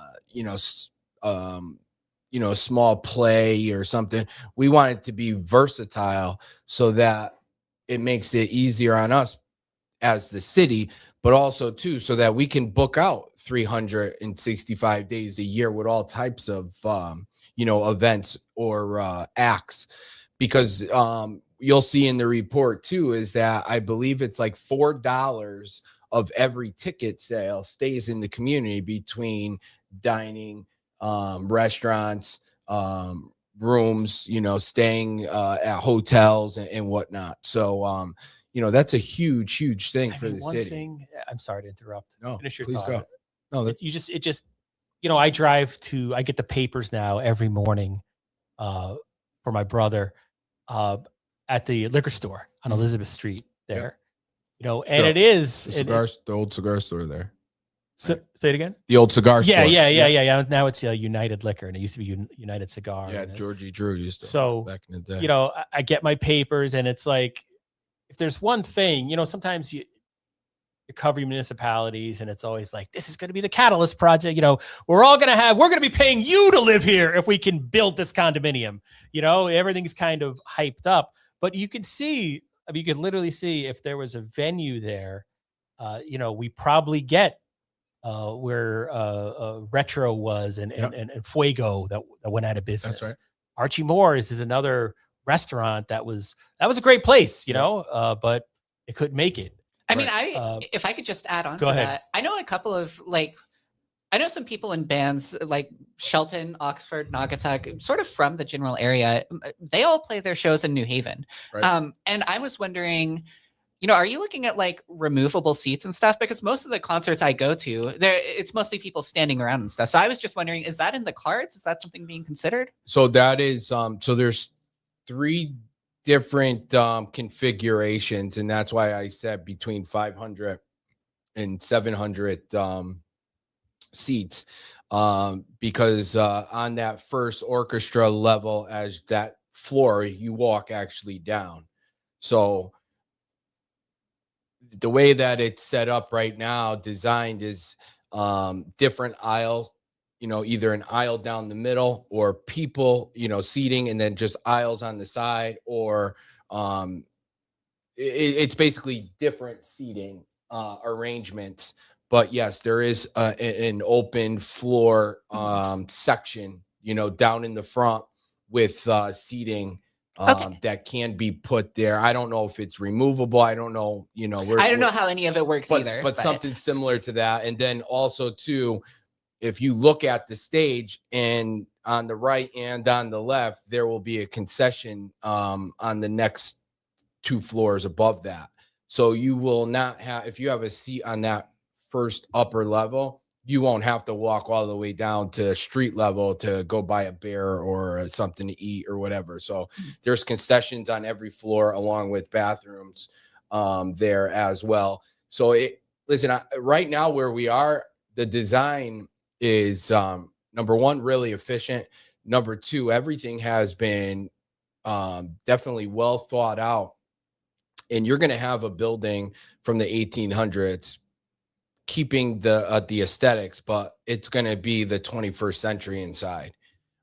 So it's not going to be like, seating. There's going to be, 2 foot wide, and everybody's again with the fat on jokes top of each every other, year. Well, he looks at me and he smiles, and I know what he was going to say. Oh yeah, I got to have seats for. Well, you tightened up the bolts over here, so I didn't sue you. So I wanted to make sure. But wait, I want to interrupt, because what I was trying to say is you could see this being an actual catalyst and not just hype. Correct. Because there's existing restaurants that went out of business, and a theater or something like that could help Elizabeth Street specifically. So I'm glad that you said that, and that's why I just made a note. A few weeks back, I went and I was on a Zoom call, and Roger, our economic development person in the city, sent me an email, and we spoke with the state about starting a cultural design district. And there have been a few that have actually started theirs throughout the state. I think I want to say something like, I think Middletown did one. There was one up towards Hartford. But in that conversation on that meeting, I spoke with the woman that was there, and she actually knows Derby very, very well and was part of the whole downtown revitalization a few years back. And now she's over at a different department, but she's knew Derby very well. And she said, Gino, Derby is a prime example of a cultural district because they want it so that it'll be mapped out, kind of like what Jack Walsh did with the map that he's got. And all different things will be mapped out and you can walk it. And so we're in the process of speaking with her, and everything is going to, at least my vision right now, and this is a lot of talk, it's nothing official yet, but a lot of it is going to be designed or branched out off of the Opera House, right? So I think there's a lot of perspective to what, if the Opera House gets up and running, there's a lot of things that branch off of that to give Derby the spark that it needs, right? We talk about housing, we talk about restaurants, we talk about, all types of different venues that branch off of that $4 of every ticket sale, which could be huge for the city of Derby. And never mind the blank slate that we have on the south side of Main Street, So I just think that there's a lot of people that are interested, and that's why this Opera House draws so much attention. Yeah, one thing that's interesting to me, like in Derby, of course, we've seen downtown Shelton explode over the past 20 years, right? And I mean, the Derby or the Connecticut Post just wrote about Telescope Mountain, that application coming back. And they sort of included a line saying like, well, Shelton's got a lot of housing and Derby hasn't any new housing, which I mean, I don't know if that sentence, I'm going on a tangent. I think Derby has tried to get the housing downtown on the south side of Main Street, not necessarily Telescope Mountain. But you also have on Elizabeth Street, those office buildings all got approvals, or a chunk of them, to be converted into apartments. I think they're when Mayor Tagato was in there, but they've never moved forward. So there is the potential there, it seems to me. I mean, I'm no real estate guy, but I would think that the Opera House would.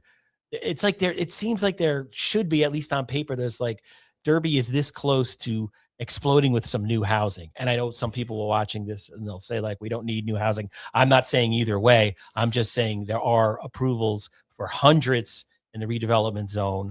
That was tied up in court. And I thought it got withdrawn. Maybe it hadn't. And then along Elizabeth Street, we did see when Zekin was in the, and when you were chair of the Planning and Zoning Commission, I think the, what is it? Minerva Street. Yeah. What's the name of that complex there? I can't remember that. I don't know what you're talking about. Which one? The new housing that went up, right? Oh, that was on Minerva and Caroline. Yeah. So that's happened. So it seems like housing is going to explode in Derby. Hopefully, eventually, maybe. Yeah. Route 34 widened. That's right. Yeah. Hopefully that'll be wrapped up and the punch list will be done soon on that. But what are you talking about? What punch list? For 34? Isn't it done? It does kind of look like my bathroom. It's when you do an insurance job, you get the guys the insurance company hires, and you have no control over what they're doing. Right. They put in my heater. They replaced my heater, and I have one of those old steel heaters. I don't know if you have that in your house, but it's like it's crazy. You sit on the toilet and you get a first-degree burn on your thigh. Yeah. Right. So the guys put it back. Radiator, yeah. It's touching the wood wall. It's touching the wall. I'm like, are you trying to? But anyway, so wait, there's a punch list left for 34. I don't believe 34 is 100% complete yet. I mean, there's some things that need to be Rick Dunn, you're on at 8:00. Changed. There's some signage that still needs to be put up. And it's called the punch list. Gotcha. Okay. But with the housing, I think that you're 100% right. But what I feel is that Derby kind of always does things a little bit opposite of the way they should, right? Because listen, I don't know where you can go to buy an egg sandwich and a coffee. I mean, Larry's Landing was there. They were open, but they're changing over to a new owner now, and I know that that's wrapped up in I heard there was something a in front of different the ZBA. commission, and they need to get some approvals now all of a sudden. But for you, let's just say that for hypothetical downtown Derby, if you have 100 people that live there, you have one gas station, you have one coffee shop, you have one newspaper stand, you have one hairdresser, so forth and so on. And those 100 people will efficiently supply the need for those businesses. Well, if you want to have 2 of everything, you need to have 200, so forth and so on. We don't have the people to support these businesses, and that's why the businesses, they come, it's a great idea, they're there 4 or 5 years, and they just don't survive because you don't have the people to support those businesses. But if you got the people downtown and put a little bit of there are projects that are approved, and we get these projects up and going, and then you have the people, now all of a sudden you're going to have businesses fighting over every little tiny type of retail spot that we have available to get a little piece of the pie. You know what I mean? So we've seen it firsthand, all the businesses that are no longer there because you don't have the people to support it. Now, the last few years, 34 has been going on. And let me tell you, we've lived in town for many, many years, and I didn't want to drive down there either. Yeah. So now that is done or almost done, now's the time to find out where these, the projects that were approved, where are they? Are they still ready to rock and roll? Were they waiting for 34? I know that if I was going to build some type of business or a complex, I'd be waiting for 34 to be done. And then I'd be like, okay, I'm ready to go now, because I'm not going to invest, $50 million to put a building up. And then the state's going to go knock on my door and say, hey, we're here to rip up 34 and we'll be done in 4 years. We'll be here the next 10 years. Yeah. I'll be like, wait a minute. Nobody told me that. You know what I mean? Yeah. So now that that's done and complete, these projects that have been approved and you have irons in the fire, now maybe they're ready to rock and roll. Do I know that? No. Right. I'm not there, but somebody should be asking those questions, because if they're not, now we need to solicit some new people to get some things going.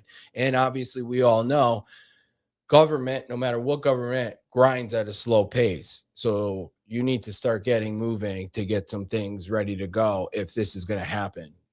Yeah, and it seems like just the momentum seems to be there. And I know you've both been here a whole lot longer than I have, but the first time I set foot in Gino Derby, grew up here. Like, they can't compare me. I'm barely there. okay, right? well, I mean, even you having been here for 15, 20 years, you've been here a lot longer than I have. I set foot in Derby for the first time in 2023, and it's just, and I understand a lot of this had been wrapped up in delays for years and years before that. But even just comparing now and what it looked like the first time I set foot in Derby, it's just different, like completely different downtown. Absolutely. And to go back to Eugene's point, is Shelton is at max capacity. They only can go up. Yeah, enough, okay? Mayor Loretti. So that puts Derby in a unique position, because you go from Fairfield County, you cross that imaginary line on the Derby Shelton Bridge, and now you're in Fairfield, where the prices of things drop 20%. So if you lived in Derby in an apartment for 20% less than across that imaginary line, that's a win for you. But there's nothing stopping the people to drive across that bridge to go to every restaurant, every bar, any venue that's across that bridge, because we don't offer anything. But they're running out of room. The only place they can go is up in Shelton, right? So we need to, solicit the builders and people that put these type of structures up, and tell them, what is it going to take for you to come across the bridge? And don't forget, there's a 20%, less charge in New Haven County than there is in Fairfield. So there's a lot of incentive to come across that bridge. We just have to go out and tell them that we're open for business, and we need to streamline the process. When I was at planning and zoning, we streamlined the process from where we used to be to where we are. And we started a lot of good things. And I believe that they'll probably continue on doing it.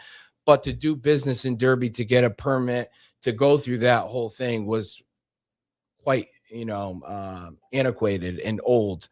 So we streamlined it to make it easier for the developer, the homeowner that wanted to do, a project in their house. So I believe that Derby has a ton of potential. It's just getting us in first gear and starting to solicit these, these other players to come across that bridge. All right. Thank you so much, Gino. Yeah, I could talk to you all day about Derby. Excuse me. And I do have other questions, like what about like across from the Dewdrop, that whole industrial zone there? I know there are some things happening there, but I'd love to. But that's for next year's podcast. No problem. I just want to say thank you guys for number one, having me. Number two, before we go, I just want to let everyone know that on June 6th at where the Sterling Opera House is having a fundraiser. It's going to be at Twisted Vine. Mike's going to put it on for us on June 6th from 5 to 8. We're going to have we'll have a flyer out. Check to we'll send it over to the Valley Indy as well. Check our Facebook page. But it's going to be a cabaret. We're going to have a magician, a comedian, and another act to be determined at a later time. But that's going to be June 6th, 5 to 8, and more information will come and we'll send it over to the Valley Indy. So thank you guys for having me. I appreciate it.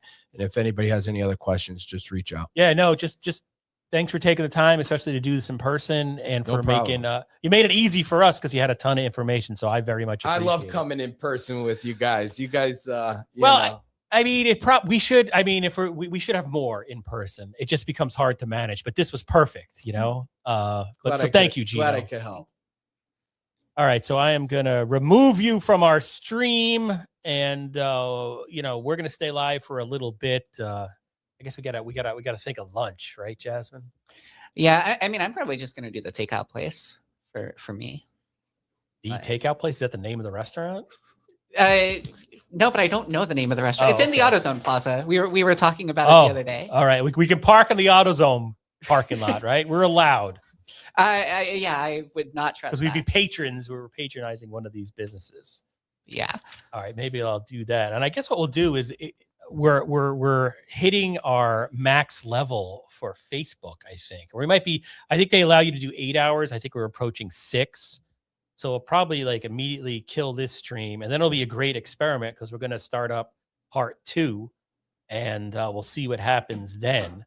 But I guess we'll check in. Thank you so much, Gino. Oh, no Thank you. You guys are the best. Yeah. I'll see you soon. Yep. Call me if you need something. Thank you, sir. Thank you. So if I take a look at our donation page, it's donate.valleyindy.org. We have raised, all right, it's not we, because we're not doing nothing. People have contributed $3,044. That's 30% of our $10,000 goal. We have had 34 donors so far. I am going to share the screen. Can you see that, Jasmine? It's loading. Now I can. Okay. There was a slight delay. We've got Frank Tishka. Oh, Mayor Frank Tishka. I believe. Mayor, come on. We'd love to have you on and talk about all things Ansonia. If you, well, actually, it's not my place to. Anyway, we have an opening. Mayor, I would love to have you on. Come and talk on about tomorrow. All things Ansonia. Barbara Jean Garofalo, thank you very much for your support. Kimberly Magda, thank you very much. Melissa Pucci, every year, thank you very much for your support. Paul Wedowitz of Seymour, thank you very much for your generous donation, $250.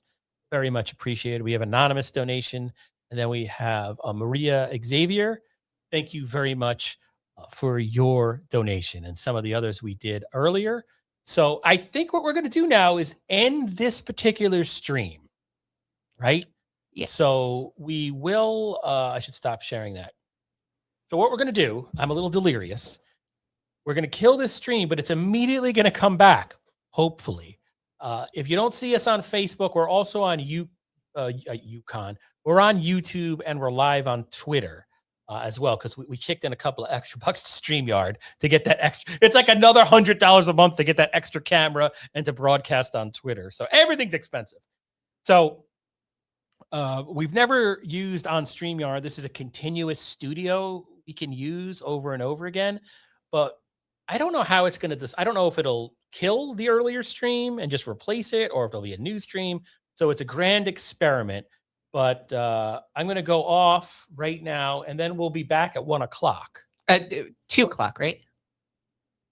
Oh, yeah. Is that what I'm saying? 1 p.m. I think is our lunch hour, and then 2 p.m. we have the Connecticut Oh, Hurricanes so we're on. staying on for 20 minutes. Hold on. We're not going anywhere until 1 o'clock. I didn't have to rush Gino out.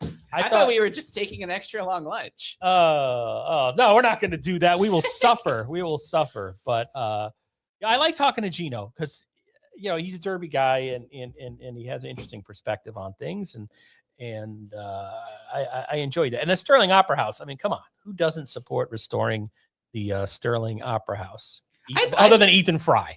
I would love to not have to drive to New Haven every time I want to see a concert.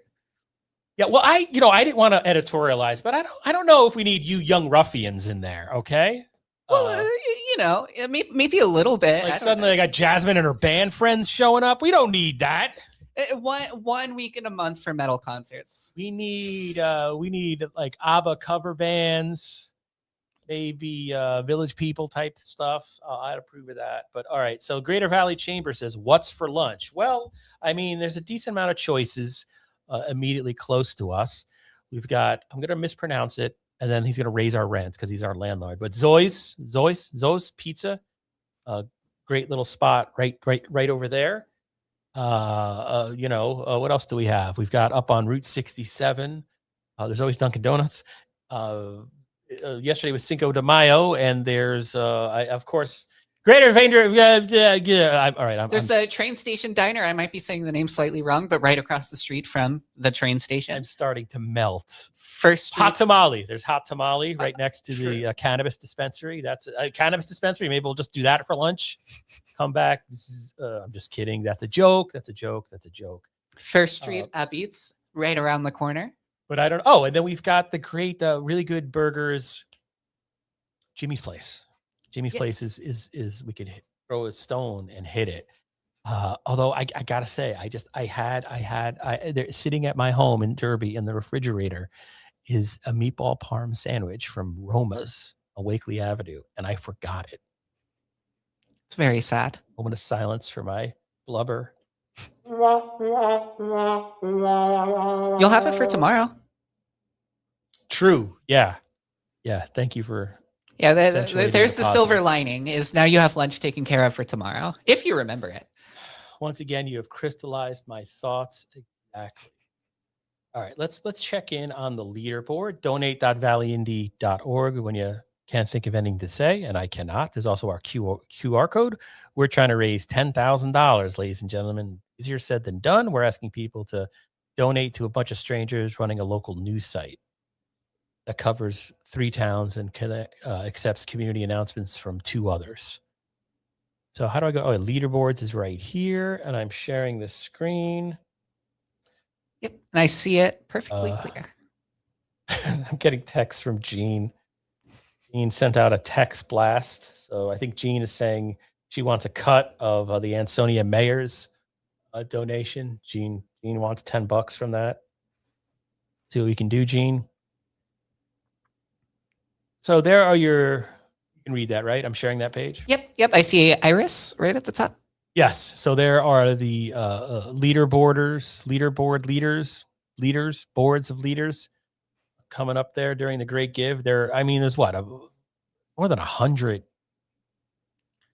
I don't know how many participants are. There's 65. I was going to say, I thought it was multiple hundreds, but you're right, because there's 65 alone in the Naugatuck Valley. So we're talking all of New Haven and the surrounding area. So there's a ton. Greater New Haven, because I think it goes out to Branford too on the other end. Branford. What exit? So let's see here. Looking for some locals down there. We got Griffin Hospital coming in at number 38, $7,442. 33 donors to Griffin Hospital, where both my children were born. And I remember my son was born, and the next day it was my wife Autumn and I's anniversary. We had like steak and lobster they brought to us in the room when my son was like 12 hours old. So that was very nice. And let me tell you, that delivery, my feet were killing me. Center Stage Theater, $6,441, 47 donors. Cardi is the dark horse of this thing. I know, they've been doing really well. They're coming up like, I don't know, name an underdog sports team. I don't know. I don't watch sports. I don't know why you threw that at me. All I can think of, the only name that comes to mind is Marvis Frazier from boxing. But that's not, Chicago Cubs in whatever year they won the World that's Series. right. It's like the Red Sox immediately after anyway, $5,954, 41 donors. And again, you go to thegreatgive.org and you can support the donation or the charity or the nonprofit of your choice. You can also get these direct links from valleyindy.org. You tool around our website, put direct links to everybody from the Valley participating. And we didn't put links to everybody, because people, we're the Valley Indy, and people come to us for Valley information. BH Care has did we say in St. Vincent de Ansonia. Paul already? I might have skipped that. Oh, sorry. St. Vincent de Paul, who I interviewed for this great give. They've raised $5,725, 12 donors. They're embarking. They won approvals from the Derby Planning and Zoning Commission to expand their facility there on Roosevelt Drive in Derby.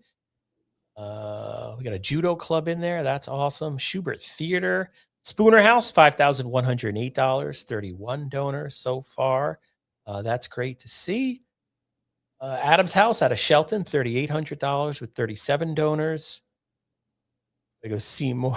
We're like, the Valley Indy is like, we got to hit Seymour multiple times. We got to refresh the page and hop on one leg. There's us, 85. Yeah. Valley Independent Sentinel. We crossed 3,000. That's huge. $3,044 with 34 donors. So, we're trying to raise the good old $10,000 as we try every year. Will we make it? I don't know. So we're 31% of the way there, thanks to everybody who has donated so far. So that's pretty cool. So I had something else I wanted to talk about, but it just slipped my mind. We're encountering the first of many deliriums that we're both going to experience over the course of. And I guess it's just on us to be sort of comfortable with the pregnant pauses, right? That's always kind of the tough part. You know what you try doing? I got an idea. Let's prank call some people. We will just totally bring back 1983 and we'll just randomly call some people. Let me forget this device. I'm going to hook my cell phone up to the old Roadcaster here because we're very high tech here at the Valley Indy. Yeah, you're gonna have to lead the way on this. I don't think I've ever placed a prank call before. I think I have in your life social. No, I have Gen Z social skills. We don't talk to each other. I know. Well, no, you know what ruined everything was caller ID. I mean, I think true. I think sort of prank calls as a young person's passion probably disappeared. Maybe the early 90s, maybe even the late 80s. But have you heard? Sorry to interrupt. Have you heard of the Gen Z stare? No. It's a phrase I heard recently, and it's made me super self-conscious because it's apparently there's like a Wikipedia page for it and everything, but I don't know if it's just the latest intergenerational drama phenomenon or whatever. Well, it's funny you said it, and I can picture you making it because it's kind of okay. So when I'm kind of like, hey, Jasmine, what do you self-conscious? But there is like an honesty to you that I find refreshing. Like yesterday, I asked you, I was like, hey, Jasmine, what are you up to? And you're like, oh, I don't know. I'm just looking at Facebook. And I'm like, you never say that to your quote unquote. Well, that's part of the job. I was saying I was scrolling through Facebook looking for events Paul to put on the Sussman, website. my editor at the News Times Danbury, when he's like, oh, Driscoll, what are you up to? I'd be like, I'm investigating the Danbury Chamber of Commerce. I'd make something up. I wouldn't be like, I'm just sitting here doing nothing. What are you doing? Yeah, but I think the Gen Z stare. Oh, top 100, the Greater Valley Chamber says. And thank you for your support. But yeah. I'm sorry. I'm totally blabbing. Let's see. I'm going to try calling Jim Gilday just to say hi. right? He's always got something. He's promoting something, I'm sure, right? Yeah, Derby we had him Historical on a Society? year or two ago, and I think it was one of the first times I had ever talked to him. He just referred to me as the infamous Jasmine Wright. And I thought that was awesome. Oh, geez. And it apparently stuck with you, huh? Man. I know, it was great. That's what we'll do. We'll get him to apologize. I love being the villain. Let's see. Let's see if this works. I got to be the villain with Tom Simonetti with the Shakespeare trivia. So we're trying to prank call Jim Gilday. Probably has he's probably busy doing something. What's up, Gene? How you doing, sir? Hi, Jim Gilday. It's Eugene Driscoll calling from the Valley Independent Sentinel. Can we put you on the air for the Great Give? Absolutely. So, hey, welcome. What's up? Welcome. How are you? We're doing great, Jim. I wanted to ask you. Oh, you're probably busy. It sounds like you're busy, and I'm totally interrupting. But I wanted to give you the chance. I'm never too busy for you. Never too busy for the Valley Indy. That's why we love Jim Gilday, ladies and gentlemen. But I wanted to ask you, Mr. Gilday. I know you're involved with organizations such as, not just Derby Public Schools, but the Derby Historical Society. I wanted to give you an unprompted opportunity to give in any plugs of some of the nonprofits that you think people should consider during the Great Give today. So they are all amazing. Every nonprofit organization in the Valley is amazing, but I'm going to list three. The three dearest to my heart. The Seymour Food Bank, I would tell you, is such a great organization. They do amazing work feeding so many people of need. And just as an added benefit, I know the director. I've known her since she was a little girl. She's an accomplished mom now, Christina Walt, and she's a rock star. I love her. She's like family to me. So that's certainly, I would say, my first. My second is the Derby Historical Society. I think they do an amazing job of preserving our Valley traditions, preserving our Valley history, and I also think that they do a great job of bringing awareness to the community. And so that is my second favorite. And my third favorite, and you caught me walking down a hallway. I had no preparation for this, so I'm just going to tell you, this is the truth, Gene. My third favorite nonprofit organization I would urge people to contribute to is the Valley Independent Sentinel. I just saw, for instance, I saw the coverage of the Seymour budget referendum. I see the coverage of Ansonia, my own town that I love tremendously, Derby, and I believe with all my heart that this is the only true Valley news source. The bigger papers, the Hearst media, they don't care about the Valley. They don't cover the Valley well. But Gene Driscoll, Jasmine, Gene Sosniewicz, the Valley Independent Sentinel folks do an amazing job. And good government requires the light of outside from an outside source. So those are my three favorite, Gene. The Seymour Food Bank, Derby Historical Society, and Valley Independent Sentinel. Give. Thank you so much, Jim. I very much appreciate it. You are a rock star. And thanks for just answering the phone. Usually you ignore my calls, so I'm really impressed. Okay, very nice. Have a good day. Take care, Jim. Thank you. Yep, bye. So there we go, Jim Gilday. I did not think that we would be mentioned there. That was totally impromptu, but Jim said the Seymour Oxford Food Bank, who Jasmine, the Christina Wilson, yes. You interviewed her, and we have her scheduled. We're going to air that interview during the Great Give, actually at 3 p.m. today, so not even that long from now. Great organization. Yeah, and she's also like a great interview.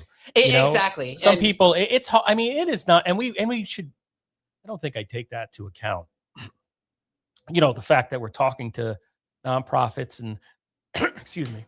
Hold on, you got to get in there.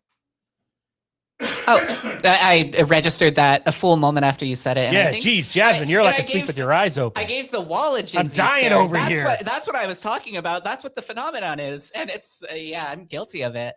But it's not easy going on camera. You know what I mean? It's not the easiest thing in the world. So we very much appreciate people who take the time to do that. It really is appreciated. And then there's some people that are just like, they're kind of just natural at it. They'll just, and Gene Falbososnovich. Yeah, right. Yeah. I cut off Gene. Now she's been texting me. Gene, you can call back anytime you want. I apologize, but I had to make sure my child was able. And actually, that reminds me, I have to do another text. Again, right? I forgot about child number 2. You know about the second born. I don't know, She could be anywhere. Oh, you're getting Jean's text too. Oh, I am. Oh, wait. Oh, now I see it. Now I see it. I just want to make sure my daughter got home and everything's okay down there. Gotcha. I was just catching up on Jean's texts, but yay. Where were we? Seymour Oxford Food Bank, Christina Walton. Great interviewee. And he had mentioned, we were talking about what Jim Gilday just mentioned, because we just put in a random call to Jim Gilday and the Derby Historical Society, which is another organization you can support. And then during the Great Give. And then the Valley Independent Sentinel as well. Yay! We need to clip that. We need to save that soundbite. Right? Yeah. I mean, I like Jim Gilday because it's like you would have thought he was like he had this he was just waiting for us. I know it's they're gonna call. I know, but you know, and then he had it ready like an Oscar acceptance speech and shorter. We didn't even have to play him off with music. You know, that was pretty cool. But in terms of other stuff going on in the Naugatuck Valley. Here is, and you did an interview with this organization too, right? Seymour Food to Kids. Yes. We did that interview. Actually, we just recorded it yesterday, and that's going to air at, it's in the morning tomorrow, 9:30 a.m. tomorrow. We're going to show that interview. You know what you might have to do is that something here. Bear with me 1 second. I'm just checking the schedule that I'm using. Oh no, you did update the Google Doc. Okay, thank you. The clean Google Doc that doesn't have nonsense all over it. Yeah, I need to open that in a moment. I've just been checking on our, what's actually on the website. Gotcha. I guess maybe it's good to make sure everything's consistent. Yeah, I mean, and every year there is some type of mistake where something doesn't make the cut. Because maybe somebody will ask, maybe we'll schedule them, and then they ask for another time, and then it doesn't make it into the system, but it's in a Google Doc. I don't know. I'm a reporter. I'm not a logistic manager. So Breaking Boards and Bread, a community event to benefit Seymour Food to Kids, is scheduled for 4 p.m. Saturday, May 16th at the Bushiban martial arts studio up in Seymour. Suggested donation is $15, and proceeds go towards the Seymour chapter, for lack of a better word, of Food to Kids, which was mentioned earlier. I mean, that's an organization that helps out kids by giving them meals, done anonymously and all that good stuff. So again, these are the types of organizations that are benefiting from the Great Give today. They're going to have pizza there. That's pretty good. You can bring your kids and they can break boards. That's always fun. I might just show up, Jasmine. Maybe we should show up. You can take the video and it'll be like a line of 5-year-olds and then me, and I'll wear a gi and I'll break some boards. The fist foot way. Here is happening this weekend, May 9th, the 99th annual. I mean, my God, the 99th annual Pack 3, Troop 3, and Crew 33 Scout Gang Show happening at the Derby United Methodist Church, 7:30 p.m. Happy 250th anniversary, they're saying, USA. So we published that on the site about a week ago. I think I bumped it up yesterday. And there is a shout out to 99th, going to be the 99th one on May 9th.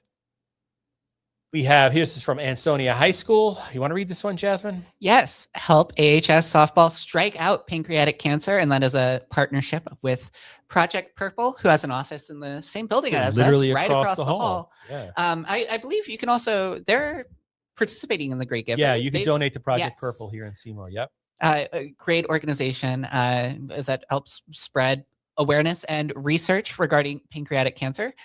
AHS softball will be having a benefit game Wednesday, May 13th at 6 p.m. at Nolan Field, at the newly renovated Nolan Field. Have you been? I've been by. I haven't walked on the field, but how's the splash pad? The splash pad hasn't been open since they renovated it, but it doesn't start till either next month. Right, you're not, Jasmine. You're not going to open it up in March, right? Yeah, it's been cold. Yeah, the freezing pad. I like how Jasmine is just slightly infected by all the Facebook banter that goes on. I know, because I'm trolling you slightly, because I know that's been sort not a hot topic, but people have been saying on Facebook, "Hey, when's that gonna do?" So I just did that to Jasmine and join Ansonia and Wolcott softball in Wearing Purple. All proceeds go to Project Purple, whose mission is to improve the lives of patients through research for early detection and curative treatments, along with patient financial aid. Very important, very personal, happening right across the hallway there. Project Purple. Oh, what else do we get? We do have to think of lunch. So you're going to go to the Chinese food place. Is that what you're saying? I think so. Here is the Great Derby Elks Lodge on Elizabeth Street in Derby. They are very active. Follow them on Facebook. They do a lot. And I taped an interview with Maria Blackwell that will air, I think tonight, I think about 10 o'clock. But they're doing a jukebox matchup May 16th, 7 p.m., $20 per person. You can have fun, win prizes. They're at 73 Elizabeth Street. So that is that. What is this one? Oh, this is when I wrote a story about this kid. He was nice. Vincent Nuzzo. He is, I believe this is his National Honor Society project. He's a student at Derby High School, and he is organizing a home run derby to raise money for ALS Connecticut. He had a loved one who passed away from ALS. So he's doing that in her memory. All proceeds donated to ALS United in memory of Karen K. Pissarro. Entry fee is $25, and that's happening Sunday, May 17th at the beautiful Payton Park at 75 Chatfield Street in Derby, Connecticut. There's some contact info at the bottom of that flyer. If you can't see it, go to valleyindy.org, and in our search bar, just type in Home Run Derby, and it'll pop right up with links on how you can join. I know Vincent had said he was having a little bit trouble recruiting people. Asked if I wanted to go, and I said, I'm sorry, but I only do food eating contests. It's got to be Polish donuts. That I will do. So bring out the punch keys. Yeah. All right. So it's just about 1 o'clock. Why don't we take... Before we go, go ahead. We have one Facebook comment from Kevin Haslett. Hi, Eugene and Jasmine. Hey, Hi, Kevin. Hope all is well. That's someone who always stops by whenever we're live, says hi. We very much appreciate it. Always gives us good feedback. And corrects us, I'm trying to say too, when we get something wrong, especially in the city of Shelton, or if it has to do with the fire service. So very much appreciate you reading and supporting the Valley Indy, and thank you so much for stopping by and saying hi and letting us know that actually, all right, so we are being seen and heard, because I don't have a view. I don't know, from my end, the only way I know we're live, it's very bizarre. Oh, there it is. Oh, you know what? I think it goes away from me with the QR code. That's interesting. It's somehow tied to that, because I'm only tied to the end stream. And I almost did it during one of the interviews when we were getting ready to wrap up. I almost hit end stream. But that was the only, it was the red button, but I didn't do that. Yeah, because they're nowhere near each other for me. So it's Kevin's doing very well. Yay. That's good. Yes. All right. So let's do some lunch. So I'm going to end this stream. Again, I started to say this 23 minutes ago prematurely. Gino could have hung around for a little bit. I could ask my last question was about the industrial zone on right on the shores of the Housatonic along Roosevelt Drive. There's some big hulking buildings there, like the former Derby Cellular Products. And what do you do with a property like that? How do you try to? I mean, obviously it's privately owned. There's only so much a government can do, but I don't know. I just wanted to hear his take on that. But I thought, oh wait, we got to go. I blew it. Did you ever see Copland, where De Niro tells Stallone, he's eating a ham sandwich? It's one of the greatest. I know the line. I know the line, and I don't know the movie. It's the movie. I mean, it's kind of cool from a historical perspective. There's all these, 70s legends in there and respected character actors, but it's just worth it. And Stallone gives a great performance, as he tends not to really do. A lot, especially sort of that in the 80s, he was doing a lot of, I don't know what, collecting money, I guess. Stallone, if you're watching, donate.valleyindy.org. I'm breaking your chops a little bit, but I love you. But anyway, there's that one scene where the way De Niro eats the sandwich and delivers the line without swallowing, it's just, that's art. All right. You can take your Shakespeare quoting and your hard Shakespeare questions designed to make you look smarter than everybody. I saw what was going on there. But I'm with De Niro in Copland. Mm. Co-starring Michael Rappaport, a prior Valley Indy navel gazing guest. Jasmine, are you frozen? Oh, no, sorry. I'm still here. I was Oh. just looking over the schedule again. What did you were you doing that Gen Z resting face you were talking about? Because that was like, Maybe I did kind of zone out for a moment because I was thought just you looking at the died. schedule. I was like, oh no, Jasmine's dead. But yeah, I'm Put that still on here. Twitch and get some page views. All right, so we're gonna end this stream, and then I'm gonna pop the stream right back up, but you're gonna have like an hour of hold music, but we will be back at it. Probably should have made an image that said we'll be back at 2:00, but I didn't. We're back at 2:00. We will be back then with the Connecticut Hurricanes.